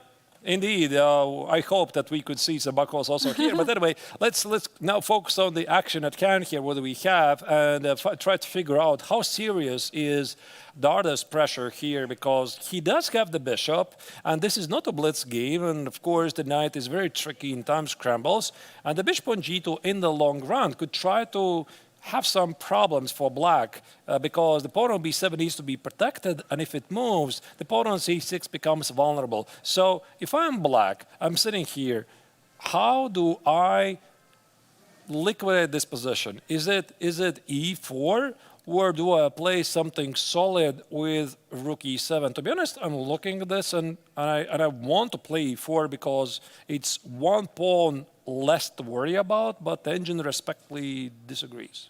I don't know actually why, because e4 looks like a very tempting move. You're for now temporarily a pawn up, you're opening up the e-file, you have this knight against the bishop, which could be very good in the endgames, working on both sides of the board. You have to do something. If you're just going to calmly continue the game, then you might get a slightly worse position and you will have to defend. But this e4, I mean, Arturs, I really love this move. It looks very human. Like the point is after queen takes on b4, you got to evaluate consequences. What happens? Can you take the pawn on c2? But my big idea, like why even went here, I wanted to take it.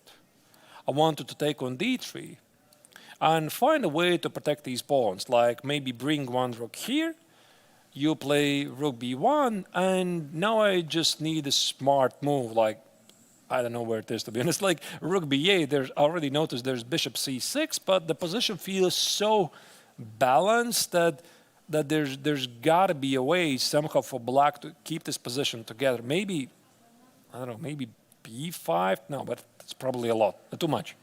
Yeah, probably it is, but also d3 pawn can be under attack after some time. It's tough to say how to continue here and how to proceed. Also, you shouldn't forget there are at some moment some check only one available for black, so definitely something to watch out in this position. But as you're mentioning, yeah, rook e7, by the way, was played. Rook e7. Not e4. Solid. I think e4 was making a lot of sense, but that was the second choice by Hakovian.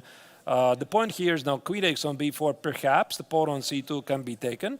And after rook takes on b4, you can lift the rook on a8, f8 to a8. And this creates some counterplay here. So it's not like also Darda is playing without any risk here.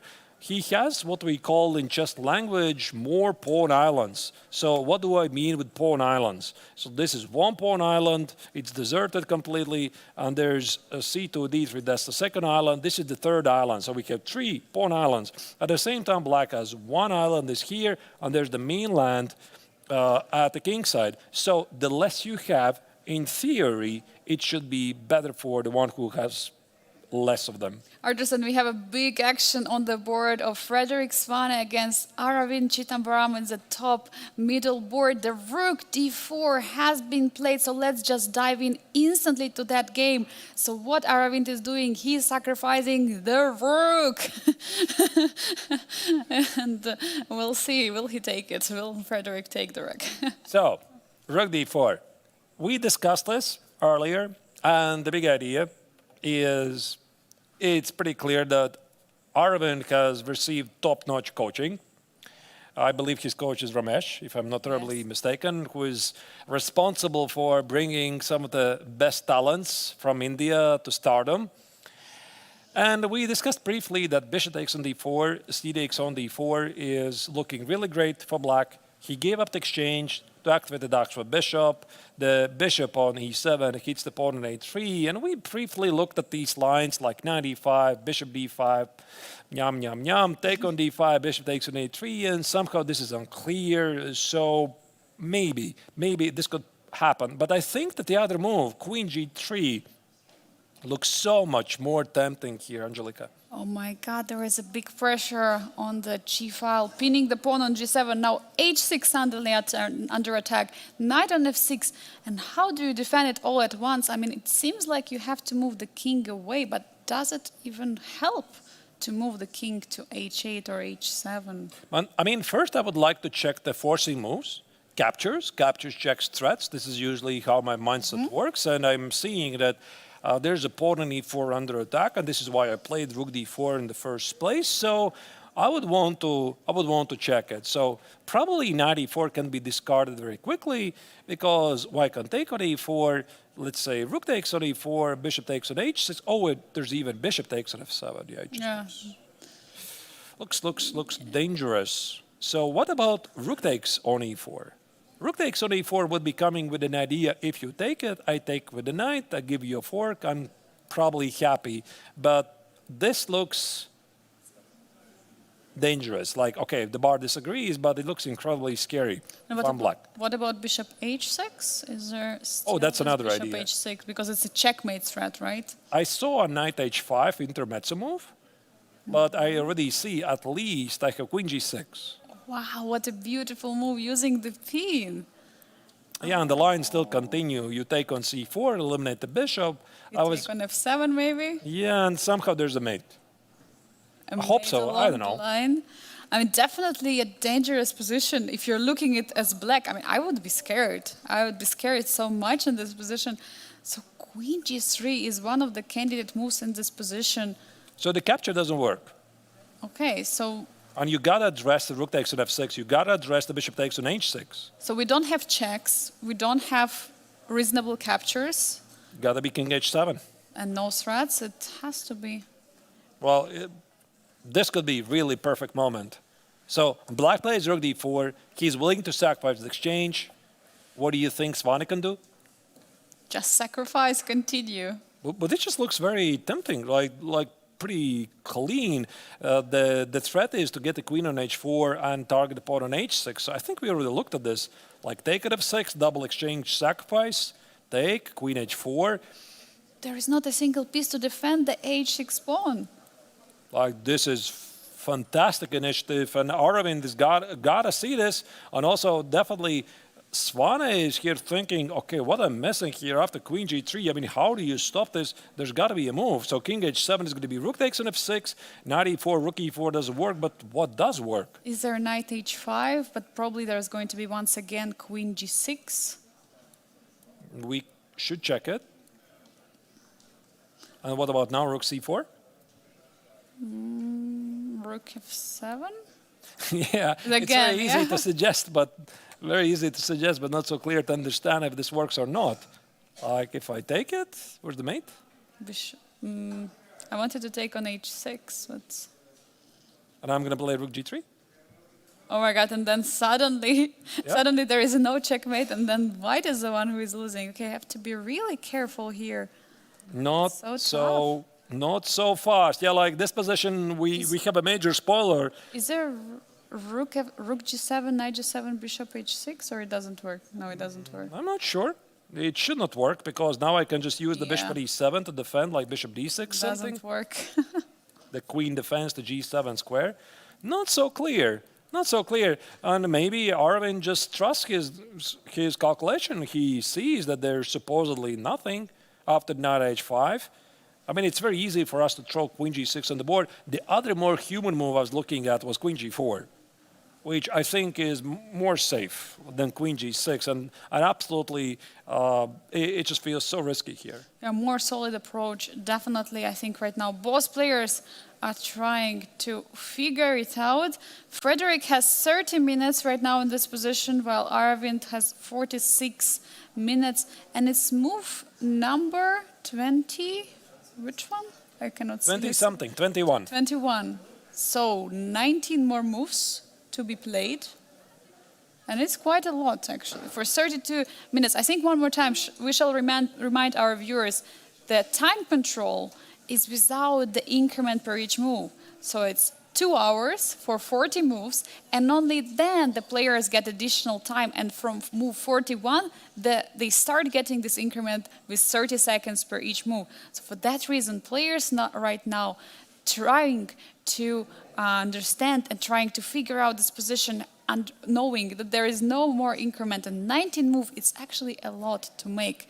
So Frederick has to make up decision very fast. All right. Okay.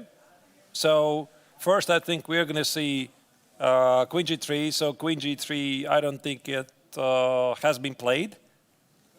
Yes, but probably while Frederick is taking his time, let's take a look at the bird's eye view and see what else is going on the rest of the board. We see in the bottom left corner David Navarro against Nicolas Theodore, this King's Indian defense. We have the bishop pair for both sides, double bishop pair, and I see that Navarro managed to close the dark squared bishop for black. I mean, this is pretty incredible what we see here. Meanwhile, in the middle bottom board, Machun against Rinat Jimabayev, we still see the rook on e5. The pieces are very active for white, but looks like the Kazakh grandmaster is managing to get the pieces out, with the bishop b7 being the last move. And last board, what we see is on the bottom right corner, Daniel Darda against Aram Hokabian. We see some trades has happened. There is a rook on b4 and some target on a4 has been played. We were discussing this game just now, but Arturs, what's the most exciting so far in the games? Yeah, I think I really can make some estimates what to expect. So I could make some predictions. So based on how the pace of the games has been, it feels that the games of Darda against Hakobian are pretty. It's a pretty equalish position. Then the other game of Navarra against Nicolas Theodorou also feels pretty balanced, and I would not be surprised that it also could end peacefully. And then we have also the game of Frederick Spana against Arvind. I think the action is exploding. And potentially also the game of Makun against Jumabayev, even though it shows balanced according to an engine, I think it's still very, very unclear. So there's like a couple of games that are having a bit slower pace, and maybe they're going to end peacefully. I would not be surprised.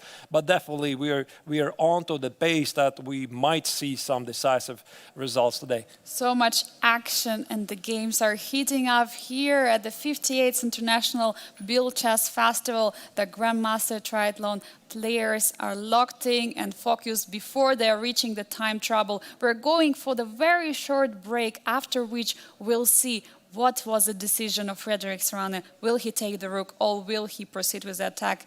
Be right back in a few moments.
Welcome back to Grandmaster Triathlon of the Biel Chess Festival.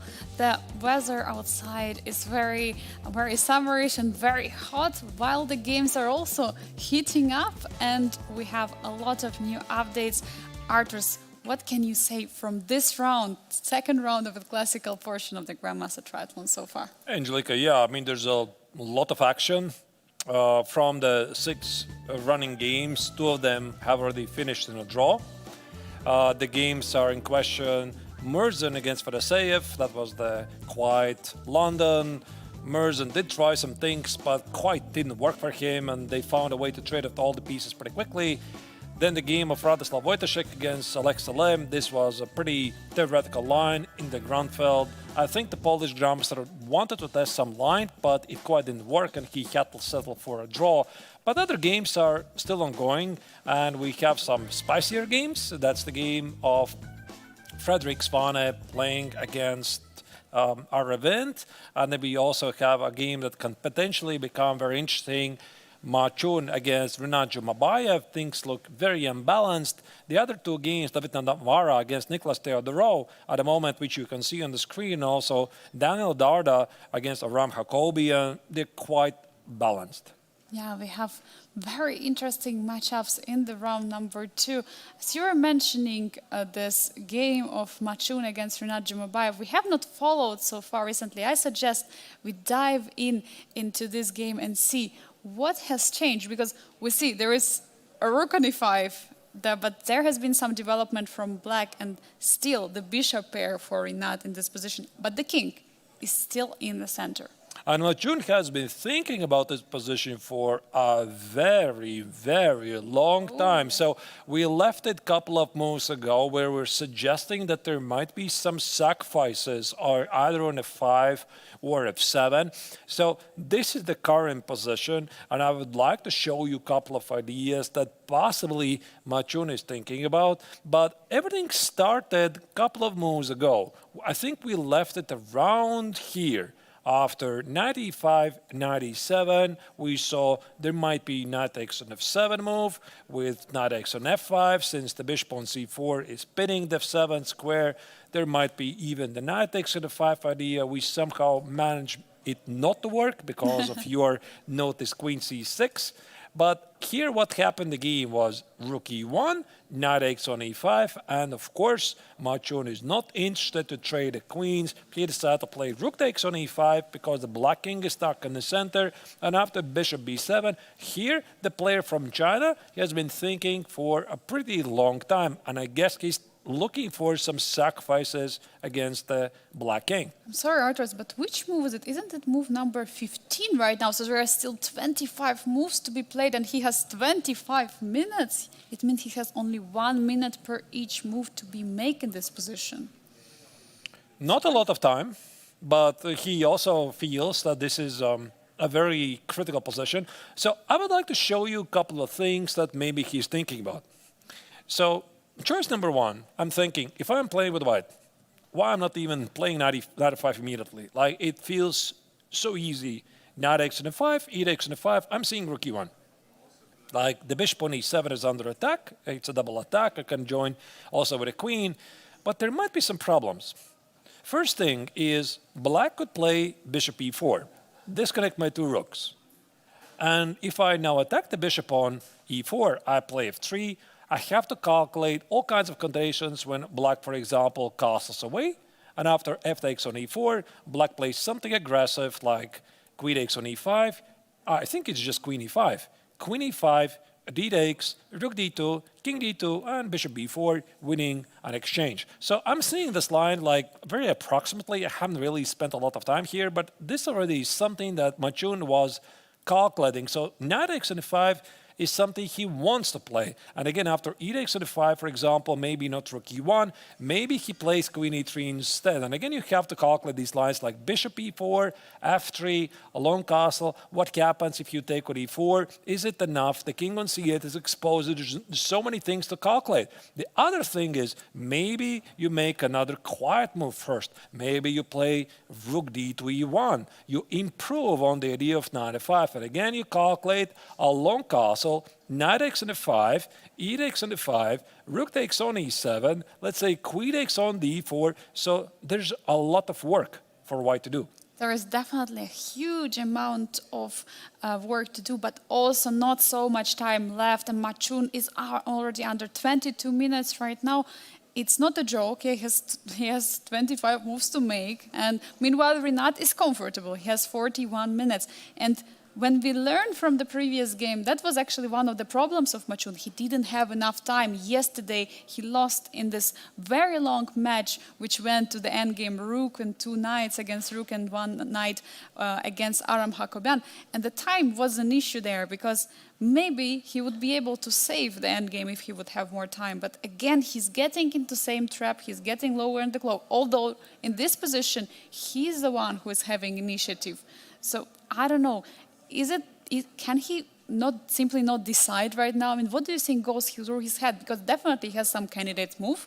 Maybe he doesn't see the advantage. That's the point. Like, he sees the ideas, but he doesn't see the advantage. Like, for example, this move, knight takes on f5, I calculated a bit, and it quite doesn't work. So I'm thinking, it's got to be something about this e-file. So do I play rook e1?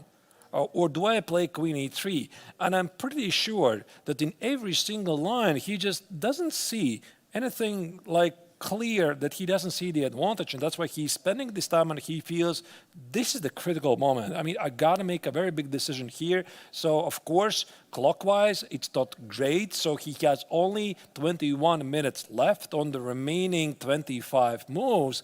But it's a big choice that you can see he's 100% locked in. He's focused on the game. We have 2 players who have lost yesterday, and they try to prove today that they want to score these 4 points. But meanwhile, there has been an update in one of the games we are following, Arturs. It's the game of Frederick Svane against Aravind Chitambaran. There has been queen g3 played, and there is a very surprising move which we haven't seen before, queen d6, indirectly defending the f6 and h6. But does it mean that there is going to be knight h5 after bishop h6? Or what is happening? How do you defend all of it? Let's dive into that game maybe and check. Yeah, absolutely. We are going to check that game. Are we missing some other action? Like, is there some major changes? Darda against Hakobian, that's more or less what we expected. That's the lower right corner. And also Navarra against Theodoro, that's the quiet King's Indian defense position. Not a lot has happened. Yeah, I think so. That's a great call. We probably want to delve in more closely to the Svane against Aravind and try to work out the details. Here we have a super dynamic position. Let's close onto the game of Svane against Aravind Chitambaram. Queen d6 was the last move, and bishop h6, big question. Is there knight h5? Yeah, that's $1 million question, essentially. So if you got it right, congratulations, you made $1 million. So, knight h5, what do you do? By the way, you notice immediately there are some tactical shots here on the f7 square. The queen on d6 hits the bishop on h6. So if there's got to be something, it's got to be right now. What to do? Can I play queen g4? Just play an easy move. The queen is hit. I'm defending it. And bishop f7 is a threat. Or rook f7. Or rook f7, yeah, everything is possible. So queen h6, it's actually not clear, rook f7 or bishop f7. Yeah, Both moves absolutely not clear. Yeah. What is better, yeah? Okay, maybe let's start with the obvious move. Bishop takes on f7. Because it's a check. Yeah, it's a check, and I take it. And black has, I mean, if I don't take on f7, then white simply has the knight on h5. 2 extra pawns should be pretty great. So that's why I assume that black's going to take on f7 and somehow try to capitalize on the 2 minor pieces. But they're pretty scattered. Yeah, absolutely. There is a pin on the 2 bishops on the 7th rank. It's a tough position for Aravind. Both players are trying to calculate where they are right now in calculation. It's tough to say, but for sure, the biggest question is to find out, is this bishop h6 working out or not? So let's see what it's going to be. Maybe we can move a bit back and see What else is there after bishop h6? Because knight h5 looks like The only very move. tempting. The only move. Yeah, it's really the only move. G6 is checkmate immediately. F takes on G6, the queen is pinned, goodbye. Yeah, the game is immediately finished. You have to go here. I mean, I'm also seeing some fancy moves. I'm seeing queen sacrifice on f7 and double checks and everything. But first, I want to be pragmatic. Just play queen g4. You know, the queen is hit. I'm defending it. I'm hitting the knight. So queen takes on h6. Bishop takes on f7. Seems to be quite straightforward. What else can black do? Black could try to eliminate maybe the bishop on c4 first. And maybe this is what Arvin wants. He wants to kill the bishop and then take on h6. But does it work? It's a bigger question because now knight is hanging on h5. There is a rook hanging on c4. I mean, there are so many pieces. So now even if black takes on c3... I'm just making all the forcing moves. You see, actually, I missed something. Maybe queen h6. Yeah, queen h6, and black has 2 extra pieces. Takes, and maybe this somehow ends with a draw. Arturs, something is happening right now in the game. Let's go to the live position. We see rook f5 has been played. Apparently a missed opportunity. Bishop h6 has not been played. Frederick saw something there. Wait, that is really surprising because I would have thought like this is something that jumps to your attention. Once again, what are we missing? So bishop h6, knight h5, queen g4. It's got to be this move. It's got to be this move that Frederick saw something here, that rook takes on c4, queen takes on h5, queen takes on h6. He's doing great. We're definitely missing something here. Maybe there is a move. We have a spoiler. It's the evaluation bar. Apparently there was something here for white. Which is it? We're trying to find, because this is not particularly working. Do you just take on c4? But I think queen h5 was a good move. I think we had this position before, and I think queen h5 worked. I believe queen h5 worked, and after this, rook c3 here was the move. Here was something, yeah? So here we were talking about rook c7. It didn't work, but what about bishop takes g7 or... Oh, of course, yeah, bishop g7, queen h8. Yeah, immediately it takes, and that's a mate. It's a checkmate. That's a mate on the board. So it takes king g8 and queen h7. Nice call, Angelika. Was it missed by both of the players? So what was it once again? Bishop h6, knight h5, queen g4. So queen takes on h6 is bishop takes on f7. Not very difficult to calculate. So it's got to be rook takes on c4 and queen takes on h5. If you take on h6 here, I'm going to take on h6, collect the rook on c4, just have an exchange, and that's it. And after rook takes on c3, could it be? That's fun. I did not see bishop takes on g7. It is possible that he has missed it. Let me check with an engine. It's the only move. It's the only move in this position. Oh my God. The only move. Apparently, he had a winning position. So bishop takes on h6 was winning. I just switched on the engine, and it just confirms. Bishop h6 is the best move. Knight h5 is strictly the only move. White has also that move, queen f3. Queen g4 is winning, and after queen h6, bishop takes on f7, it's winning, and after rook takes on c4, the only winning plan is queen h5, rook takes on c3, and bishop takes on g7, and Svane missed it. What a line was missed right now by the German superstar Frederick Big miss. Svane. Huge miss. Rook is coming to f5, but definitely there is an idea behind this move. Rook on f5 is stopping knight jumping to h5. Now he's threatening bishop h6 one more time. He's introducing a threat with more power, but he lost this valuable time. Now, can Aravin sacrifice the rook on c4 in this position? Because he wants to sacrifice the rook. The bishop on c4 is extremely powerful piece. Now this changes completely. Like, I don't know even how to evaluate this because I'm pretty sure that Aravind, he should have seen it. Like, it's very rare that the both players, they don't see the same continuation, and maybe after queen g3 he simply didn't have anything better. So suddenly the game continues. Maybe you're right, Angelika. Rook takes on c4 with knight takes on e4. It looks very interesting. Maybe can I by the way try to do this immediately? Like takes, and I wanted to play knight e4. Does this work? Takes, takes, and rook takes on e5. Does it work? It's funny, you're making all this move and evaluation doesn't change. So I assume we're doing the right moves.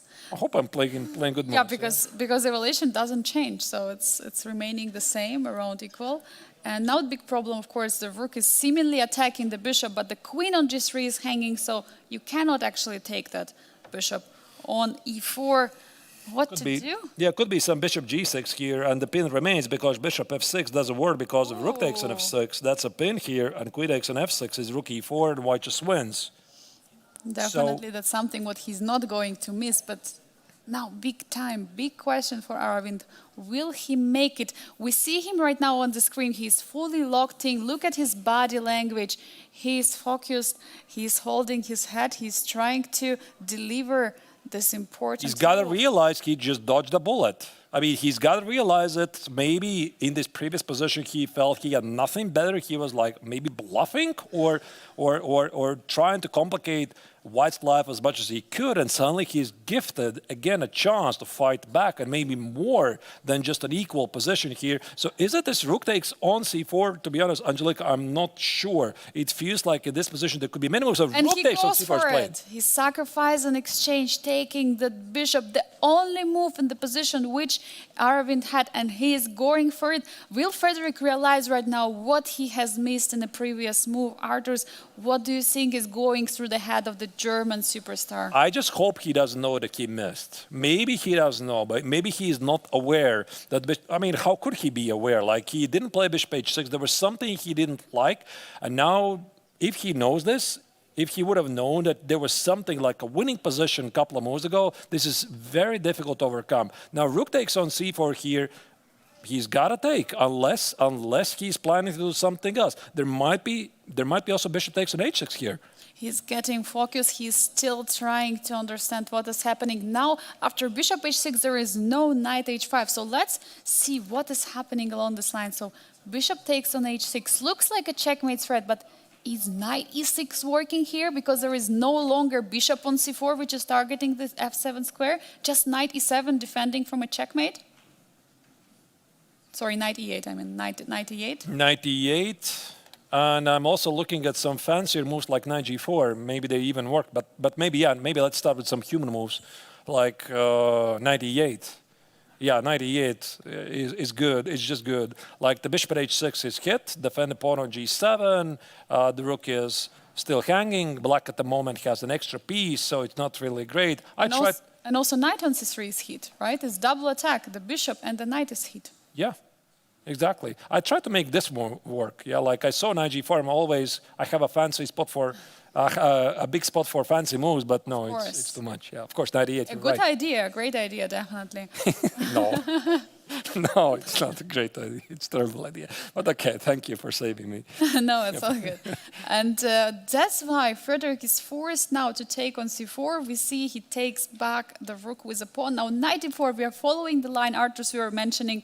Now, is it so clear? I mean, it looks like the bishop from b7 is getting open, and position of black is... I see some prospects already for some initiative from black as well. I mean, it's not that black is defending right now, but there are a lot of things. Now, this is getting really chaotic. And after knight takes on e4, white also doesn't have a lot of moves. The queen is hit.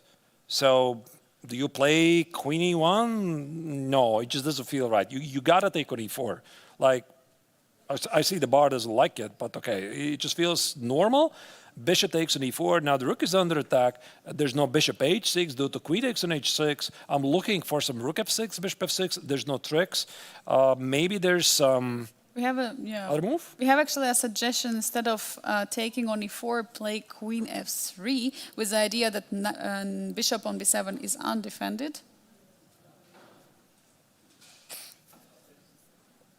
Who is suggesting this? Our beloved producer, Bic.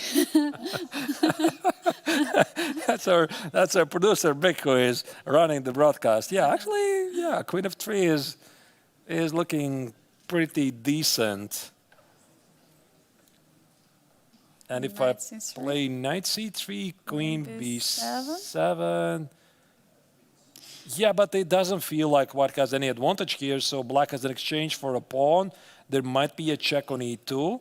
There might be some e4, activate the queen. I don't know, to be honest. I'll just tell you. The only advantage in this position, there is no bishop pair for black. This is the only advantage for white, because in going into other line we were mentioning after trade on e4, there is a bishop pair for black. So I think this line eliminates one of the bishops, and that's one of the ideas. I don't like this for white. Yeah, engine says it's good, but no, I don't like it. Like, it just feels very risky. This rook at f5 is somehow not playing, but I guess this is where you calculate. So. And here, big question now for Frederick. Actually, he's 14 minutes on the clock. The move number 24, 16 more moves to play, and he's below 15 minutes. What a position. Maybe he can bail out. Like, I don't know if he has to bail out. Maybe he can play knight x on e4, bishop e4, and queen e5. Like, I'm like, okay, listen. Just give it back. Yeah, this pin is looking so dangerous, and black gets plenty of counterplay. Let me just take on e5, take on d6, take on f5, and I'm definitely not going to lose this game. And at this point, it would be a pretty smart choice, because you only have 40 minutes on the clock, and this would be move 28, and there's a lot of easy moves incoming. So quite a big choice for Svane to make right now. Does he still play ambitious? He could even maybe play queen takes on e5 here. Do you play knight x on e4, queen e5, give the exchange? Do you play knight x on e4, bishop e4, and rook takes on e5, walk under a pin? Or you just bail out? What do you do? Big question. And now Frederick is going for it. He plays queen takes on e5, defending the knight on c3 at the same time. And now Arvin's turn to go. I mean, both players are getting lower and lower on the clock. What to do now as black? Do you take on e5? Do you take on c3? What do you do? I have to think. Arturs, I think it's extremely difficult mentally when you had such a huge attack as Frederick had just now a few moves ago, and suddenly you realize it's not working out anymore because, okay, the opponent sacrificed an exchange, but he has initiative for it. He has a compensation definitely there. So queen e5 is played. So the point is queen e5, rook e5, white's keeping the exchange. This part is pretty clear. If you take on c3, I take on e7, and if you play something like bishop f6, you take on e4, you take on c3, and white just keeps the exchange. So this part is pretty clear. What maybe is not so clear is how is this balanced? Because knight takes on c3, queen takes on c3, this apparently is correct. Maybe it's because of the strong bishop on b7. Is there maybe a bishop before? I was wondering of queen or queen g6, checkmate threat. Or maybe queen g3 even. Queen g3. Oh, look at that. Queen g3. Look at that. Now the huge attack. Wow. And maybe white has to give away the exchange. I know, I always find ways to give away the exchange, but I'm seeing these ghosts everywhere. And this is still not over, but I think we got our answer. So we're wondering, is Svane going to bail out or he's going to go for more? He went for more. He's not afraid, and he doesn't know he missed a victory. With his bishop takes on h6, we already worked it out. We checked with an engine. He did miss the victory a couple of moves ago, and he's still fighting. He's still fighting for the victory. And it's good for him. He doesn't know. Now he's trying to figure out this position, trying to find the way to get some advantage due to the material knight g3. This is Fork. Wow. This is a suggestion by our producer. He's very, very sharp. Thank you, Beck. Wow. You cannot take the knight because there is queen defending it indirectly. Yeah. And that's how you get back in exchange, is it? Yeah. It looks very reasonable. It's very unusual fork. Like queen takes on g3 is impossible. The queen on d6 defends the knight on g3. Well, okay, let's then put it this way. Now it's Arvind who has to make a big choice. So does he try to win back the exchange with knight g3, which looks very human, but white is up to fold the exchange, and he could make some move, like he could make something like knight e5, I don't know, give up the exchange, and have no risk. Or instead, Arvin decides not to play knight g3, and he decides to take on c3 here and play queen g3. And this choice, Angelica, is incredibly tempting. Like, I see there's a checkmate in one threat, I see there's bishop d6, and I want to make sure. So he has 29 minutes on the clock, all the time in the world, to figure out and prove why you are a world-class player. And this is a fourth in line after take on c3, queen has to take. So we might see exactly this position on the board. Huge choice right now for Aravind. What is it going to be? Knight jumping to g3 or knight to c3? While he's taking time, maybe it's good time for us to check what is happening in the other positions, because the player is approaching the time scramble. And we see in the bottom left corner, David Navarro against Nicolas Theodorou in that interesting King's Indian. Their position looks still completely closed. But what about Machun against Rinat Jibabayev? Rook is already on a5, targeting the a6 square. Machun is trying to be ambitious, but time situation is something what I'm worried about. What about the game about Daniel Darda against Aram Hakobian on the bottom right corner? I see there was a pawn on a6. What is happening? Arturs? There's not a lot of changes in regard of has any of the players got an upper hand. Darda against Hakobian or Navarra against Theodorou. The pace of the game feels more or less the same. In Theodorou's game, from Black's perspective, everything is locked down, and Navarra is trying to find ways to break through, but it's just very, very difficult. That's the game on the lower left corner. Lower right corner, the position feels quite equalish, and Darda is trying to create chances. Maybe the game of Machun against Jumabayev could still explode. So, Angelica, it's your call whether you want to go to check, but we want to keep, of course, at all times, a very close eye on the explosive game of Svane against Arvind. Let's go to the Machun against Rinat Jimabayev to check what is going on in that game of the challengers, because we see that there is also huge time pressure and also attack from white. But as you're mentioning, we will anytime ready to jump to the game of Aravind against Frederick Svane. So Rook a4 has been played. And the long castle is on the board. So Black has safely, is it? Safely, I suppose. Castle the long side. The key has activated the bishops. The bar starts to sling in favor for Black. So White did not really find anything concrete. And if we scroll back the position, where was this? Maybe 7 moves ago. It feels like Black is having a pretty dangerous position. He has to be careful. And Jumabayev found every single move. He found knight e7, he found queen e6. He was not afraid of knight x on f7. After rook e1, he found the only move knight e5. He found the only move bishop b7. And Machun spent a lot of time here trying to figure out does any sacrifice ideas on f5 and rook e1 or maybe rook e1 first and knight f5, etc. Do they work? Apparently they do not, and he played queen e2 and decided to go for this queenside attack. And it's move number 19. There is still not so much time left for both of the players. Machun, with only 14 seconds on the clock, he's trying to find a way to attack. He's trying to attack the pawn on a6, but actually big question, how do you defend it with Black right now? And here's the answer. Here's the answer. Rook d6. You play rook d6. I don't believe in White's attack. You know why? Because I'm looking at White's position. It's maybe a nice position, but there's one element, there's one guy who has not shown up for work, and that is the knight on g3.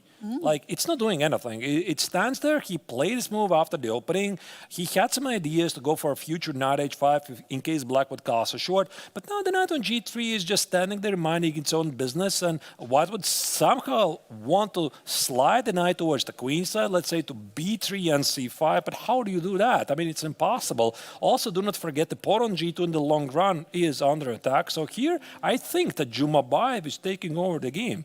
Yes, the pawn on d4 is the isolated pawn IQP in this position, and there might be big pressure on it while having also the bishop pair. And I see the position probably not entirely open, but for the bishops it's actually enough, because bishop on b7 is controlling the long diagonal. The bishop from g5 is also very active. It can slide always to f6, targeting the d4 pawn. I really love position of Black, and I think, is this the moment, Arturs, where Machun is losing control over the position? It feels like it.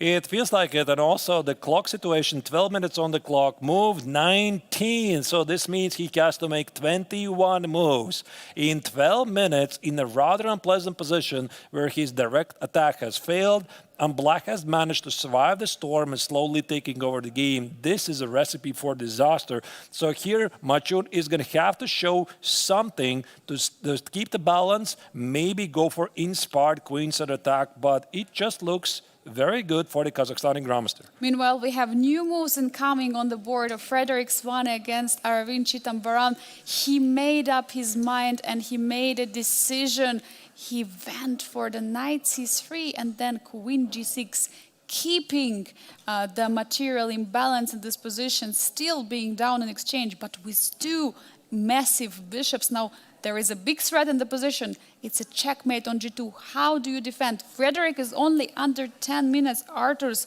what can he do here? Yeah, but why queen g6 and not queen g3? I don't understand. I thought this is the same idea. Like queen g3, you play queen g2, and an extra idea is you enable bishop d6 and queen h2. There must have been something concrete. So perhaps he saw there's going to be queen d2, defend from the checkmate, and after bishop d6, he saw there's bishop f4. Yeah, by the way, the bar shoots up immediately in the sky, so apparently there's no attack. And the point of queen g6, what I notice here is also, wait, you can play rook f2. Yeah, I was thinking about this. And then bishop g2, rook g2, bishop f5, and checkmate. Yeah, this is what I noticed end of the line. End of the line. Oh my God. Yeah, it doesn't work. Doesn't work. So yeah, I was about to say that rook f2 white cannot play because the bishop takes on g2. Now it's not so simple. Maybe there's bishop h4. Black adds a lot of activity for the bishops, and it seems he's going to win back the exchange because the rook at f5 would be left defenseless. So it cannot be rook f1 to f2. Maybe it's the other rook. Yeah, and also there might be at some moment bishop c8 ideas. Sorry. Oh. Yeah, that's me. Oh. That's me. I was scared that Aravind went that's for me. Aravind, Frederick went for it. So looking also at the clock situation, only 8 minutes, and it's move number 26, right? The 14 more moves have to be played. It's quite a dangerous situation for German grandmasters, and I would be feeling worried here for the king. Right, so it's definitely, there's a storm brewing up here in Biel. We're not talking about the weather outside. That's the game in question. Frederick Svane against Aravind. It's getting really heated up here. Svane missed a clean victory a couple of moves ago, and now this is a 3-result game. Yeah, it's the big moment right now for Frederick. We're going to go for a very short break before the critical moment of the time control will start. We see Frederick is shaking his head. What we'll see in the next few moments, we'll be right back in 5 minutes to follow more action from Biel, Vienna.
and we are back with even more excitement from the round 2 of the classical portion of the Grandmaster Triathlon here at the 58th edition of the International Biel Chess Festival. We see the pressure is rising in the playing hall. The players are getting locked in on their boards.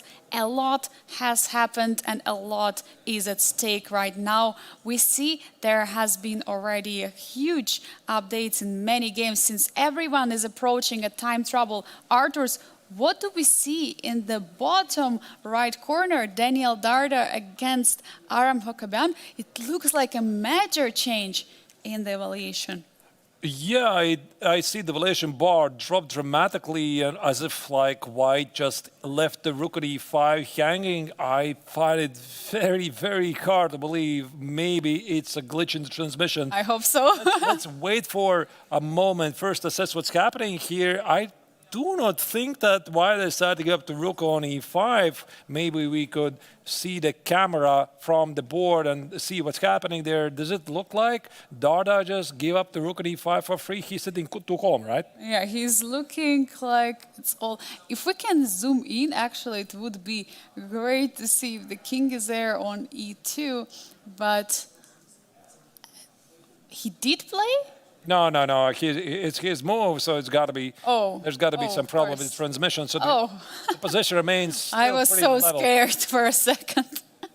The position is still pretty level. It's good. So all the chess fans from Belgium and of Daniel Darda, it's good. Sometimes weird things happen with transmission. Now you see, again, the position is fixed. That's the game in question, lower right corner. The position remains balanced. Also, the other game, which has been a very interesting strategic struggle, the game from the lower left part, Navarra against Nicolas Theodorou. It's a very locked position where Navarra has made some sort of a progress by putting the king on b4, but the game that I'm very interested to see where might be a lot of action is, of course, either Frederick Svan against Aravind or Machun against Rinat Jumabayev, because Jumabayev's game, it felt like the Kazakhstani Grandmaster is trying to take over the game, but Machun has started to improve his pieces and also start to play faster. Let's dive into game of Machun against Rinat Jumabayev. We haven't looked for this game so far. Players are reaching time trouble right now. At move 21 only, 19 more moves to make. Both players are having low time, but Machun is the one who has only 9 minutes on the clock. But looking at his last move, it's a great move. It means the only move in the position which is holding. But I see Arturs' the evaluation bar is preferring black in this position. Do we see that Rinat turned the tables? Yeah, we had this feeling before the break, because a couple of moves ago, I'm just going to show you which was our starting position. I think we left it here. Rook a4, and we felt that after rook d6, there is no attack for white at the queen side. The pawn on a6 is defended. Rook d8 is incoming. The white knight on g3 is weird. And this is where the Chinese Grandmaster start to improve his position. So he did play queen h5, hitting the bishop on g5, also the pawn on f7. Here black played the bishop f6, targeting the pawn on d4. And on top of that, there are some problems with the king's safety. And that's why knight e2 was the only move to protect the pawn on d4 and also the safety of the king. And here Jumabayev already played king b8. The big question is the pawn on f7 not under attack? It is under attack, but I feel like if queen is going to take the pawn on f7, it's going to be stuck there for quite some time. Meanwhile, black will be able to activate an attack against the king on the queen side. I would be really scared to take that pawn. And Machun in this position can get some flashbacks from yesterday. Yesterday, he was taking all the pawns on the queen side of Aram Hokaban. Meanwhile, Aram was creating a big attack against Machun, Chinese Grandmaster, on the king side. So it might be some kind of repetition. What you think what he left himself a note after yesterday? Do not take 3 pawns for now. There's got to be something. Yeah. Be careful when you're be careful. Might be poison pawn. Anyway, yeah, you never really know. So let me show you very quickly on the board. Queen takes on f7. What happens if white accepts this pawn? Might be a Greek gift. We don't know. I assume it's got to be bishop d4, takes, rook takes on d4, the rook on d1 is hit, rook takes, queen takes on d4, and now this rook on a4 is somehow oddly positioned because there is a queen d1, not only a checkmate, but the rook on a4 is left defenseless. That's actually a good point. Sometimes if you don't see if it's a checkmate, at least you will be able to take the rook, but it is a checkmate in this position. So what to do? Bishop b3 is on the board, and now the other rook is getting defended on the d4. But now that I was starting talking about these flashbacks, and Arturs, don't you see this rook on a4 it has the same vibes to me. It brings same vibes from yesterday, like that rook on g6. That it looks a bit clumsy on the queen side on the board. It's defending the pawn from the side, which doesn't look so great. Yeah, so here I think Machun is definitely just trying to stay in the game. I see a very easy move for black. It's rook d8, so you just apply pressure. And again, if I place queen takes on f7, you're going to play bishop takes on d4, and we are going to have a lot of trades. Okay, I'm now playing from the black's perspective. Takes, takes, takes, and this position somehow feels a bit safer for white because now there's no checkmate on d1. The rook at a4 is not under attack, so this is what Machun wants. This is what he wants indeed. But is there anything else what Jumabayev can try? I mean, definitely not a rook at h to d8 is a move, which is very tempting. You're putting more pressure on d4. But, what are the other ideas for black in this position? There's many moves. Like I think this is a pretty easy move. Like you just improve your pieces, and after queen takes on f7, who said that you have to take? I'm also seeing the move c5. Like, oh, I'm missing something. What I'm missing? Oh, I'm blundering the bishop. Pardon me. Really bad. Take more coffee. Yeah. Like, I thought that I can somehow exploit the pin here. Maybe then e5. Yeah, that was the other move I was thinking about, applying pressure against the pawn on d4, but this one is better because I'm not blundering the bishop. I absolutely love it. Wow. e5. Now the pawn cannot take definitely because of the rook hanging on d4. And d5, I mean, it feels a bit too much. Could be something like this. We might see it, actually. Yeah, so c6 could be a move. Also, e4 makes sense. Open up the bishop. There's a lot of dynamics. And by the way, this is a very common play at the GM level. The players at this caliber, they don't really count the material balance very often. All they care is the initiative, especially in the time scramble. And sacrificing the pawn on f7, going for this e5, e4, it looks really reasonable. But I think we just did not see Jumabayev just played bishop c6, rook c4. Different choice was made. Interesting. He went for bishop c6 with the idea of bishop e5. Now the knight on e2 is being on attack. Does he want to trade the light squared bishop for a knight and get the pawn on d4? I think so. Yeah, that looks really nice. Unless he's weakening his own king. Like, I think this is what he wants. Like, take on e2, queen takes on e2, take the pawn on d4, and secure the bishop on d4 with c5. It looks really nice. Then you have the opposite card bishop position, but the attack might be huge in those kind of positions because the bishop cannot defend the other squares, the opposite colored squares. Unless, of course, Jumabayev just improved the bishop and he wants to do something else. So I think this is a game definitely we want to keep our eyes very closely.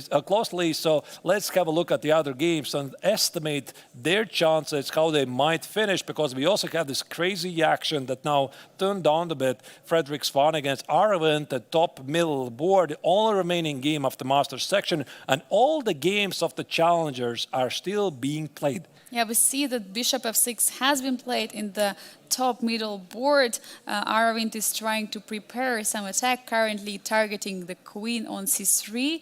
The action slowed down a bit, but the clock situation, I mean, if I'm not mistaken, I mean, there is just a few minutes on the clock of the German Grandmaster. He has to make a decision. Still a lot of moves to be played. Meanwhile, on the bottom left corner, David Navarre against Nicolas Theodore, this position with a pawn on a4, and I see suddenly his king is already on b4 for white. What is happening in that position? I mean, definitely something exciting on the A file. Meanwhile, on the bottom right corner, all right, we were going to follow this game. Very quickly. Yeah, very quickly. Very quickly, let's just assess the situation, what's happening in Navarre against Nicolas Teodoro, then also jump in what's going on in the game of Daniel Dard against Aram Jacobi, and those are the peaceful games because two games potentially can explode. Svane against Aravind, and also the game of Machun against Renat Jumabayev. So we're going to keep an eye on those games very, very shortly, but what's happening here? So Navarre put the king on b4. The question is, can he make any progress? Yeah, he's trying to put pressure on the a4 pawn, but I'm not sure. I mean, it looks a very interesting position for a king. While black's king is all the way on g7 square, it's not doing much, but white's king is very active. I don't see how he's winning the pawn on a4. It seems to be well defended. Everything stands here. There's no progress. If you play b3, you trade the weakness that is defended. So the king side seems to be locked away. So we can assume that the game is pretty balanced. By the way, if you're wondering about the clock situation, why the players have so much time on the clock? Because they're already well within the next time control. They already got extra half an hour on the clock. Now let's move on to the other game. The other game in question is Daniel Darda against Aram Jacobian. That's the game we also haven't seen for a while. So Darda's played with the white color. He has a minor pressure. He has the bishop, although black has an outside pass pawn at the queen side. Yes, but the bishop is a pretty strong piece, although it compensates for this passer on the a file, and players are getting lower in the clock. 8 minutes only with 5 moves to be made. But I say Arturs right now is the spiciest game which we have as a Frederick Svane against Aravind Chidambaram. I suggest we go there because the players are getting so low on the clock, and we'll see what has changed so far, because I see some changes in the position and only 3 minutes for Frederick Svane. What is going on? So some moves were made. I think we missed a couple of moves while we were checking the other games. I'm just going to scroll back a bit. What happened here?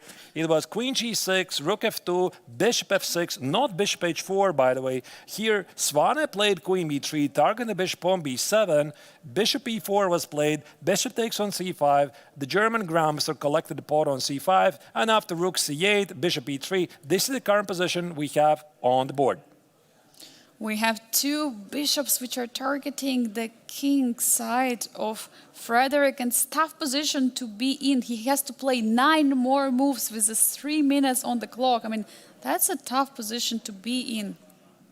c5, rook c7, you can clearly see the Indian grandmaster using the advantage he has on the clock. He responds very quickly because he senses that white doesn't have enough time. This is move 31. White needs to make 9 moves in less than 3 minutes in a very complicated position where black has a very scary looking bishop here at the center of the board. Arturs just check a body language of both players. They are fully locked in, but Frederick Svane is getting under this huge time pressure. He cannot find the best move. He's shaking his head.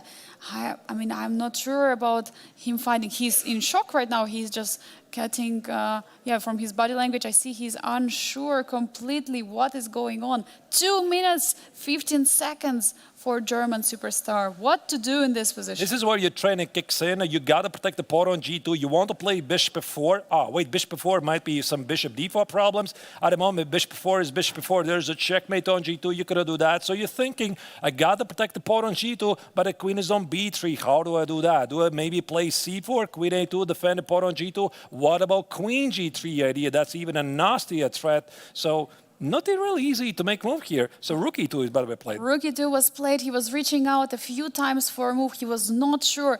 9 moves had to be played. Now 8 moves more left for 1 minute and 50 seconds. I mean, this is a very little time for Frederick. Watch out for queen g3. Queen g3 is a big threat here. So if you play queen g3, I think here white has to play bishop f4. Bishop takes on f4. Rook takes on e4. Queen is to check. King f2 escapes. Queen g3 check. Maybe it's going to end with a...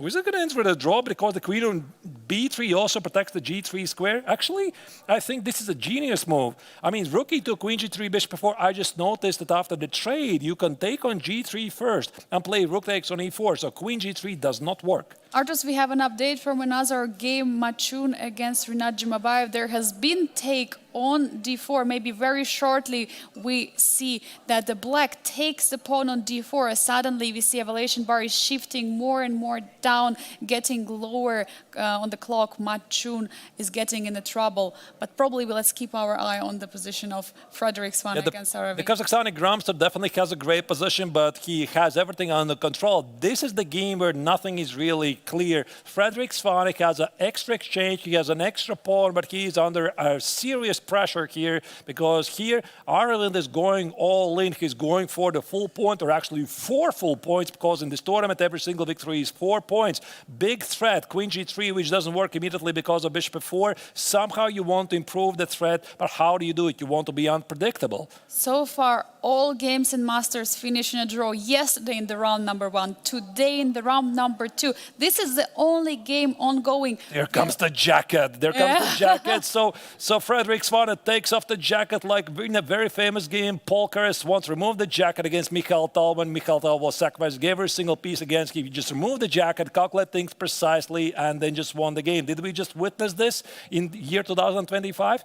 Yeah, for sure we did. David Frederick Svan is getting ready to play another move. He has to be ready, automatically replying after each move of Aravind. Will he be able to score those 4 points and get to the top of the rankings after actually a pretty tough start in the chess 960? He's nervous. Rapid. He's nervous. Look at him. He's nervous. He feels this is a critical moment, or maybe it's just the adrenaline that is kicking in because you feel this is it. This is the moment you've been going for the entire game. You got to be precise. You got to concentrate. Be 100%. You cannot afford to make a mistake. And again, there's no increment, no extra seconds added for every made move. It's only, how much seconds is it? 110 seconds for 8 moves to play. Yeah, it's not enough for sure, so he has to make sure every move Aravind is playing, he has a reply. He has to find reply to every move. And meanwhile, I really admire that Aravind is not rushing with his decisions. He's not rushing with the moves. He has 10 minutes on the clock, and he's using his time against Frederick Svan because he knows playing on time might not work well for him. These are the most difficult moves for Frederick in this game. Rook b7, queen a4. Rook e7 is played very quickly. The bar shoots up immediately in the sky. But again, this is something that Svan was not expecting. Series of moves to be played very quickly. Rook e7 was played. Now Svan has to find a move. 1.5 minutes for him only now. 5 more moves to make? No, not 5. 7 more moves to make. Watch out for the queen g3 threat. Is it a threat? Is it not a threat? You don't really know. You have to calculate things. By the way, if you play queen g3, it drops the bishop on e4. So similarly, you cannot do that. You want to clarify things. You want to play bishop e4. By the way, big question. Can you play bishop e4 here? Yes, a huge question. He has 1 minute, 6 seconds on the clock. It's tough to find the solution. He's trying to figure out. But The not clock enough is ticking. time. The clock is ticking. 1 minute here, and he needs to make, how many moves is it? 7 moves. 7 moves, and actually we have an information. There is the only move for him, and he goes for it. He plays bishop e4. It was the only move he had to play, and bishop c6 replied instantly. Frederick is shaking his head. He doesn't know what to do. According to an engine, the only move here is queen takes on a6. Everything else he loses, and he has to find his own second. So you can definitely see he's like, oh my goodness, how did I get here? 30 seconds for Frederick. He has to go for it. He's in shock. It's very realistic. He's going to lose on time. So there's a lot of drama. He's like, what's going on? He just cannot believe. He doesn't know that he's winning. He wants to take on a6. No, he doesn't take it. He plays queen c4, which is a big mistake, walking into bishop b5. Bishop b5, and he's going to recapture the exchange back for Aravind. Will he do it? So apparently queen x on a6 was winning, but it was so scary move to make, and now queen c4 with the pawn on a6. Bishop b5 is a major threat. What is he going to do after bishop b5? Actually, here the engine says bishop b5, you have to take on b5, give away the queen, and all the emotions are in the face of Frederick. He's so unhappy right now. Look at the body language. He's in complete shock. He cannot believe this happened. The time control, no increment. This is what is making to the players.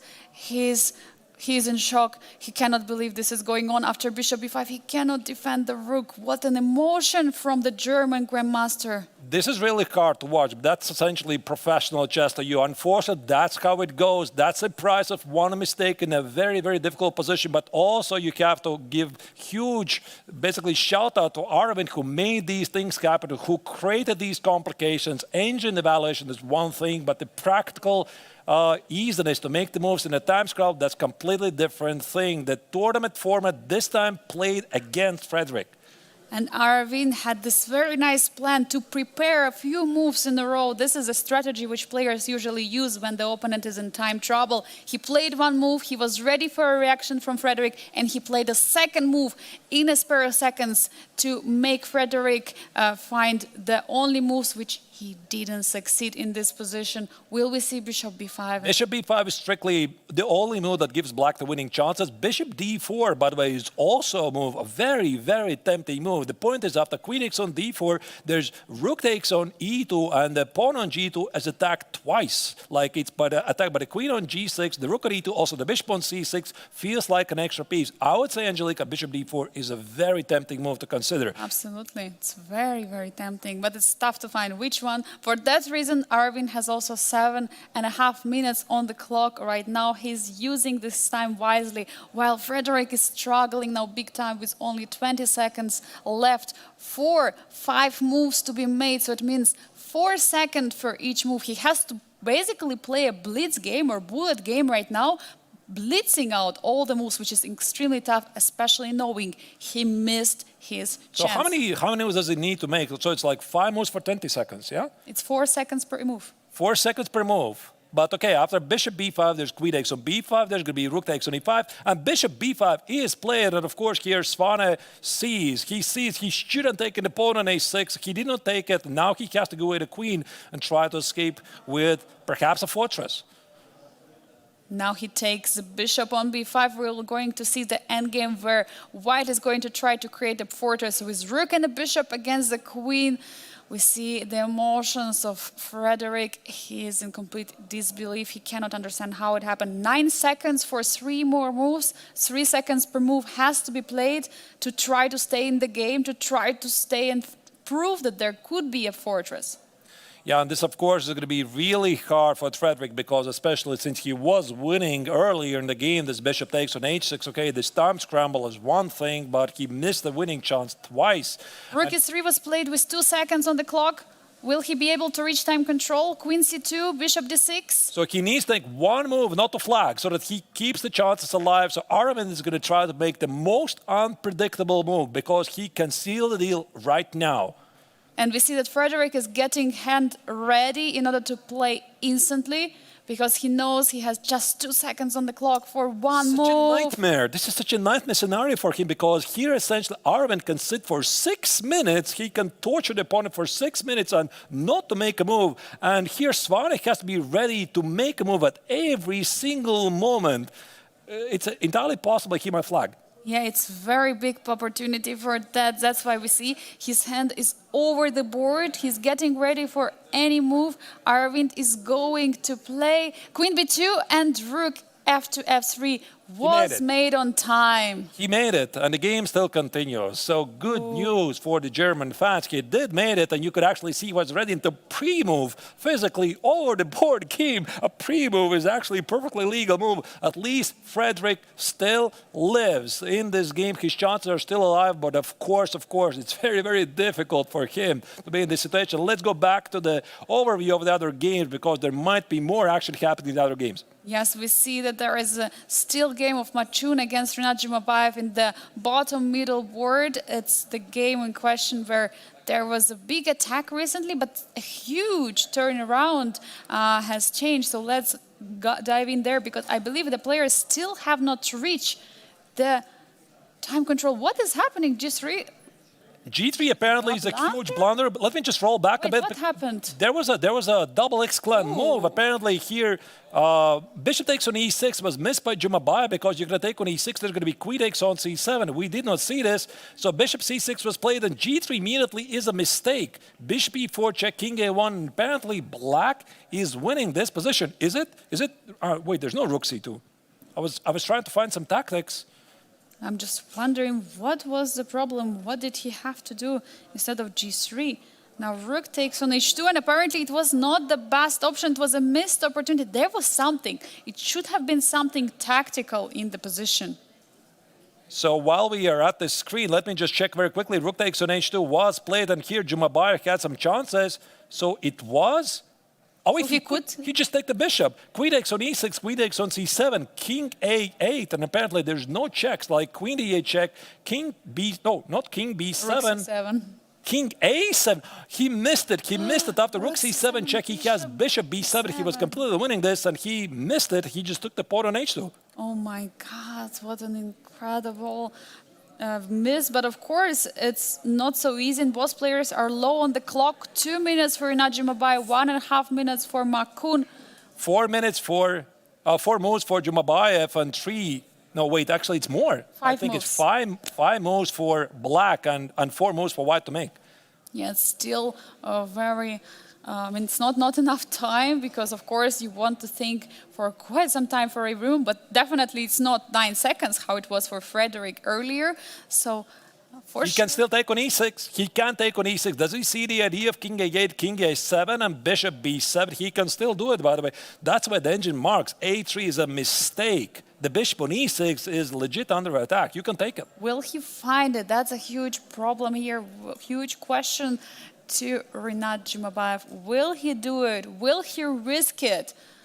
Can he calculate? If you don't take it, you have nothing here. Like if you don't take the bishop on e6, then position is just level and the white king is safe. The bishop is going to depart, and it's just a material balance on the board. So Rinat feels this is the critical moment. Only 1 minute on the clock. He misses it. He plays a5, and now this is a 3-result game again. Yeah, one more time he's missing this take, and after queen e5 there is no more take on a6 any longer. Queen is defending the pawn on b2, queen is defending the bishop, and bishop takes a5. What a threat. Machone is trying to play 4 more. He plays queen e5, he defends the bishop on e6. Now bishop d5 is a big check. And I think in this position black should be very careful. He has only 40 seconds on the clock and his king is more exposed. Move 37, black needs to make 4 more moves with 30 seconds on the clock. 4 moves with 27 seconds. Rinat has to rush. He has to play faster. He plays rook c2, offering a rook trade with an idea of checkmate on g1 and b1 after rook takes on c2. The Chinese grandmaster has a bit more time, 1 minute and 15 seconds on the clock. Bishop d5 check feels to be tempting. Bishop takes on d5, rook takes on c2 will leave the rook defenseless. Maybe not that. Maybe after bishop d5 check, the king is going to walk away. So Machone is calculating very, very hard right now. Does he take on c2 or take on f5? Win a pawn. Watch out for the background checkmate here on b1. Huge question now for Machone. What to do? Will he trade the rooks or will it be bishop d5? 50 seconds. He still has a bit more time than Rinat, but still 3 moves. 3 moves have to be made. Both the players have to make 3 moves, but has slightly more time. 37 seconds versus 25. There is no increment. The players have to make 3 more moves to get safely to the next time control. Machone is reaching for a rook. Will we see a take or will rook move away? He didn't touch the rook. They're officially equal. It's 25 each seconds. Now 23 for Machone. Will he move the rook? Will he take it? He took. Rook takes c2. Bishop takes c2. Instantly played. Now queen g1, queen b1 is a huge threat. Watch out for the g1 square. Now there should be some check. Bishop d5 or queen d5. The right checks in the 15 position. seconds. a4 fixes the b3 square. Bishop takes to f5 is going to be queen b3 check or bishop b3. Watch out for the checkmate ideas on g1. Very difficult for white to make here a move. You also have to be careful as black, because if you move the queen away... 5 seconds, 4 seconds. He needs to make a move, not to flag. Bishop d5 check finally played, but... And it's exactly move 40. Oh 10 seconds for black to make the only move to make to the next time control. As usual, this is the moment when people make mistakes. No, king a7, he made it. They made it to the next time control. Oh my God, what an exciting game, and moves, final moves of the first control, and they reached it finally, Arturs. I'm relieved. I'm relieved. Machun is relieved. Renat Jumabay is relieved. All the viewers are relieved, and the players have officially made it to the next time control. Let's go to the overview and see the other games. Let's see what's happening there. We see all the boards already are arrived at the second time control. We see Frederick Swane against Aravinci Tamburam in the top middle board. I think that's the only person who is not relieved after reaching the time control is Frederick, because he didn't find the only move he had, and he ended up being down a queen.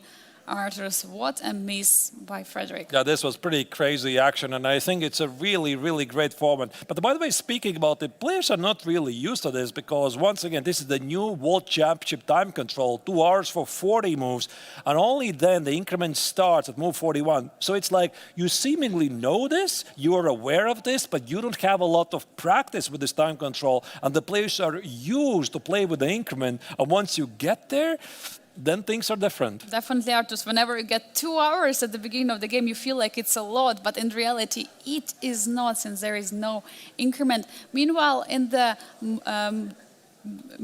bottom left corner, David Navarre against Nicolas Theodorou. The game in question is this King's Indian, king on b4, which is attacking the pawn on a4. Not much has been changed, but I see some action on the king side. Meanwhile, Daniel Darda against Aram Hakaban on the bottom right corner. There is an endgame. There is a bishop against the knight. The rooks have been traded, by the way, and there is a pawn on c6. I mean, what a game. Yeah, there's a very interesting unbalanced endgame, and somehow the bar favors Darda's position a bit, but I think it's, to be honest, quite equalish. So maybe let's go full screen to this. And now it's going to be a bit slower pace. The emotions have calmed down, and maybe Darda and Jacobi didn't really feel it. Things were really explosive, and yeah, things were really explosive in the other games. Well, they just had this pretty quiet endgame. Darda was pressing for most of the time, but I think that Jacobin was always within the balance. But I have a question, Arturs. White has an extra pawn. White has a bishop against the knight. I mean, there are so many pros in White's position. How come the position is still even? What is the compensation for Black? Is it this a pawn? Because the knight doesn't seem like to be such an active piece on a6. I'm not even sure if White's going to win the pawn on f7. What if I just play f6? So what do? Like, I want to play knight b8, knight c6, and it's not like this is the kind of position where White has no risk. I mean, this isn't an outside pass pawn after all, and there might be scenarios. Let me just input some random moves, like this, for example, yeah? White might actually lose this, because of this pass pawn on a5, Black's going to trade it, play a4, collect the pawn on c4, and then just march towards these pawns on the king side and just win the game. So also for Darda, he needs to show something. For example, f6, and what do? For example, king b4. What if I play knight b4? And what if I play knight c6?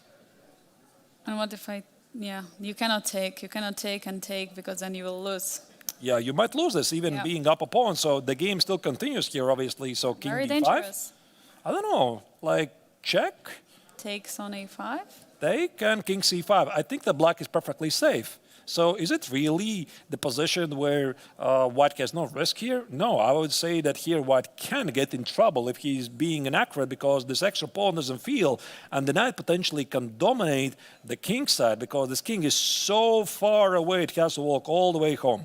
But Arturs, I have to highlight, just look at the camera of the players which we have. Both players are absent. We have chairs playing against each other here, because both players reached the time control and they just left. They need to get refreshed. It's a very funny situation when we have two chairs. I think we need a camera. I think we need a camera on the restaurant, because I still remember, Angelika, this footage from the World Championship. It was Dingleran against Janne Pomnish, was it? And they were always not present at the table. They were like, one of them was chilling in his restroom, the other one is his restroom, and it was the producers who were trying to bring them in the same room. So what they did, they cut the footage from one room, the other room, and they just stick it together. They're basically never present. Anyway, yeah. By the way, we see that Darda is back at the board. Yeah, the back of the board, of course, that's what happened when you're spending so much time, especially in the time trouble. And we see other players are also at the board in the camera overview. Also, we see the viewers there, and probably it's time for us to check what is happening on the rest of the boards. Has there been some changes in the position, Arturs? I see that Frederick Swane against Aravind at the top middle board. Not much has changed. I mean, there has been a push of before, but maybe let's try to go to that game, because I feel like we have to see how Frederick is feeling himself, because it feels absolutely like a heartbreak.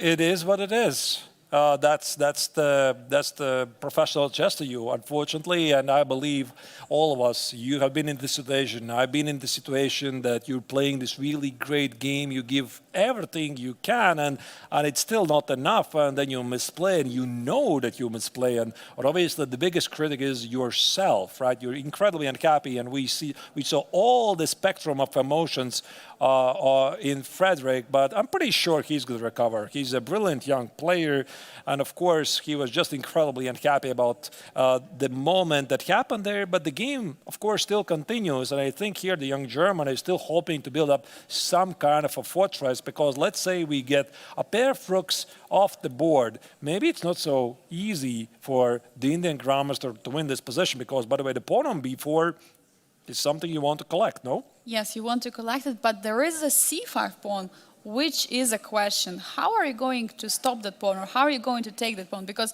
in order to break the fortress, you have to create an attack. You have to attack the pieces, but the pawn on c5 is going to be always defended by the bishop. How are you dealing with it as black? I mean, Arturs, is there any plan we might see here in the position what Aravind is thinking? I think I want to play rook a2 first to avoid while playing rook f2, or definitely I don't want to trade the pair of rooks, and most likely these pawns are going to roll forward at some point, maybe build some mating nets. But there's one thing, Angelika, I want to do. I want to scroll back those moves to the time scramble where Swane missed the victory. Yeah, we had the engine switched on. We checked it so that we can immediately give you real-time information what's going on, because the bar was jumping wildly. And there was this one moment where Aravind was creating a lot of practical problems. So I'm going to roll back 10 moves to this position. This is what happened in time scramble. So rook e7, a bishop f4, and bishop c6. What we did not see here was the only move for white that was apparently giving the young German the winning position, and that was the move queen takes on a6. He saw some ghosts. I think he saw maybe bishop d4 check, that king has to walk away. Oh, sorry, my bad. A couple of moves can be made. I'm just going to roll back a bit. So here, bishop c6, queen takes on a6, and bishop d4. Maybe he just hallucinated in the time scramble that the rook on e2 is under attack. But I think maybe he hallucinated that king h1, there is bishop g2. King h1, bishop g2 check. Oh yeah, that's a very good point, by the way. Yeah. But of course you have king h2. So you're right. Yeah, maybe indeed he saw this, like king h1, the queen on a6 is going to be left defenseless. Let's just put it on the board. King h1, bishop g2, rook takes on g2, the queen on a6 is falling. You're absolutely correct. It's king h2. It's got to be king h2. And here, according to the engine, black has nothing better than to play bishop takes on c5. Obviously, still tricks, but white is technically winning. White is winning because white is up on exchange. There are 2 pawns on the queen side. Frederick missed this move, queen a6, and immediately after playing queen c4, I still have in my head his reaction. Yeah, his reaction, like, he did not play queen x on a6, he was already unhappy. Like, he convinced himself he has blundered before. That was his reaction. So when you are in such state, when you think you made a mistake, you're not looking for the win, obviously. You have to find still the best move, because the time is something what you have to use in that position, and he didn't have enough. So he had to play a faster move, and he had to trust himself, because at one moment I saw that he was reaching for the pawn, he was reaching for queen a6, but then he went for queen c4. And that's crazy action, really. So here we are seeing the only moves by Arvind. By the way, absolutely the best continuations. The threat is checkmate in one. And according to the evaluation bar, white is completely lost. But we also noticed that Black did not take the pawn on b4. So these look really strong connected past pawns, but apparently here there's something more important going on, which is the king's safety. I'm talking about queen g1 check, and if white plays rook f3, there's going to be a check here, rook a2. The pawn on g2 is going to fall, and most likely white is simply losing. Yeah, so that's why there is no way to go now. I think Frederick is realizing it as well himself. We see he's trying to find the best move, but for sure it is very tough, because looks like this line is forcing. I mean, Arturs, probably it's good that maybe we show this line on the board shortly, how it may continue, because it looks very forcing. You have to stop the checkmate, you have to move the g-rook. Yeah, so this is a big threat, and if you move the rook somewhere further, the rook at e3 is going to be under attack. So it's got to be this, and check, and here, and rook a2. So the pawn on g2 cannot be defended. There's no rook f2, unfortunately. So maybe instead of this, maybe after rook a1, here white can try to give a check here, and now play some sort of rook g4, but I don't see how it changes. Again, queen g1 check, king goes here, rook a2. These heavy pieces are a deadly combination. And probably it's a good moment for us to get an overview of all games, to see what else has changed and get the updates. Arturs, in the bottom left corner, David Navarre against Nicolas Theodorou. Something is changing. There are two bishops on the queen side, on the king side, and the two pawns. Other than that, we see Matchun against Rinat Jumabayev still trying, and Daniel Darda against Aram Hakobian still in this tough endgame. We see a lot of action. A lot has been changed so far in the time trouble. We've seen a lot of blunders, inaccuracies, and we're going to see more action just in a few moments, just 5 minutes to get refreshments, to get ready for the continuation of the round number 2 of the Grandmaster Triathlon here in Biel. Be right back.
Welcome back, dear viewers. We're at the edge of our seats from the round number 2 of the classical portion of the Grandmaster Triathlon. We have seen a lot of action, a lot of blunders, but even more, we have some new major updates from the other games we have not followed. Arturs, what is going on in the board of David Navarra against Nicolas Theodorou? Because it looks like the rook all the way on d7 getting trapped, or what is happening? Yeah, I think that they just decided to fight for the spotlight because there was so much action happening in the Frederiksson against Arvind, and now the things have settled down and the Indian Grandmaster is fighting for the victory. That's the game in question, top middle board, the only game of the master section. But yeah, apparently David Navarra miscalculated.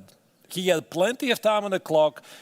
He had a pretty much deadlocked position. That's the lower left corner against Nicolas Theodorou, the leader of the GMT Challengers tournament. So Navarra was trying to find a way to break through Black's very solid position, but apparently his calculation, unfortunately, at the critical moment, failed him. Yeah, they felt for sure we should jump in that game. But before that, just shortly, Machun against Rinat Jumabayev. As we see, there is still big question. Will there be a bishop trade or not? Still, players are getting ready. And in the bottom right corner, Daniel Darde against Aram Hakabian. They're still playing out the endgame where Black has it outside passer on the A file. But Arturs, you're right. The game which deserves our attention is David Navarra against Nicolas Theodorou. We haven't seen this game for a while, but what is happening there? How did the rook get to the d7 square? I'm just shocked seeing it there. Maybe let's pull up the board and let's go. See let's go and let's try to figure out. By the way, the rook on d7 is not under attack by the bishop on g4 because you see the rook on g1 is pinned and the king on g7. And you're probably curious, and Angelica is curious, how did we get there? I already checked it. I know how did we get there. So we're going to go back about 10 moves. And this was happening not in a time scramble. The players had plenty of time. So we're going to go about here. This was the position the last time we saw where Navarra was trying to make a progress. He was attacking the pawn on a4. He had the rook on a3, bishop on c2. Everything is really close and there's not much you can do. What happened here, I believe it was rook f3, rook f8, rook f1, rook a6, here and here. So Navarra decided to try his luck to play for the win.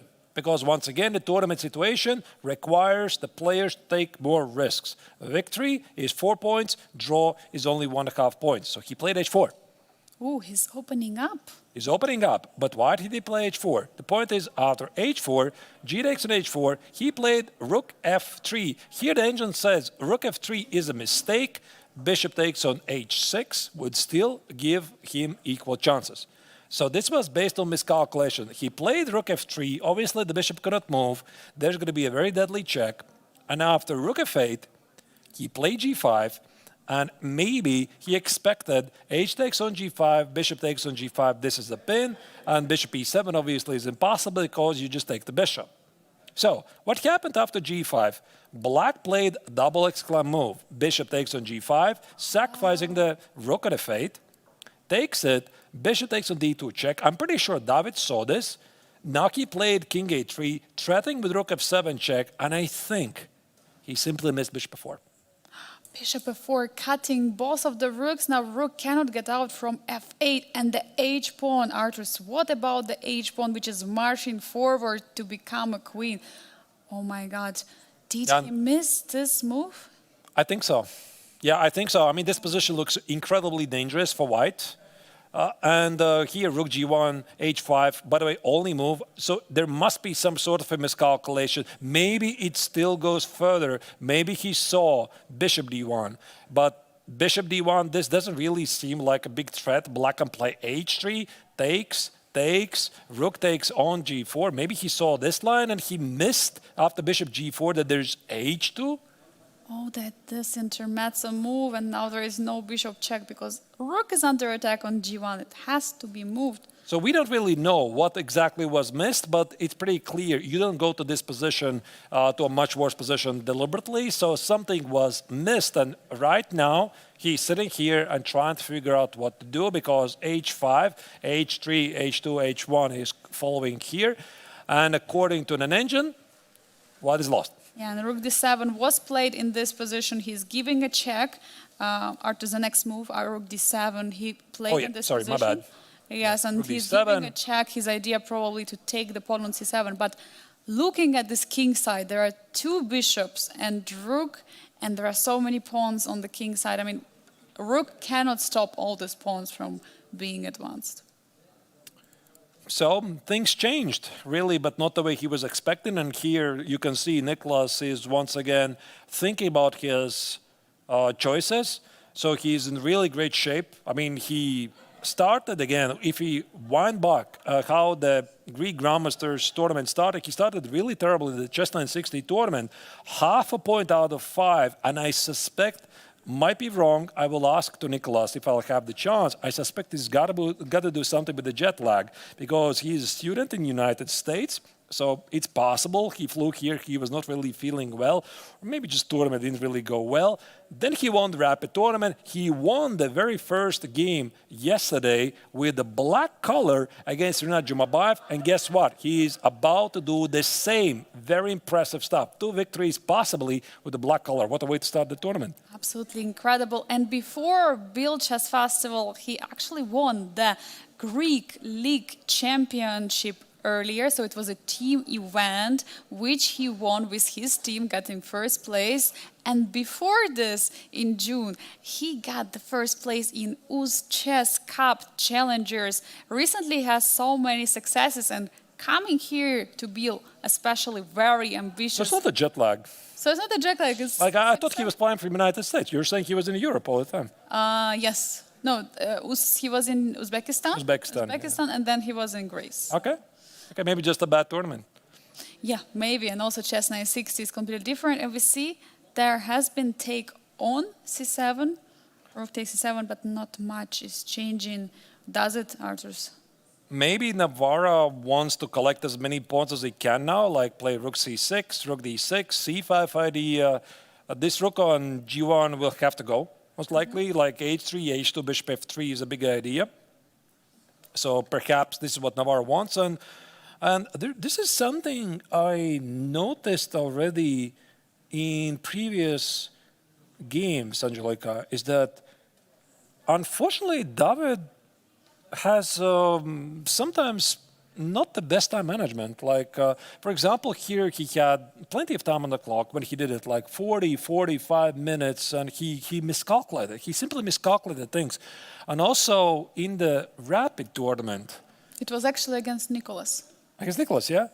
Yeah, this is the pattern that is happening again for David. It's not really a time scramble. It's like sometimes, yeah, he just rushes with things, and obviously David has been under a lot of stress lately, and this yesterday's victory would have thought that that he's finally managed to find the pace, and no this, so he tried really hard to win the game. He miscalculated, and again, now you have all the time in the world to think about your mistakes.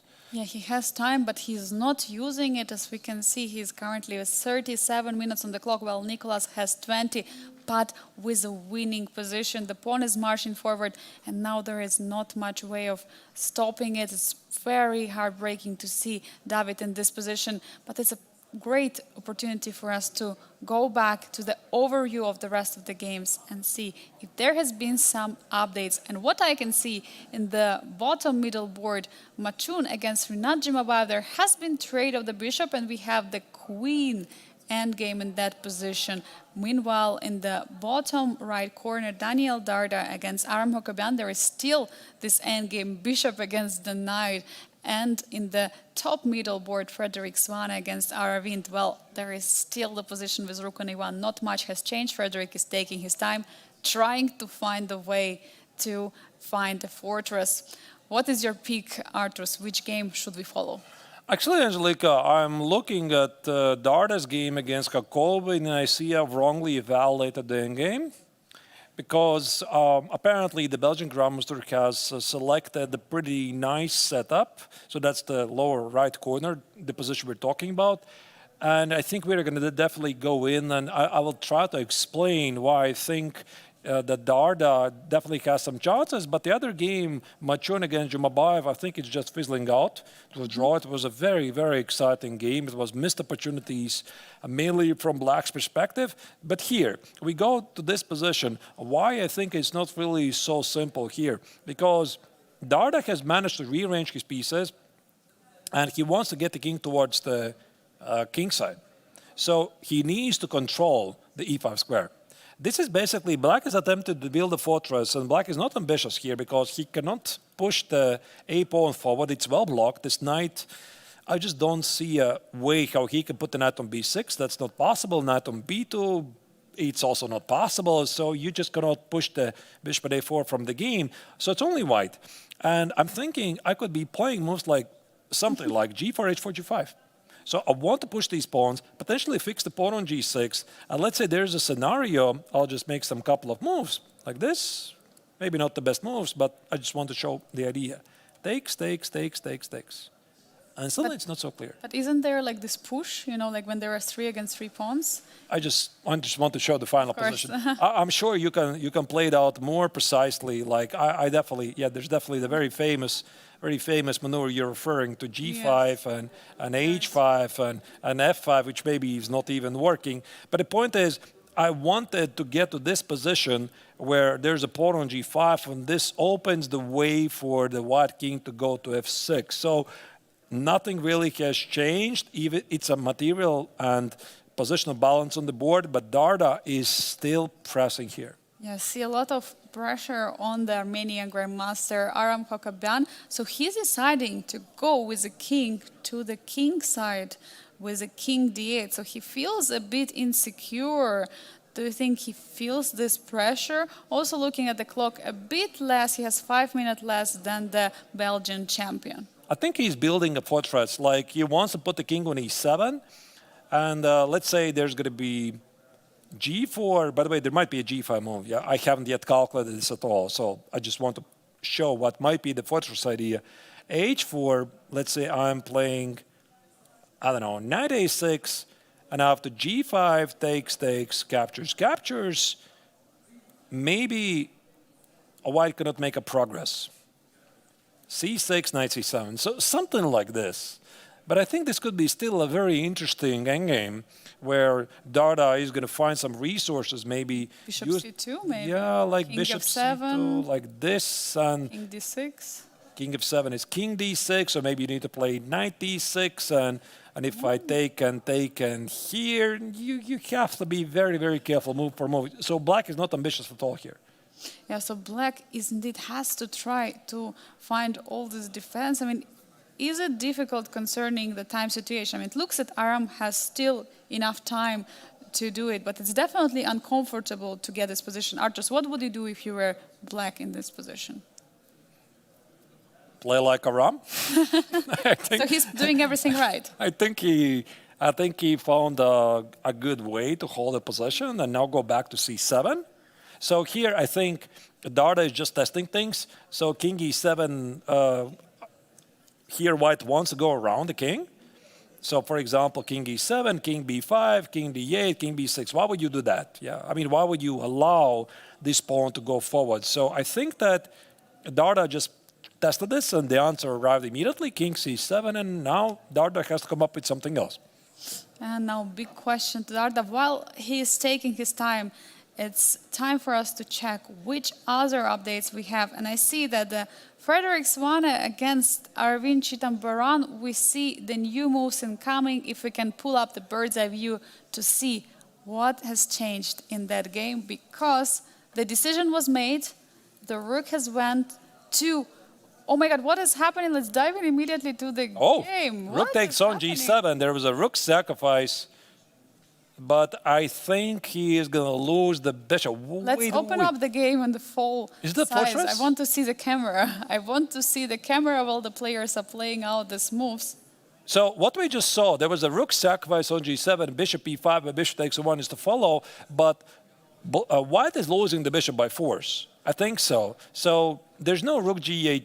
I mean, maybe you can give rook g8 check. Rook g8, king f5, take on a1.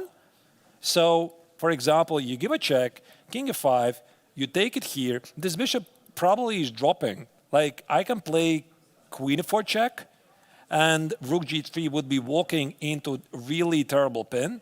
Like h5, h4 takes here, check. Rook g3 drops the rook. g3 is going to be check, check. You lose the bishop. And king g1 is going to be queen c1. You collect the bishop. So I think it's safe to assume the bishop on a1 is falling. So the final chance, what here maybe Frederick is trying to do, he's trying to build a fortress. So maybe he wants to take on a1, give a check. So g3 is bad. Check, check. The bishop loses. King g1. Here, check. Here, takes. So I want to get a position where I play rook f3 and Just wait. but I don't think it's a fortress. With maybe the f pawn gone, with these two pawns gone, let's say the pawn on b4 and pawn on c5 is gone, I think I play rook f3, it should be a fortress. Like, I don't think that, I don't know, to be honest. Like, Is there an opportunity actually to put the rook on f4 and defend it with g3 so that the pawn on b4 is protected? that's actually a very valid point. Like this. It's worth a try. Like here, rook f4, you defend the pawn on b4. By the way, why not? And let's say you play queen e5, I play g3, h4, and maybe it's actually a fortress. A very interesting idea from white. And then if there are two defended pawns, you definitely cannot do anything without that. Magnus Carlsen once said, famously, he doesn't believe in fortresses. I think he's wrong. We might see one today. We might see one today, exactly. I mean, queen f4, by the way, is played, check. Rook g3 loses, g3 loses. g3 doesn't really make any sense in terms of the fortress unless he still gets to this position. I think it's a very nice setup. The only chance for Frederick to stay the game, have the rook on the fourth rank, not allow the king to crash through, and just hope it's going to be enough to hold. Black has the queen, but it might not be enough to win the game. Let's zoom in on the players and see what Frederick is thinking about. Now we see from the body language, Frederick is still trying to find the best option. But of course, I still see this heartbreak from the previous position in his mind. But of course, as Arturs, you're mentioning, he's a strong player. He is a strong grandmaster from Germany. And he has this ability of overcome. He played his final 40th move with 1 second on the clock to reach the time control. So he will try to keep in the game. And do you think he sees the ideas for fortresses? I mean, if I saw it like in several minutes, I'm pretty sure Frederick saw it like way before me.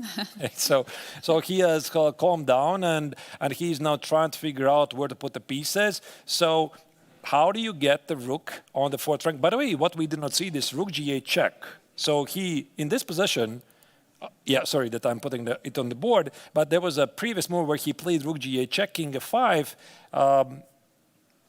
He's now figuring out, where is it? Is it g3? Rook g4, rook f4? Is it the fortress? Can I do this? He has 4 minutes, 48 seconds on the clock. He has to find a decision. We see he's taking his time. And now rook look at g4. this. Look at this. Maybe it's a fortress. Rook g4, rook f4, defending the pawn on b4.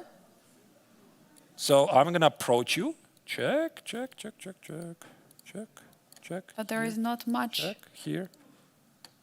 How do you make progress? Queen f3, maybe? I'm sorry. Wait. I mean, I you would make a Frederick check. a very happy person today. Yeah, like you play queen f3. No, but I don't see any progress. So h5 check here, and unless, I mean, there could be some Zugzwangs. I don't know, like I have never seen this position in my life. Without B pawns, maybe there could be an idea. G3 is on the board, Arturs. We have it. G3 has just been played. We might see this idea of rook g4, rook f4. It might happen. So, I just checked the engine. Can I say it, what it says? No. I mean, we do see the relation bar. Yes, of course. The bar says black is winning if he doesn't take the bishop. Oh, which maybe is illogical?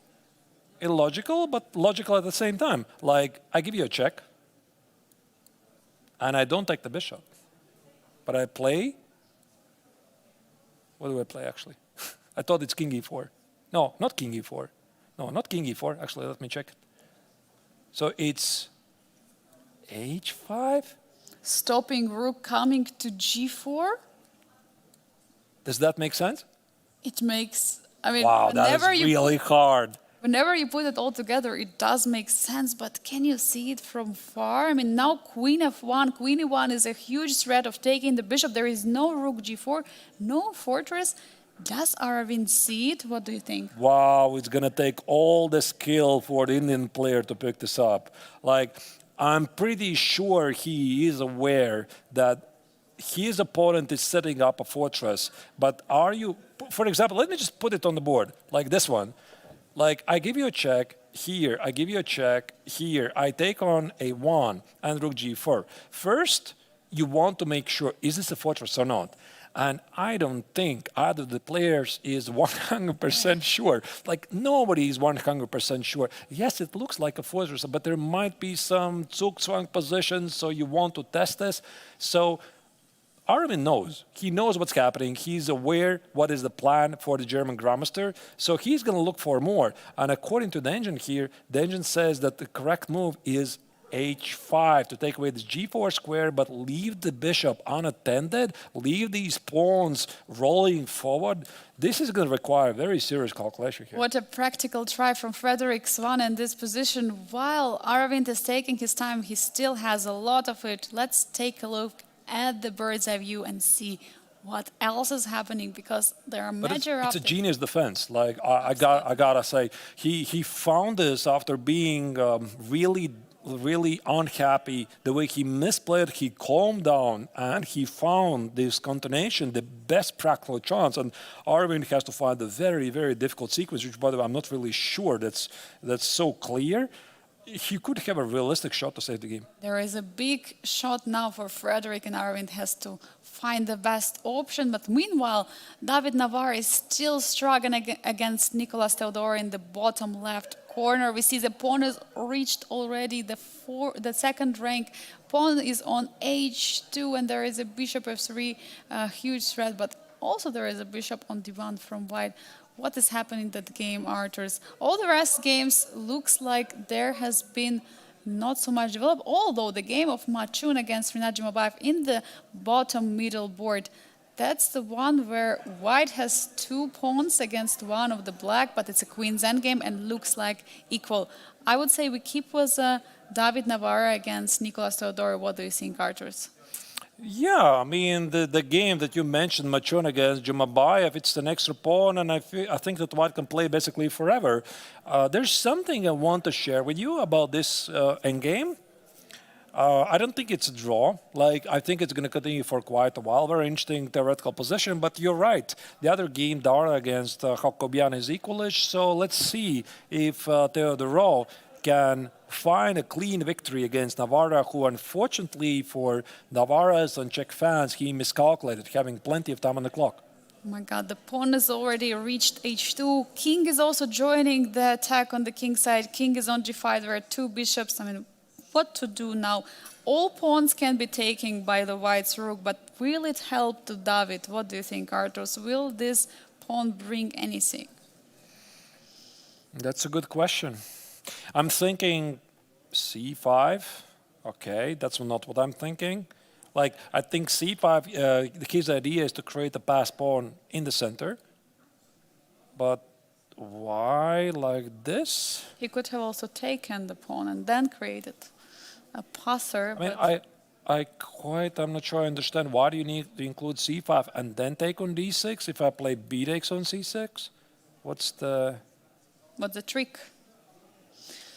What's the idea? But of course, very interesting way to go, breaking the pawn chain, but quite mysterious for us. And again, played pretty quickly, by the way. But okay, maybe already here David suspects that he's lost. He's been trying to play very quickly. He's doing the best he can. But okay, I mean, let's just put it on the board. Okay, let's stop speculating and just take it. So b-takes on c5. What does it change? I quite don't understand. Rook d6. Rook Yeah. d6, and I'm just going to march with the king, yeah? Here. Seems to be pretty clear plan. There's got to be something that David wanted to do, like maybe here. But you're not in time yet to defend the rook. King g3. Maybe I am. Take. Now king g2. No. Wait. I think I found it. Ah, too bad. I found I found a silly move. There is unfortunately the square. This will be nice. Yeah, But yeah, the c1 square is unfortunately covered. covered by the bishop. Oh, that would have been very nice. Nice, but it doesn't work. Unfortunately, it doesn't. Yeah, still last tries for Czech Grandmaster David Navarro. After yesterday's victory, I mean, yesterday, such a beautiful game he played and managed to score, to squeeze a win. But today, yeah, it's a different story. Today he made a big mistake in the close position and now suffering. All right, so c5. Can black take and will black take with any move? Also, probably king h4 is still a move, but taking on c5, yeah, right. Why not to take? Because they still have a lot of ideas. By the way, I'm wondering if Nicholas is a poker player. I mean, why I'm asking this? Because so many chess players, they're poker players, and he has the same expression all the time. I just cannot get rid of him. Like, if he's feeling good, if he's feeling stressed, if he's feeling concentrated, he always has the same pose. It's very interesting to see, because very often when you're watching the players, you can read all the emotions, yeah, how they're feeling right now. And this is the favorite pose of Nicholas, I've noticed. This is how he likes to concentrate. That's how he sees it when he's winning, when he's losing, when he's drawing, whatever is happening, he's the same. And even I recall, after him winning the Rapid tournament and leading the standings, when he was here in the studio with me for an interview, it was like a usual day for him. I mean, from his facial expression and emotions, it was like completely normal situation. Maybe he was expecting it, but after a tough start like he had, I mean, getting a lead in the event is definitely Nerves of something steel. special. Yeah, Absolutely. amazing. Yeah. So rook takes on d6, by the way, has been played. As you can see it, and now we are full screen. It seems that the position is technically winning. So maybe David is going to find this small trick with king h4, rook c5, king g3, rook takes on c3, king g2, and play rook c1.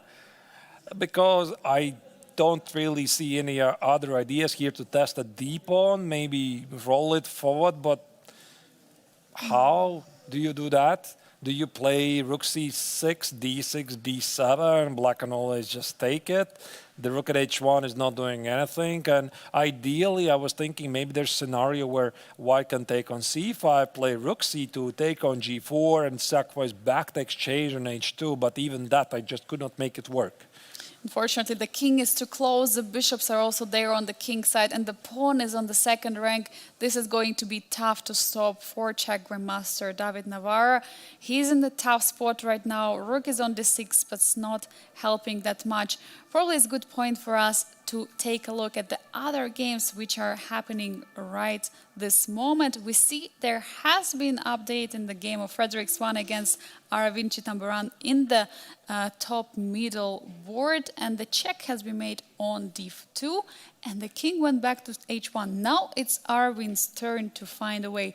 Will he find the h5, or will he take the bishop on a1? I mean, this is a big question right now. Very big question, actually. I don't know, to be honest. I mean, it's so tempting to take the bishop, but even if you play this h5 move, where's the win? Like, I'm not really sure. So that's why the Indian players definitely going to spend plenty of time. So I want to go to the game of Machun against Rinat Jumabayev. That's the lower middle board. It's been really crazy game, and for most of the part of the game, Jumabayev was playing a fantastic chess. So he was defending accurately at the right moment. He took over the game. But then at the time scramble, he saw some ghosts. He decided not to take the piece, and he had either winning or very close to winning position, and now he has to defend this position with the position down opponent in the queen endgame. So let's go full screen, Machun against Rinat Jumabayev, because there's something I would like to show to you. So this is, according to an engine, it's a draw. But did you know that it's either all of the positions or some of the positions, even without the pawn on c6, engine says it's a draw. Really? Yes. I could be wrong, but if I'm not terribly mistaken, I think I'm not wrong. And engine holds it to a draw. How come? How does engine do it? I mean, I don't know how. So engine knows. Like, I think I would lose most of the time, but yeah, it's a pretty unique position. And this is where we have this pawn on c6. So what does it mean? Of course, it means that Rinat is not going to give up the pawn on c6, but how does it change having this pawn present on the board? So if we simplify things, what here white wants to trade queens, obviously. I mean, the pawn endgame should be winning, but since black is going to say no to that, it's a fair chance that this game might end with some sort of a perpetual check. The king on c3 is pretty exposed. And at some point, you're going to have to, I suppose, go back on a2. Or maybe Machun wants to move the king forward, for example, after king a6, find the right moment to secure the pawns and somehow march forward. And maybe because of the pawn on c6, there's no stalemate. I have no idea, to be honest, but it's drawish, but not a draw. But there are still many checks which can be played. And just to remind our viewers, there are many endgames. For example, the rook endgames are the ones which are most drawn, and I think queen endgames are after the rook endgames, which is possible to draw the most because of the possibility of all the time having these perpetual ideas. And for that reason also, in order to have chances, Machun will have to try to hide with his king or create opportunities for trade of the queens on the board. And I think it's also tough for Rinat because now he has to find the square. Oh, the game finished. The game is finished. We have a result. Aravind is winning. Frederick Svane is resigning after unfortunate blunder in the time scramble. What a game we witnessed. King on e4 was the last move. No fortress. So Aravind solved the problem of the fortress pretty impressively, by the way. And the young German resigns, but it was very, very, very interesting game. In this time scramble, he didn't find his queen takes on a6. By the way, giving you an update, Aravind did not take the bishop on a1. He activated the king. There's no more fortress, and Svane had to resign. Let me just show you the final position. This king e4, king f3, queen g2 is too much of a big problem. The bishop on a1 and the pawns on b4, c5 don't matter. So I don't really know. Maybe he should have tried not rook g8, but take on a1 first, and then after queen f4 check, try to play. Can I still try to do the same like queen f4 check here? Queen c1, king f2, queen a2, and rook e4. With the same idea of... It was worth a shot. It was definitely worth a shot, but apparently, yeah, here the engine says it's still somehow lost. So apparently it was not fortress. What an amazing game we've witnessed here at the second round of the Grandmaster Triathlon. We have the first decisive game in the Masters tournament. So far we had all the draws yesterday. Today we had 2 draws. Radoslav Wojtaszek played a draw against Vladimir Fedoseev. We had also Murzin against Salim playing the draw. And meanwhile, we have this huge result of Aravind winning, scoring this huge win. This was a pure heartbreak to witness the time scramble situation. And for now, we are going to see, we are going to try to catch Aravind for an interview to see his emotions and what he felt during the game. But for now, this is a game in question, Arturs. Machun against Rinat Jumabayev. Will there be any tricks of trying to trade the queens? I think it's going to be a very long game. This is pretty clear. By the way, here Machun is in exactly the same position as yesterday. So he's the one having an extra pawn against Rinat Jumabayev. And he has 18 minutes versus Black's 5. The only difference here, the players get extra 30 seconds for the clock. Just to remind you what happened yesterday, Machun was playing with a black color against Aram Hakobian, who had this crazy endgame rook and two knights against rook and the knight, and he managed to win the game. But it was this time the Chinese grandmaster who was always in a serious time scramble, so time is a big factor. So here Machun can use the time at his disposal to have some privileges. You can always shuffle the pieces, create some threats, and if you feel you're approaching the 50 move mark, if no trades or no pawns can be moved, you just play b3 and start it from scratch. Yeah, and you're just trying and pushing and going for it. I mean, there are a lot of chances. And look at the clock, Artur, 70 minutes for Marchun. Meanwhile, Rinat Jumabayev has 5 minutes on the clock only. I mean, this is a tough situation to be for a Kazakh grandmaster here with only 5 minutes on the clock. You have to always calculate, is there any check? Is there any queen trade? I mean, it's a tough situation to be mentally. Absolutely. So the longest game potentially. The other games, like I don't really have a lot of updates to show to you. But now we are going for a short break because we have a special guest in the studio. Don't go anywhere. We'll be here just in a few minutes with the interview to Arvin. So write questions in the comments so we can ask them later. See you in a bit.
The first decisive game in the Masters tournament from 2 rounds has just finished, and we have the winner.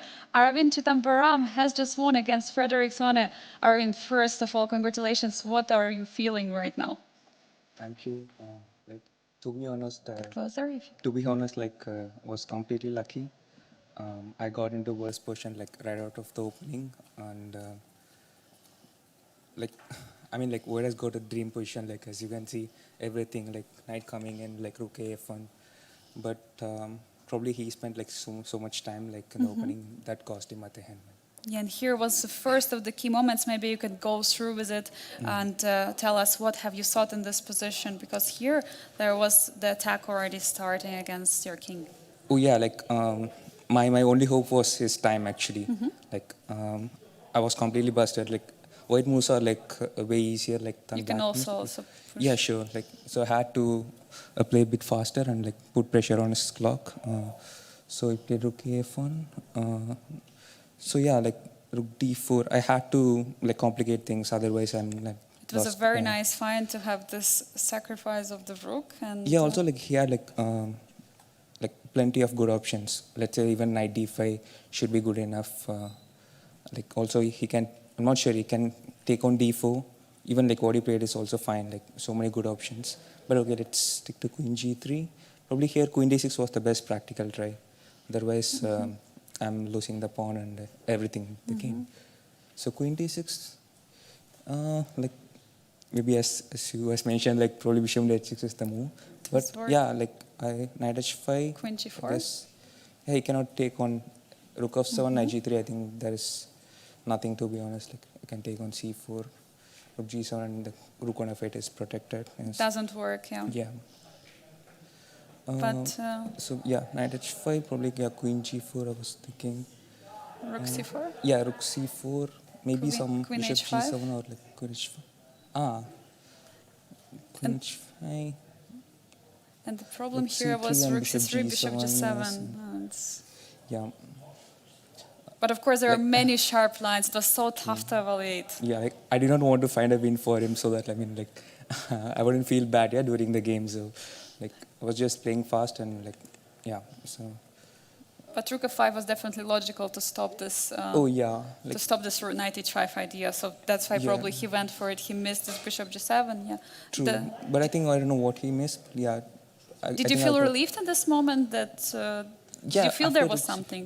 After rook c4, I felt like I'm getting this double bishops and like have very good compensation. Like also like his king might be under trouble. Like so took on e4. So the point is, if he takes bishop e4, rook e5, have this nice tactic. Like Oh. queen on yeah. g3 is unprotected. Like, so So he queen took with the e5. queen. Yeah. So here like, was already like low on time. Like so, hit queen g6. Here it's already difficult for him. He had to probably like neutralize and like okay, probably I mean should be okay with the draw actually. But yeah, he pushed. Here, two bishops were actually. so Yeah. strong. So bishop f6 was important. Otherwise, he gets bishop f4 and bishop e5. So I thought bishop f6 is important. Queen b3. Yeah, bishop e4. Let's get to the critical moment maybe. Yes. Bishop e3, bishop e5. Here I know he definitely had like something like. Yeah, if I go queen g3 here, he has this nice tactic. Like, also he can start with queen f7, also bishop f4. No, sorry. He has to start with queen f7. Queen f7 and bishop f4 wins. So I had to go rook c7. Here was like actually playing in seconds. Like how many moves he has to make? Some 9 moves. Yes, it's incredible. Yeah. So I played rook b7. And he was playing many correct moves, but So here he had something. Yeah, so yeah, the bishop f4 was the only move for him. So bishop c6, maybe he had something here. Right? And he wanted, I think he was reaching for queen a6. Queen a6 was the only move apparently for him. Yeah, but in time pressure it's hard to like. It's very tough. Pick the pawn and He wanted to, but he was not. And then immediately, I mean, we saw in his reaction, we were following the game live, and you saw obviously that after queen c4, he was completely devastated. True. Have you considered here also bishop d4 or just bishop b5? You were trying to make sure. Yeah, true. Like I wasn't sure like which one like would put him under pressure. Like so, I thought BB5 was the move. Yeah, of course. And So yeah, BB5. I think AB5. I think it's like after this. Probably I should have taken on E5. Like yeah, but I thought like he had some like 5 seconds, so I thought of like keeping the pieces on the board. But yeah, it was a bad decision. Yeah. Probably after this, like this was the critical moment. AB4. Is this still winning? Yeah. yeah, it was Rook a G3, very Queen nice F4. found from you. So I think like also King G6 is important, I guess. Like let's say Rook G8, King H7, Rook G7 takes Bishop E5. Yeah, if F6, I think it should. Even still is winning, yeah. But Somehow probably everything is some winning, computer saying. But I thought King G6 is the Precise. best, yes. Yeah, you activate your king. Yeah, so King F5. Bishop A1, yeah, Queen F4, Rook G3.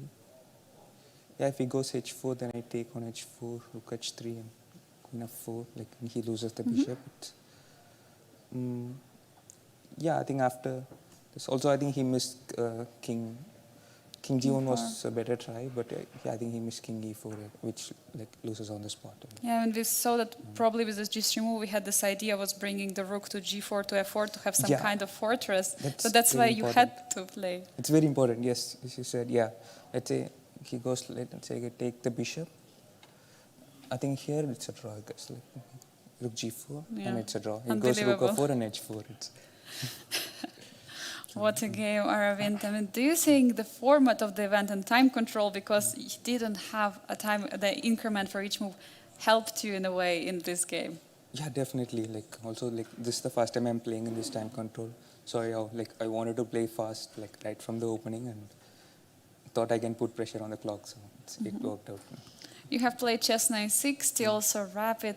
Currently, you're leading the board in the overall rankings. How do you evaluate your performance so far? Still a long way to go. Not thinking about the standings at the moment. And overall, I'm happy with my play. Like even in 960, I was playing well, but the result did not go as my way. But yeah, like I'm overall happy with my play. How are you enjoying Biel? Because the last time you were playing in Biel, it was 4 years ago, if I'm not mistaken, 2021 around. Yeah, I'm not sure. It's, Yes, but how different is for you this year, and how special is Biel? yeah, like always like PL is one of my favorite events, and I love playing here. It's just that like I love this place. Yeah, it's so quiet and like yeah, like I hope to do well in the remaining rounds. Thank you so much, Arvind, for your time, and yeah, what a game. Best of luck tomorrow, and we'll hopefully see you for another interview. Thank you. Yeah, dear viewers, it was Arvind has just won against Frederick Svane. We are going to go for a very short break right now. We'll be back with more action from the Biel Chess Festival. We'll see, will David Navarro manage to escape the tough position, and will Makchun win against Rinat Jumabayev? See you in a bit. And we're back live to the only remaining game left of the today's games, which is Machun playing against Rinat Jumabayev. This theoretically probably drawn endgame, but definitely chances here for Rinat, not for Rinat, but for Machun. The other game in question already finished while we're conducting the interview. Nicolas Theodorou has won his game against David Navarro, and this means that he has managed to start the Challengers tournament with a very impressive 2 victories in a row, both games with the black color. But now all the eyes are on the game of Machun against Rinat Jumabayev, where the Chinese Grandmaster is trying to find some practical chances to win the game. And he's putting an enormous amount of pressure, looking also at the clock. 3.5 minutes for Rinat Jumabayev. It's going to be tough to find the square for his king. And this A-pawn, I see that Machun is trying to activate it, and it looks like it can become a passer. A5, A6, maybe it can help in attack against the king on B7. I mean, what can we expect in this position, Arturs? How would you feel playing black? I will be feeling under a lot of stress because I know that my opponent is going to play this basically forever until there's a legal trick. So it's not a very nice situation to be in, but you are dealing with the cards that you are dealt with. And I think the first thing that Jumabayev is going to make sure is that he doesn't fall to a situation where he's playing on increment. He wants to play as quickly as possible. Also, a common trick in these situations is that you mark the moment when the last pawn moved, because this is your start of the countdown. Once again, to refresh your memory, the viewers, about the actual FIDE rules. You can claim a draw if there has not been a single pawn move or a trade for 50 moves in a row. And that's basically the only thing that Jumabayev has to keep an eye on. Of course, make sure that White's not making progress, that White cannot trade the queens. By the way, B4 played very quickly. Apparently, Machun is attempting to speed up things. He's played B4 in a second. He's not worried. I would be actually worried in this position because at some moment there could be some checks to the king, and this B pawn was a protector of the White's king on A3. Now there might be some ideas of perpetual, but we see that also the pawns are very dangerous for Black. I mean, Arturs, how to assess this? I mean, nothing really has changed. So he just understood that the pawn will have to be pushed at some point forward. He just saved himself a lot of time, because he could have been playing this position over and over and then play maybe B4 after 30 moves. So he decided, okay, fine, whatever. Listen, let me just play pawn B4. Maybe try to make some progress with A5 and King A4. But ultimately, I think it could run into some sort of a perpetual check. Definitely is, and A5, A6 is another option to go for with the white pieces. It's easy play right now for White, but it's so tough to defend for Rinat Jumabayev. But he's playing Queen E7 very quickly. He's blitzing it out. He's keeping the pawn on a pin to the king on B4, and opening up some ideas in the future with queen checking on the third rank. But now I'm just wondering, if you just push a pawn to A5, just A5, A6, or maybe bringing queen to B6 in some moment, bringing the king, I mean, this is something I would be very scared of from Black. Yeah, so there's definitely some practical chances, and Machun is going to research them. I think that we can also use this opportunity to check what's happening in the MTO, which is one of the largest open tournaments here at the festival, because there's more games. It's not only the GMT Masters and Challengers, it's also the Open tournament. The Open tournament, the Masters Open tournament. I could try to find a live game from the top boards just to give you an update how the top boards have finished. Kartikeyan Murali has won his game against the young talent from USA, Tanya Devumi. I see there's a couple of draws. Top seeded players have dropped half a point. Board number 2 and 3, Benjamin Bock was unable to win with the black color against Christian Gluckler. And also Yilmaz Mustafa, the experienced grandmaster from Turkey, was held at a draw by Aditya Bagu Sarfan. But the game we see right now is a game of Pranav Anand against Vincent Latorre. And we see the brilliant move on the board, by the way, has been played by White. Rook d7. We see an endgame with very interesting material imbalance. You want to hear more? There was more brilliant moves. What? Look at this. Like, I'm going to scroll back to this position. I know you have no reference point. I just find this to be amazing. Look at this. So this is a really big mistake. White played bishop d4. Great move. Great move. White played a great move. White played a brilliant move. Knight takes on c7. Rook takes on c7 is going to be rook g7 check. White played a great move again. And White played a double exclam move.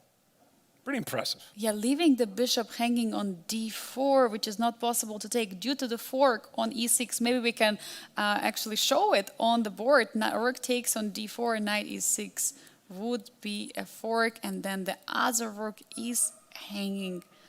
Oh my God. This should be easily winning. That's why here Black played a rook g5. And now White has sacrificed an exchange for 2 connected passed pawns. Actually, it's 3, because the other one is on c5. The black pawn on d5 is not going anywhere.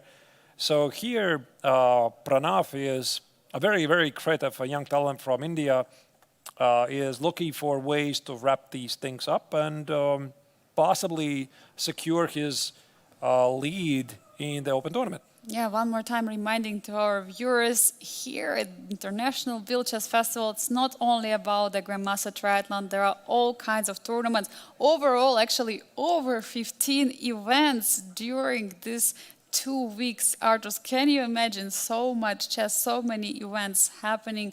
There is an MTO tournament, Masters Open tournament. There is Amateurs Open tournament, ATO. There is also in the morning a Fischer Random, the freestyle chess tournament. I mean, so many events as well as Rapid, Blitz, all kinds of events. There is a youth tournament which is also taking place, and all the rest. I mean, this is absolutely a place for every chess lover, because you can find a tournament according to your rating, according to your age, and maybe even profession, because we used to have a tournaments for doctors, if I'm not mistaken, earlier. I'm not sure if it's happening this year, but yeah, definitely lots of fun and great events here. If I didn't have to comment it, I would be playing. 100%, yeah, in MTO. 100%, yeah. So. Unfortunately, or fortunately, I have to do the commentary. So this, by the way, is pretty much the only game being played at the top boards. All the other games have finished. I'm also seeing there's another game that is ongoing on board number 12, which just finished in a draw. Then I'm scrolling back. Move number 23 at MTO is continuing, but apart from that, yeah, that's the only remaining game. So maybe we can sit here for a while. As we can see, also we have a live camera from Maciun's game against Rinat Jumabayev, and as soon as something's going to change there, we're just going to jump straight back. Yeah, definitely, because there is not much action there. But here we see all the brilliant moves. I mean, absolutely love the material imbalances in the position. White is down in exchange, but these pawns on the queen side, those are the ones who are going to decide the game. The pawn on c6 is coming all the way through. I mean, Arturs, is there a way to save this as black? A short answer, no. The long answer, probably no. No, I mean, here black is looking for some ideas like get to the pawn on b3, bishop d1, rook b3, something, but no, I think the c6 pawn, these are incredibly strong pawns. King g8, knight x on d5. Now another fork is threatening here. c7, c8 is incoming. No, this game is, it's just over. Safe to say this is almost over. We're going to see the final moves in the game. It's also a huge time pressure, only 2 minutes for black in this position. There is no way to stop the c pawn. Let's go back. Yeah, let's go back to Maciun's game against Jumabayev. This game is wrapping up, and here we see, by the way, yours idea, Angelika, a5 was played. And of course, Maciun is thinking or dreaming about the future idea of a4, get the queen on b6, and that's why here Jumabayev just put the queen on g7. If you play king a4, I'm going to play queen a1 check and push back the king. Look at this trick, queen to g7. Now, queen a1 is a huge threat with some perpetuals incoming. So king is getting more exposed to this check, and Maciun is spending a lot of time. We earlier saw he had around 15 minutes. Now he spent over half of his time of trying to figure out. I mean, it's definitely tough position to be in. And if you recall yesterday's very funny endgame of the rook 2 knights against rook and 1 knight. And I think Biel is a place which delivers those very nice endgame. Every year we have something special, and from day to day, this is going to be the next endgame we're going to follow. Will White be able to win with an This is where magic happens. Basically. This is where magic happens. Every single year, magic on board happens, amazing chess action, and this is why we're coming back every year. We'll keep coming back every year. And that's also why Biel is such a favorite stop for many chess players.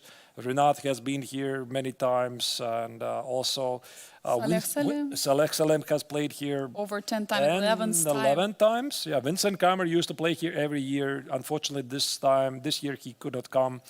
And yeah, it was great. Yeah, so many, and also this board for Maciun is actually the first time he's in Biel, but for Rinat Jumabayev, he has been here 5 times, if I'm not mistaken, but for sure, and winning the previous edition of the Masters Open tournament was one of the highlights in his career. We see moves incoming on the board, King A4, and there was no Queen A1 because of Queen F3 probably. Yeah, but Queen A3 there would be. Yeah, so the last move was Queen F7, not Queen A1 check, because Black was run out of checks. To be honest, I think it's pretty straightforward. Like, I think that Black has a pretty easy setup, and Machun is looking for some ideas. Like, okay, Queen D4 would be one way to finish the game immediately, but not the way you would want to. But there's a check on A2. Apart from that, if the king goes back, there's going to be Queen G7, and I just don't see any real way. Maybe he can go back with the king on E3. Put the queen on E3 and allow Black to start a lot of checks and try to run with a king, but there's just nowhere to run, really. It is indeed nowhere to go, but what is going on? Queen on F7, huge threat. Queen A2 and Queen C2, it would be already a perpetual if the queen is staying on D3. So if we can maybe put it on the board. If White is doing something like moving the queen, let's say Queen E3. How does this something look like? I'm curious. Queen E3, for example. Queen E3. All right, Queen and E3. then after a Queen A2, Yeah. there will be a perpetual. Not yet immediately, like check, check. There's no not a perpetual, perpetual. but I'm probably going to go here. I think Black has every legal move at his disposal as long as he's not blundering the queen trade. So there could be a check, and probably King A6 is pretty safe, and you're not in time to threaten anything here. Maybe Queen F2, and I give you a check, and I start to give you a lot of checks. So maybe there is some kind of scenario where you can somehow hide behind a pawn, but I mean, oh, I found a mate actually. For Black, yeah? For Black. Okay, this is something it's never going to happen. It could happen maybe in a time scramble without an increment, but not here. Oh, what a move now from The Rinat. fly is back. The flies that keeps on attacking us. Meanwhile, Machun is getting lower in the clock, 5.5 minutes right now. So he's getting closer to Rinat on the clock. Well, I see from body language, Rinat feels relaxed. I mean, look at him. He's not so locked in like Machun. I mean, he has figured it out, I think. And also, as you can see, he's figured it out. He has 2 minutes on the clock, and White has 5 minutes. The time keeps decreasing. He's not seeing any ideas. He did the best he could have, and it's just sometimes it's just a draw. There's nothing you can do. So I think, considered what happened earlier in the game, the Chinese Grandmaster has nothing to be unhappy about. Like, I think he could have been in a big trouble. I can't recall if there was a moment he was better. Maybe practical chances in the time scramble when Jumabayev missed some of the good moves. So overall, it's just a very solid game by both players, and the draw should be a decent result for both of them. Arturs, I think we have time to go back in the game just to see a bit what happened in that stage where there was a big time trouble, which mistakes were made, just to remind our viewers what was happening in the game. Because there has been some interesting tactical ideas from both sides. Bishop e6, a brilliancy which we have seen in Yeah, the so game. this is what we did not see so much. You cannot really take it. There's going to be a check here. There's going to be a check here, rook c7, and oh no, my queen. So it's losing. So king b6 drops the queen. That's a discovered check, or maybe there's even a mate, so I'm not going to look for it. So this is what did not happen. Bishop takes on e6 was a brilliant move. Bishop c6, and here g3 was a very big mistake. Apparently, White had to try something else, like king a1 or a4, and g3 was a big mistake. We did not see this. Bishop e4 check, king a1, and here Jumabayev could have taken the bishop on e6, and he kind of had the time. Like queen takes on c7, king a8, queen d8 check, and I think he simply hallucinated that he has to play king b7, and again he's losing. He simply missed king a7. And then bishop b7 would defend the king. What a nice It actually idea. still continues. This line still continues. Yeah, b6. Yeah, he had to calculate a lot, and he was under time pressure, and that's where there was a chance for Kazakh Grandmaster to strike, but he missed it. And again, he could have taken an e6. Now, this time it was a bit different. Like, We queen see- takes an e6, We check. see It's, some moves quickly incoming. I don't understand what is happening right now on the board. Maybe we can go to live position. sure. Because there were some moves. There are checks happening right now. Yeah, but that was the critical moment, basically. And after that, I think Manchun he had never a better position. Like, he was up a pawn. That's the best he could have gotten. But no, there was nothing he could have done.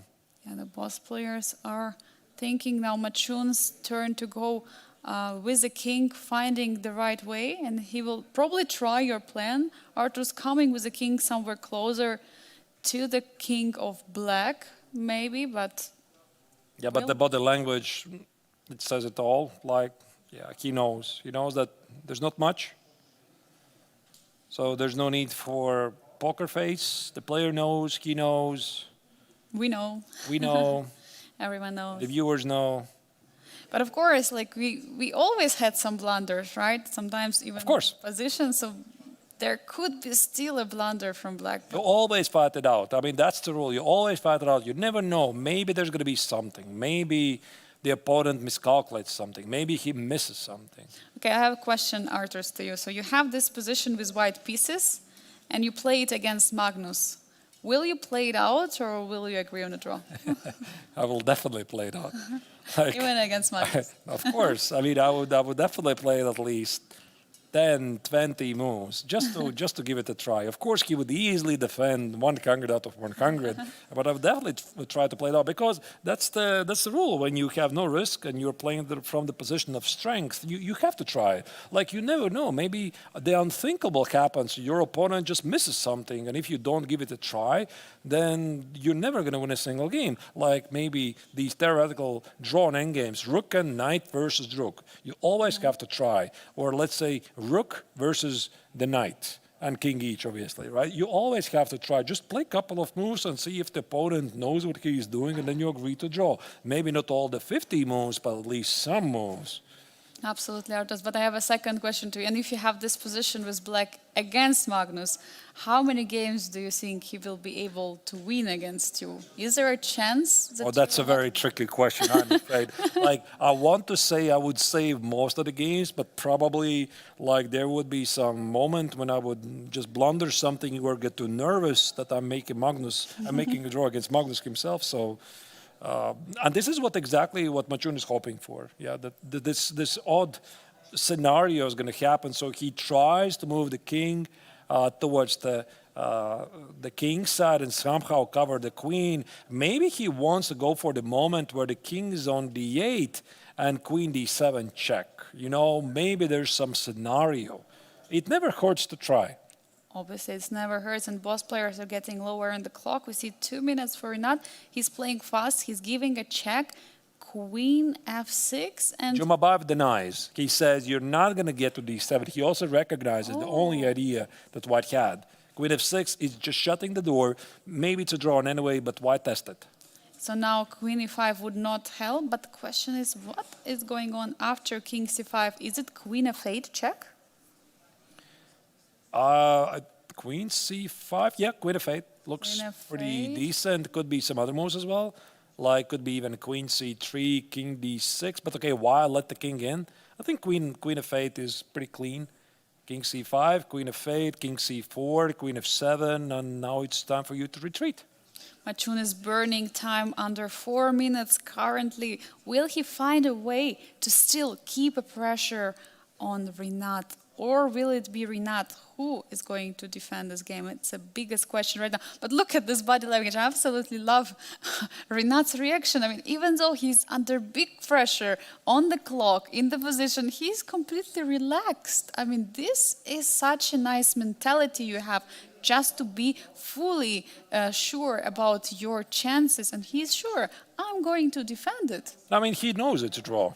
Like, he knows it, that he has figured it out, so why be nervous? And he has plenty of time. Maybe at the very beginning he was feeling a bit unpleasant, but here, now that White have fixed those pawns, and there's always perpetual check, and White simply is running out of ideas to show. So with every single move, the confidence is increasing. And I think he already is expecting that pretty soon the Chinese Grandmaster might just accept that, okay, it's just a draw. And talking about Rinat Jumabayev, he has been famous for his big upset he scored in the World Cup against Fabiano Caruana, knocking him out from the brackets. And he's the person who is who knows how to score these big upsets. And we've seen him being the last according to the ratings in the field, and winning the Chess 960 tournament in the first day, getting the biggest and the best tie breaks. And we see Queen f2 check has been played. Now, Queen e3, will we see Queen f6 coming back? The players can still legally play 41 moves until Jumabayev can claim a draw. Queen f6 is on the board, King d3. Yeah, there's not really much happening. I think. What about Queen d6, targeting the king and the pawn on b4? No, I mean, here, as long as... So, okay, this is Maciun's idea, to get the queen on b6. As long as black is not going to run out of checks, like check here. I mean, I can always even play queen c7 or queen d8. But there is a pawn on b4 hanging. Queen d6 is double attack. Oh, I didn't even see that. I think you can even just put the queen on c7 and not For allow the safety. check on b6. There's no need to test things. You could leave a lot of checks, check. The king goes somewhere here, and then you put the queen on c7. So it's a fortress. Yeah, so So the to check say. on b6 no longer works. But I mean, of course, White has to try. He has to try these things, and I would say there's like an unwritten rule for how long you try. Like, I would say 25, 30 moves. You test, the opponent knows, and this is it. But Yeah. some people try to till the last move, so it's completely fine as well. Absolutely, but here in this particular case, opponents and players have the score sheets, so they know for sure when it starts. It's more tricky when it's a blitz game or a rapid game, but you don't know the count of the moves. There, the arbiters are coming only at move 70 or 75, if I'm not mistaken, and then they can come and say, all right, it's a draw, you have already played for so many moves, but the arbiters cannot intervene at move 50. It should be the player who is claiming a draw, so it should be Rinat Jumabayev who knows at which moment we will see the draw. Let's use the opportunity also to check the ending of the game of Navarre against Nicolas Theodorou, because that's the thing we did not see finishing on the screen while this game slowly gets most likely to the logical outcome. So this is the final position of the game, and I'll just replay you the final moves after the moment where we last checked it. So c5, this was Navarre's last attempt. b6 on c5, rook d6, king h4. Black has, as we expected, marching with the king forward to promote the h-pawn.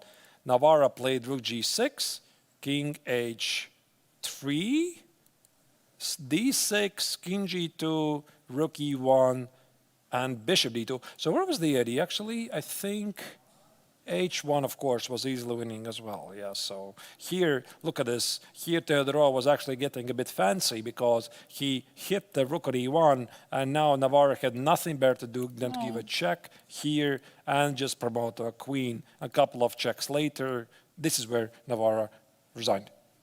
This was a tough game for David, getting the rook all the way to the 7th rank, missing this opportunity. I mean, that was a nice idea of him to open up the king side, but in the end, he was the one to whom it backfired, unfortunately. And also, I want to show the final moves of the game of Darda against Jacobian. This is also what we did not see wrap up. We just announced that it's a draw, and I think we left it somewhere here, where Black was building up a fortress, and ultimately he was successful. So White tried this, played g4, bishop d1, bishop f3, bishop e4, takes, and White was looking for ways to make a progress. And by the way, he did win the pawn on a5, so you would think it's a progress, but the pawn on h3 is, as you can see, falling. So Darda was advancing, knight f4, all the pawns are getting traded, knight f4, check, the pawn on c5 is eaten, And finally, black The just last kills. pawns. Oh, what is What that, is by that? the way? Brilliant. What on earth is going on? Really? King takes on g5 is double exclam move. And Wait a second, can you go back? Is there any other move? Is there bishop e2? Here, is there bishop e2? come on, what is this? Sacrificing the bishop. Okay. But if we play bishop e2, why is not a brilliant move instead of king g5? Yeah, but okay, black decided to take on g4. No, but I mean, if instead of king g5, I'm just wondering, bishop e2? But do you take on g4, yeah?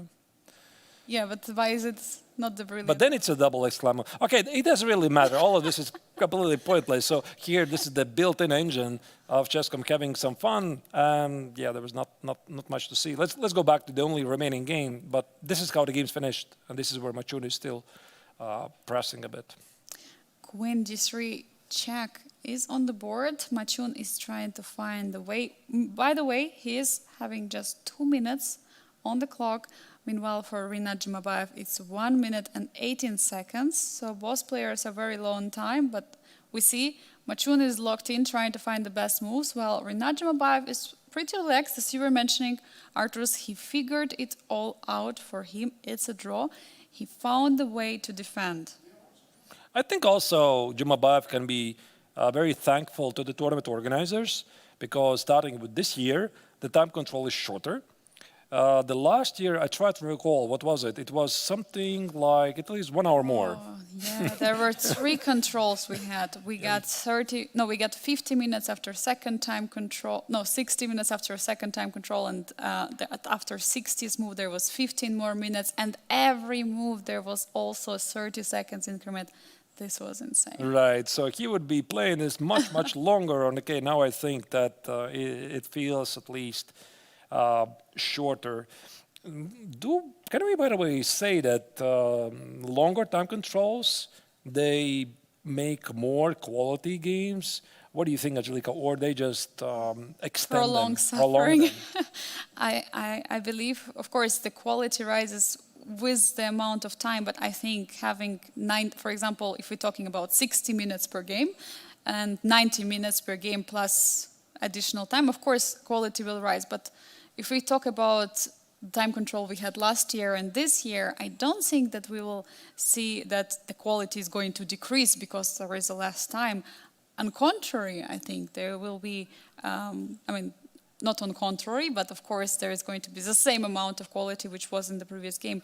Because even though it feels like these 2 hours which players are getting now, there is no increment. What do you think yourself? It's a great choice. I really like it because you need to somehow spice up things, and players are used to this extra plus 30 seconds. By the way, today this was the critical difference in Svana's game against Aravind, because if he had those extra 30 seconds, I'm pretty sure he would have figured it out. He did not figure it out. But again, everyone has the same rules. This is the new World Championship format.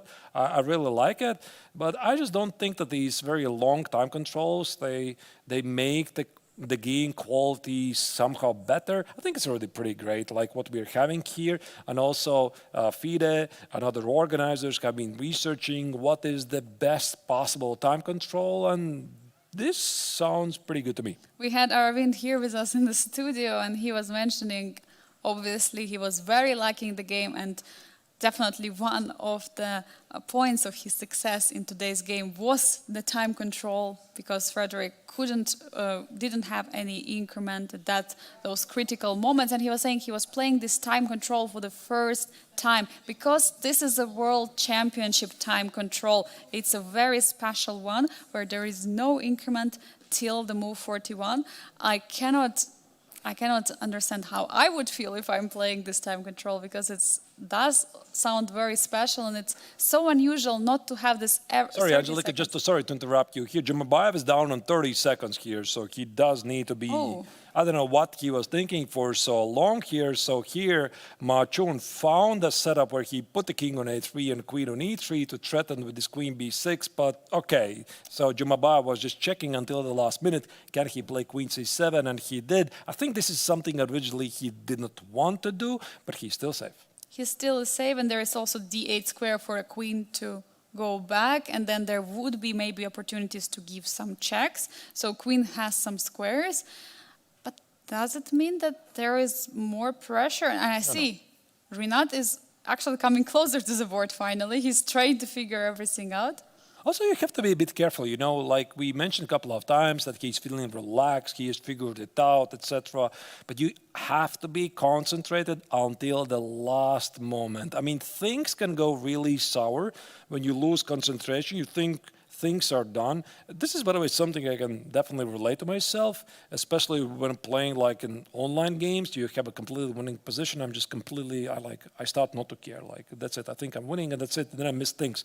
Anyway, this is completely different. This is a classical game, but you still have to concentrate. And even in these, like, you think it's a dead, dry, boring position, we have seen it from time to time that players keep missing things. And one of the reasons is they relax too early.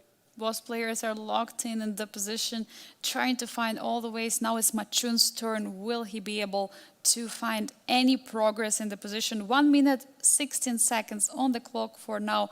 And he's going for Queen d4, not allowing Queen d8, but now Queen g3 is a check, which is allowed. Yeah, now the queen goes back and white still cannot make any progress. So even with such a passive queen on c7, white has made no change. Maybe here, again, Machun could try to run with the king around. So this is move 84. And the last time the pawn moved was move 67. So 17 moves have been made, 33 moves to go. So still, I think the Chinese grandmaster should try some moves. We're in for a lot of fun in this endgame. Maybe meanwhile we can use this opportunity to discuss. I mean, Arturs, how much do you enjoy personally Biel? Which year are you already here commentating, and how do you enjoy the city? Maybe what's your favorite peak for a restaurant or some hidden gem? Oh, there's so many questions. Just a second. Let's Let's take one question at a time. So, how many years I'm here in Biel? 4 years, starting 22 and 23. By the way, Darius, you don't know that. The first 2 years I was doing here the commentary. I was also the producer. It was like a semi-pro level. And I was asking the tournament organizer to provide us with a producer.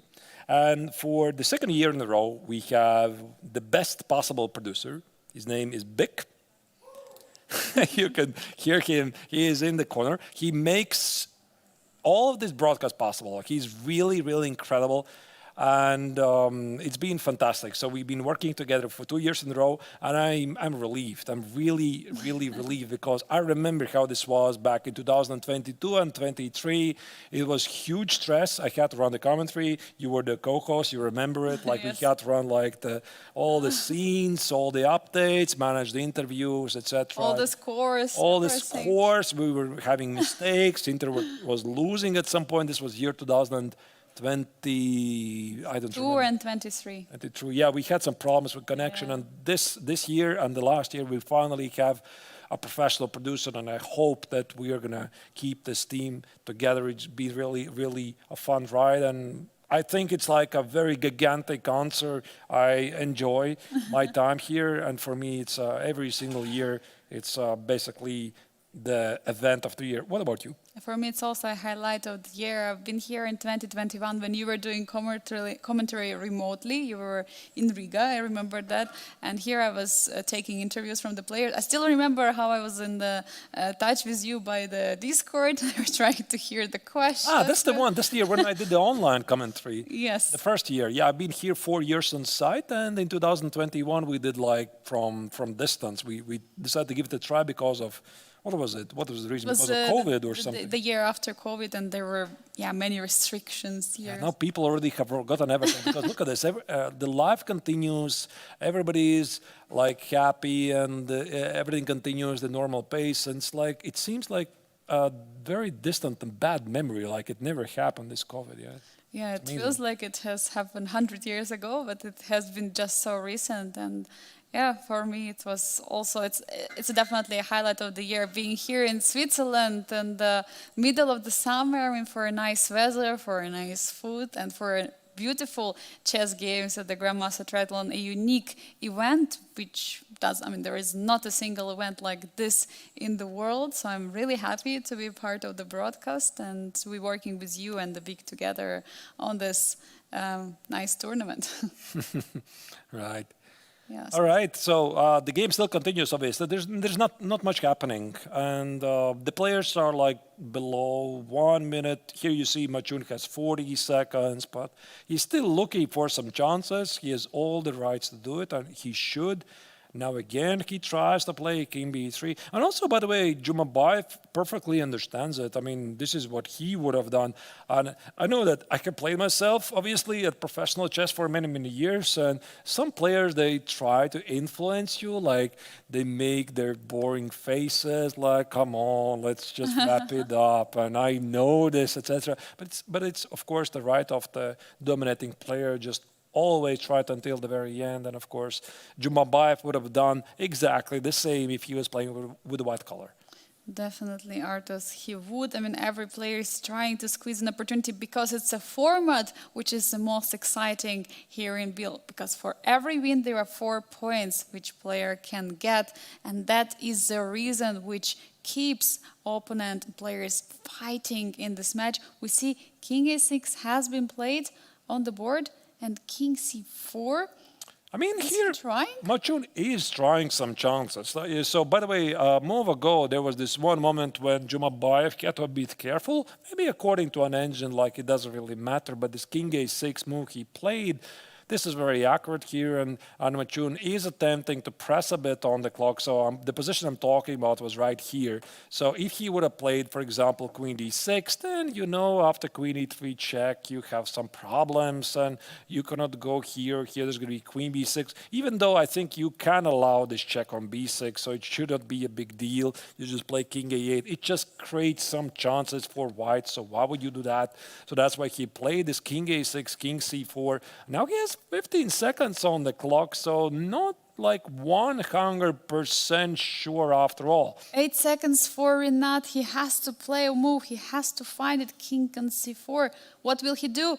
He has to play it. With 2 seconds on the clock, he goes for Queen D7. And this also gives hope for Machun because he sees that Jumabayev is not like 100% sure. You always try, you always keep creating problems, you hope the opponent relaxes. And this is exactly the moment I was talking about. Like Jumabayev felt very relaxed something like 10, 15 moves ago. And now it's like he made a move with only 2 seconds on the clock. So you got to concentrate until the very end.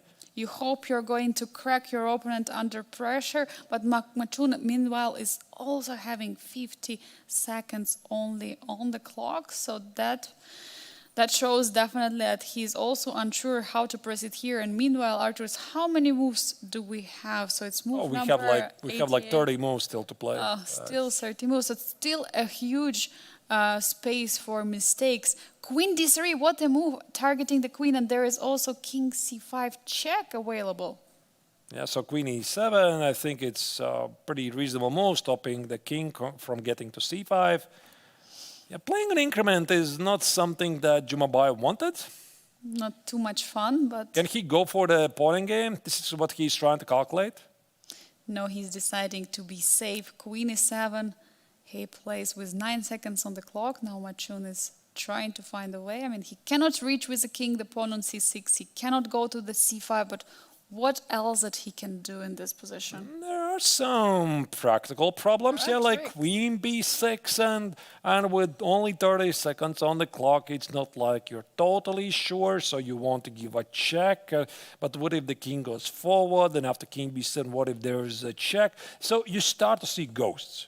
Yes, Queen F7 may be the way to keep the 7th rank and the check. And he's going for it. Queen F7, check, King C5, and then will be King B7. No check on the 7th rank. Wait, but I might still play A6 after that. Ooh. King A6 and then take the pawn. But okay, Machun retreats on C3. Maybe testing what if Black gives a check here on F3. There's going to be Queen D3. It doesn't cost you anything. So, of course, you give it a try. The other check is here. Will you play queen c7 to stop it? I mean, I would play solid. I would go with the queen back. I would be scared to give checks. Maybe I will not be in time to return with the queen. Can't give checks. Queen There you go. c7. Queen c7 is played. Queen c7 is again on the So- board. Yeah, so here, White is trying everything. And ultimately, all he can do is hope for a mistake. And if Jumbabayev is going to find all of the correct moves, he's going to still end with a draw. So queen f6, what's the threat? I suppose he just wants to dominate the king. So king b7, I think here Jumbabayev should be playing a bit faster. King b7 with the idea also gives some checks. Queen g3 suddenly will be an option at some moment. Maybe giving some checks to White's king. Maybe perpetual. Also, one thing that can finish the game immediately to a draw is a threefold repetition. But when you like go in circles, so many ways, you start from the king side, queen side, king side, queen side. When in a time scramble, you are not sure if this is a threefold repetition or not. And I've been in this situation so many times when your opponent tries to press, you're like not 100% sure. And even if it's a threefold repetition, if you don't claim, it doesn't really happen.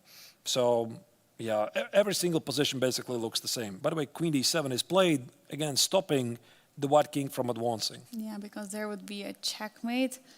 See that Rinat is giving some movements, he's trying to maybe relax a bit, but Machun is not letting him relax. Queen on f4 now. There is queen d5 check. Yeah, that's an easy check. I think that's the move you can play immediately. Here the arbiter brings a new score sheet. I think the most terrible thing from my experience that the player could have done. So let's say this typically happens at the standard score sheet, which has 60 moves. So you make 60 moves, the game's the draw, the player has been pressing for forever, and you think like, okay, listen, we are approaching the end of the score sheet. Let's just, make a draw. And he's like continuing. You have the new score sheet. You write the moves like for white, black, place, date. You add 61, 62, etc. You may move 61 and he offers draw. Come on. All this effort. All the effort for an extra score sheet. Yeah, this has happened so many times. Like I don't know, why would you do that? But I mean, normally, of course, the stronger side he still tries to play until the very end. But even this can annoy you, so it can happen. Yeah, only one move that leave on the score sheet. Definitely, such situation happened to me as well. King is on d4, trying to wait to enter the position, but queen d5 looks like a easy check to be played here as black. I think we can stop our analysis here. We just follow the live action. There's nothing dramatic happening. And again, we already explained it many times that Machun is just hoping for some fatigue or some tricks, or maybe Jumbabayev is going to blunder the queen trade. It's a perfectly understandable strategy. He has to do it. He has to try because it's his last chance for 4 points, and that's what bring into place. I believe if it was just, for example, 2 points for a draw, which would not make so much difference, maybe the players would have agreed on a draw, or maybe play would be different, would be not motivating. I think they would have agreed to a draw if this was like a different scoring point. Exactly, like that's why I really love this tournament format. 4 points for the victory, 1.5 for a draw. So you always are pressed. I don't think you really need the Sofia rule, which is present in the tournament, that the players cannot agree to a draw before move 40, because the tournament format itself already motivates the players to try. Arturs, I have a question to you. Would you love to participate in Grandmaster Triathlon? Would I do what? Sorry. Would you love to participate in Grandmaster Triathlon yourself? That's a very interesting question. Yeah, but then I could not do the commentary. Yeah, that's a big disadvantage. So if I could not do the commentary, yeah, I would love to play. Yeah. Or you would need to find a substitution. No, but I would better do the commentary. Like if I would have, if they would ask me, do you do the commentary or play in the GMT? I would do the commentary. Like now I would definitely do the commentary. 10 years ago, I would agree maybe to play in the triathlon myself. And so, but no. I love the commentary. Yeah, I do enjoy it as well a lot. This is move, by the way, 96. 4 moves until move 100. Oh, we're going to see probably one of the longest game here at Biel. And one more time, Biel delivers always these endgames. And Queen A2, the last move which was played on the board. And the Queen is ready to deliver some checks. And Machun has to find a way not to get into perpetual, which is not so easy anymore. There's a question. So I have to choose.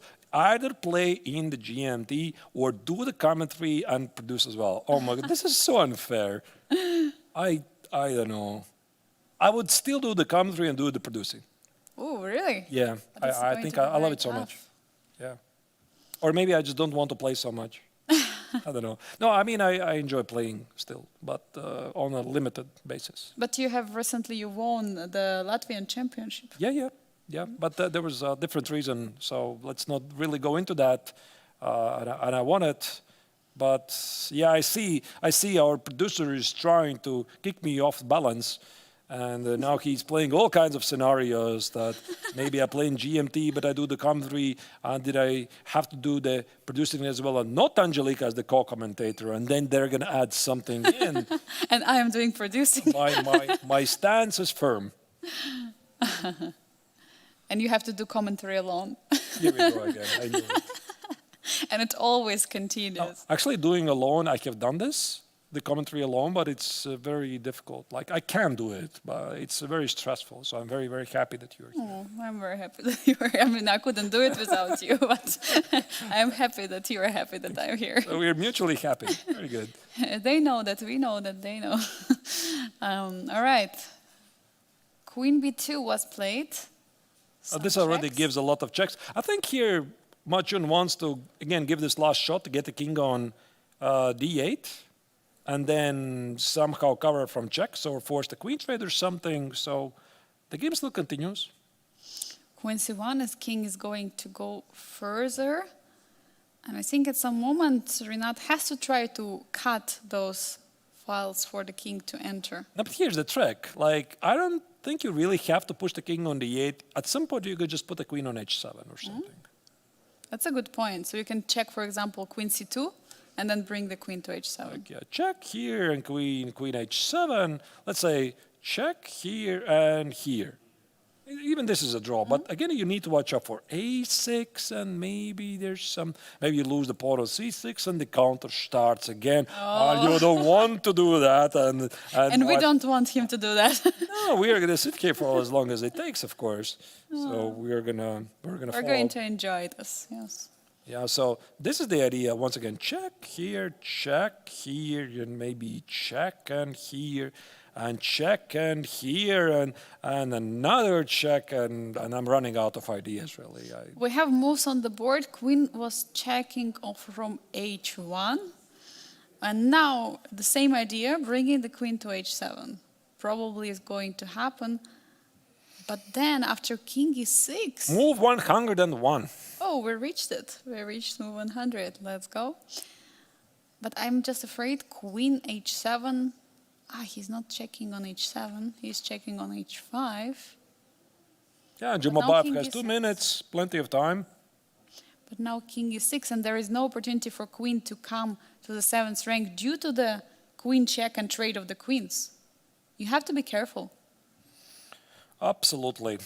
So now queen H7 would not work. I mean, of course, Machun is going to test if Jumabayev is not going to miss the queen trade, and then Jumabayev is going to show that he knows how to give diagonal checks, and with that, I think it's going to be it. But where does he want to put the king? Like king E7, king E8, so that there's queen F8.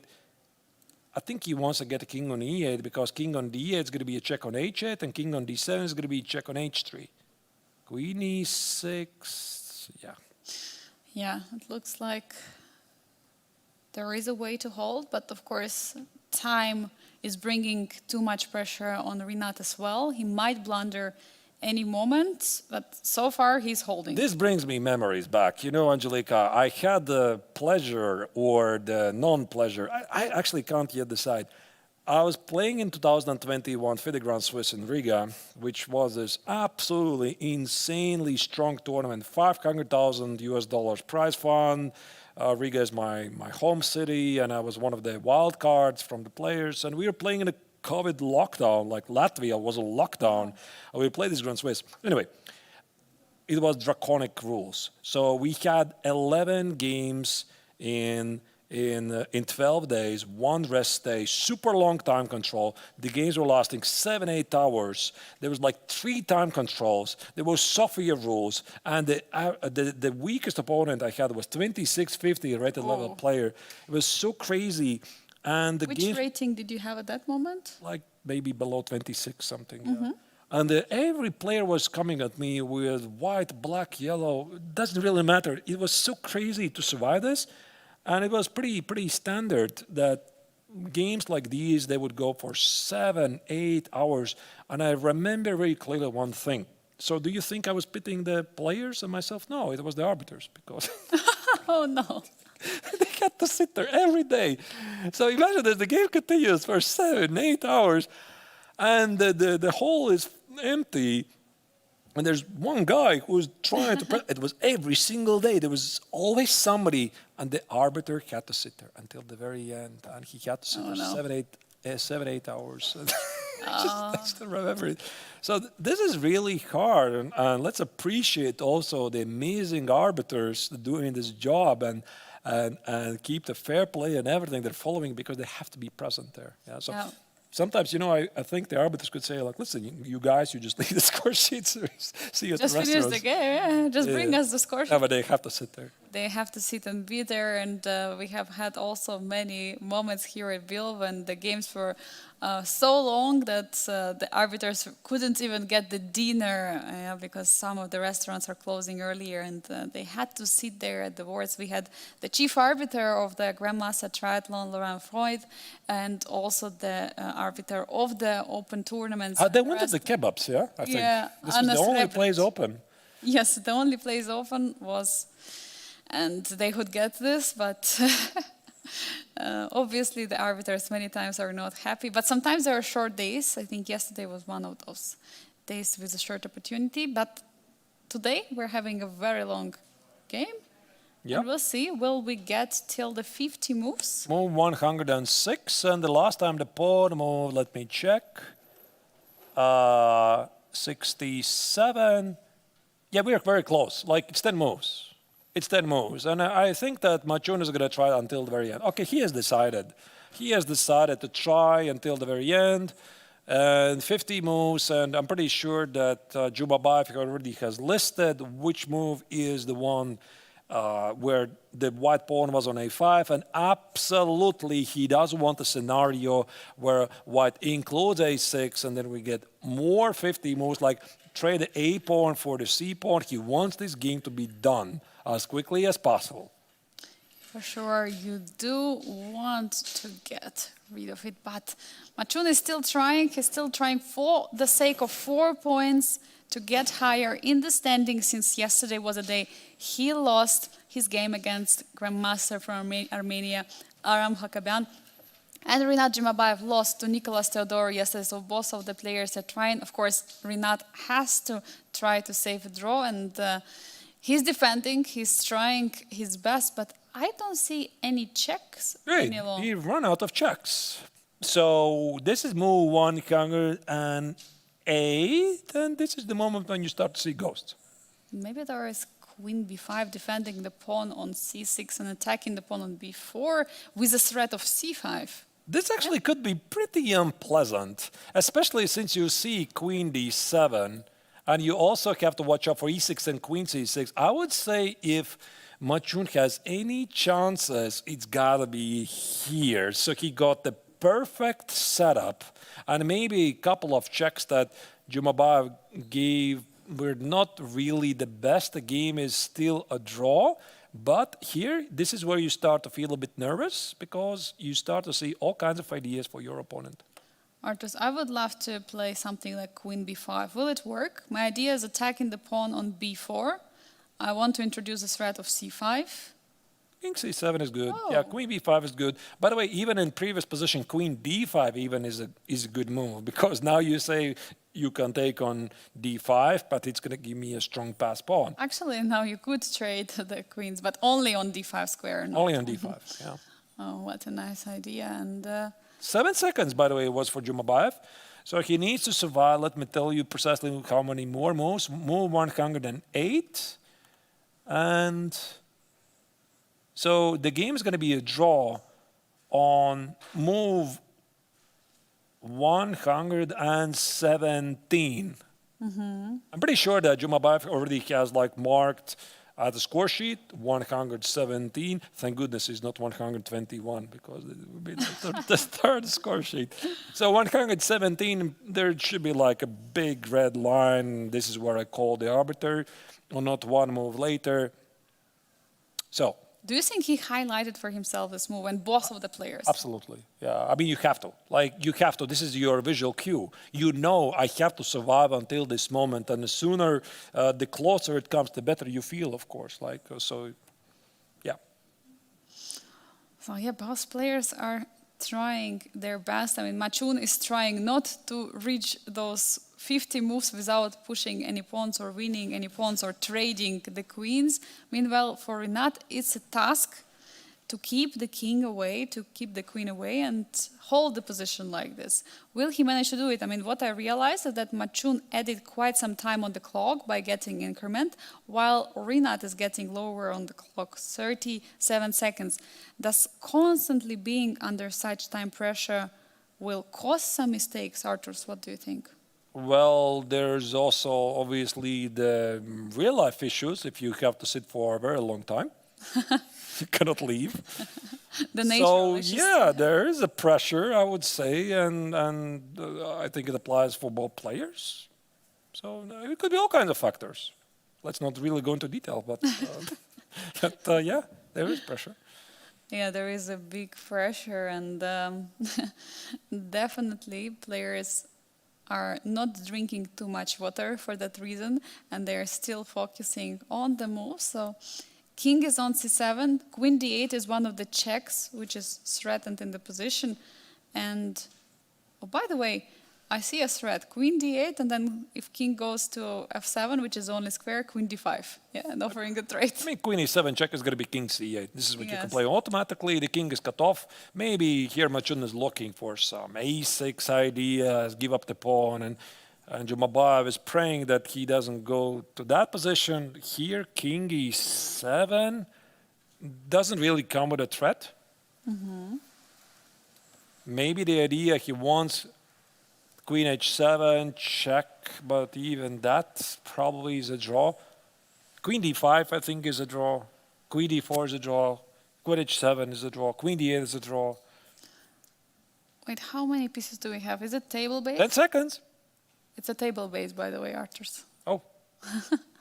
Yeah, but We have another table base. Queen d4? yeah, I'm not very good at table bases. Probably. Yeah. It says all moves draw. Yeah, there's a large list of moves that our dear table base says. There's a couple of moves that lose, by the way, but they don't really make any sense.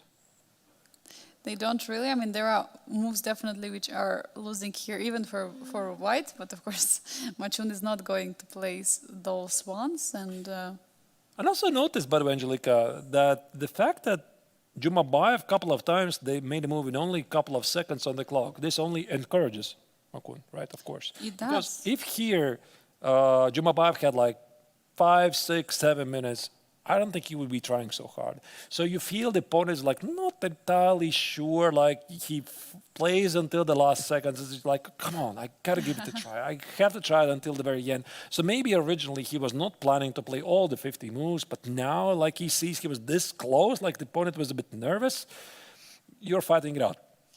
yes, absolutely. He is trying to fight it till the very end. But now that the queen and the king are away from the pawns on the queen side, suddenly queen on d4 is targeting those pawns. And big question, how do you defend it? Because there are no checks right now for white's queen. White cannot give checks to black's king. And pawn on b4 is a piece which you have to take under control. And the only move I see to defend the pawn is queen b3 or queen e1.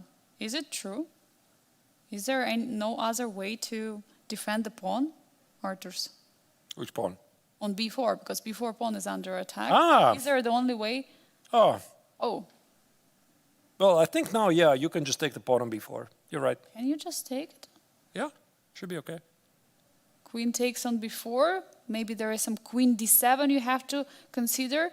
The time is running for Rinat. He has around half a minute right now, 20 seconds maybe. Queen b4, and then Jumabov starts to play for the win. Oh, Moves. can No, he do okay. it? Of course not. Of course not. Will he take the pawn on b4? No, you can just take it, yeah. He's taking the pawn. Will we see queen d7? What is going on? With 3 seconds on the clock, he's going for it. Queen d7, queen c6, and yeah, that's it. So Will we see a draw in a few moves? yeah, I think so. I think so. I mean, Machun did try it. Now the 50 move is reset, but I don't think it's really going to change anything because the pawn on a5 is dropping. So we're seeing the final moves, and here there's no ideas. I think queen takes on c6, queen a5 is going to be shake hands. a6 maybe, but you have to be a bit careful actually not to play too much. Yeah, like a6, I could play queen b6. No, there you go. That's an agreement to a draw basically. Yeah, queen c6, queen a5, and there's going to be a draw by Jumabayev, and Machun is going to accept it. Yes, absolutely. He is going to go for it. Probably it was already too much of pressure on Machun, and he decided to go for a draw. Oh, they're going to play into Bear Kings. Okay, Yes. queen d6 and the draw for. Oh, the game finished. We have the result of the final game of the round number 2 of the classical portion of the GMT. In Challengers Group, the draw between Machun and Rinat Jumabayev. What a game we witnessed, Arturs. Longest game so far, and every single year produces long games, and this year we have a slightly shorter time control. So let's check the current results of the second round of the classical portion. As you can see, we had 2 decisive games, each in Masters and Challengers. This crazy game, Aravind against Frederick Svane, and that's the game also that for the young German is going to be remembered for a long time. He was winning twice, he missed it, and then in the time scramble he hallucinated because of this no increment rule. He made a mistake and then he lost a very, very important game. Mirzan Fedoseev was an uneventful game, ended with a draw. The same for Wojtaszek versus Salemselech, which finished with a theoretical repetition. Meanwhile, in Challengers, Nicolas Theodorou managed to score a second victory in a row and get all the way up in the standings. All the rest game finished in a draw. We have just witnessed Machun against Rinat Jumabayev. Such a long games where Machun was trying to go for it. And Daniel Darde against Aram Hakabyan was also pretty interesting games, which ended up peacefully. So it's time for us to check what are the standings after round number 2. And we see in the Masters, Aravind has 12.5 points, 2.5 points in front of Vladimir Fedoseev, getting up in the standings after today's victory. In the Challengers, Nicolas Theodorou with 16 points. It's 3.5 points in front of Aram Hakabyan. I mean, Arturs, do we see a clear leaders already after round number 2? Or everything will change? Really impressive because also notice that the third place, Makun, is now behind the leader 9.5 points. And if we calculate what would be in the classical, how many points would be if we wouldn't have the scoring of 4 points for a victory, so 9.5 points, that's like 2.5 point difference. That's a lot for such a short distance. And then, of course, we're going to also have the final stage. So here, Nicolas Theodorou and Jacobian, they seem to be really well on their pace to qualify for the final stage. And it might as well happen that nobody else is going to make it, but probably still too early to tell because this is only round 2 and there's 3 more classical rounds to be played. What a day, Arturs, we had today here in the studio. Incredible games in the Masters and Challengers of the Grandmaster Triathlon. Tomorrow, round number 3 is going to continue and more action is to come. We're going to wait you here in Biel at the same time, at the same place, at 2 p.m. Central European Summer Time. We wish you have a pleasant evening and see you tomorrow. Bye-bye.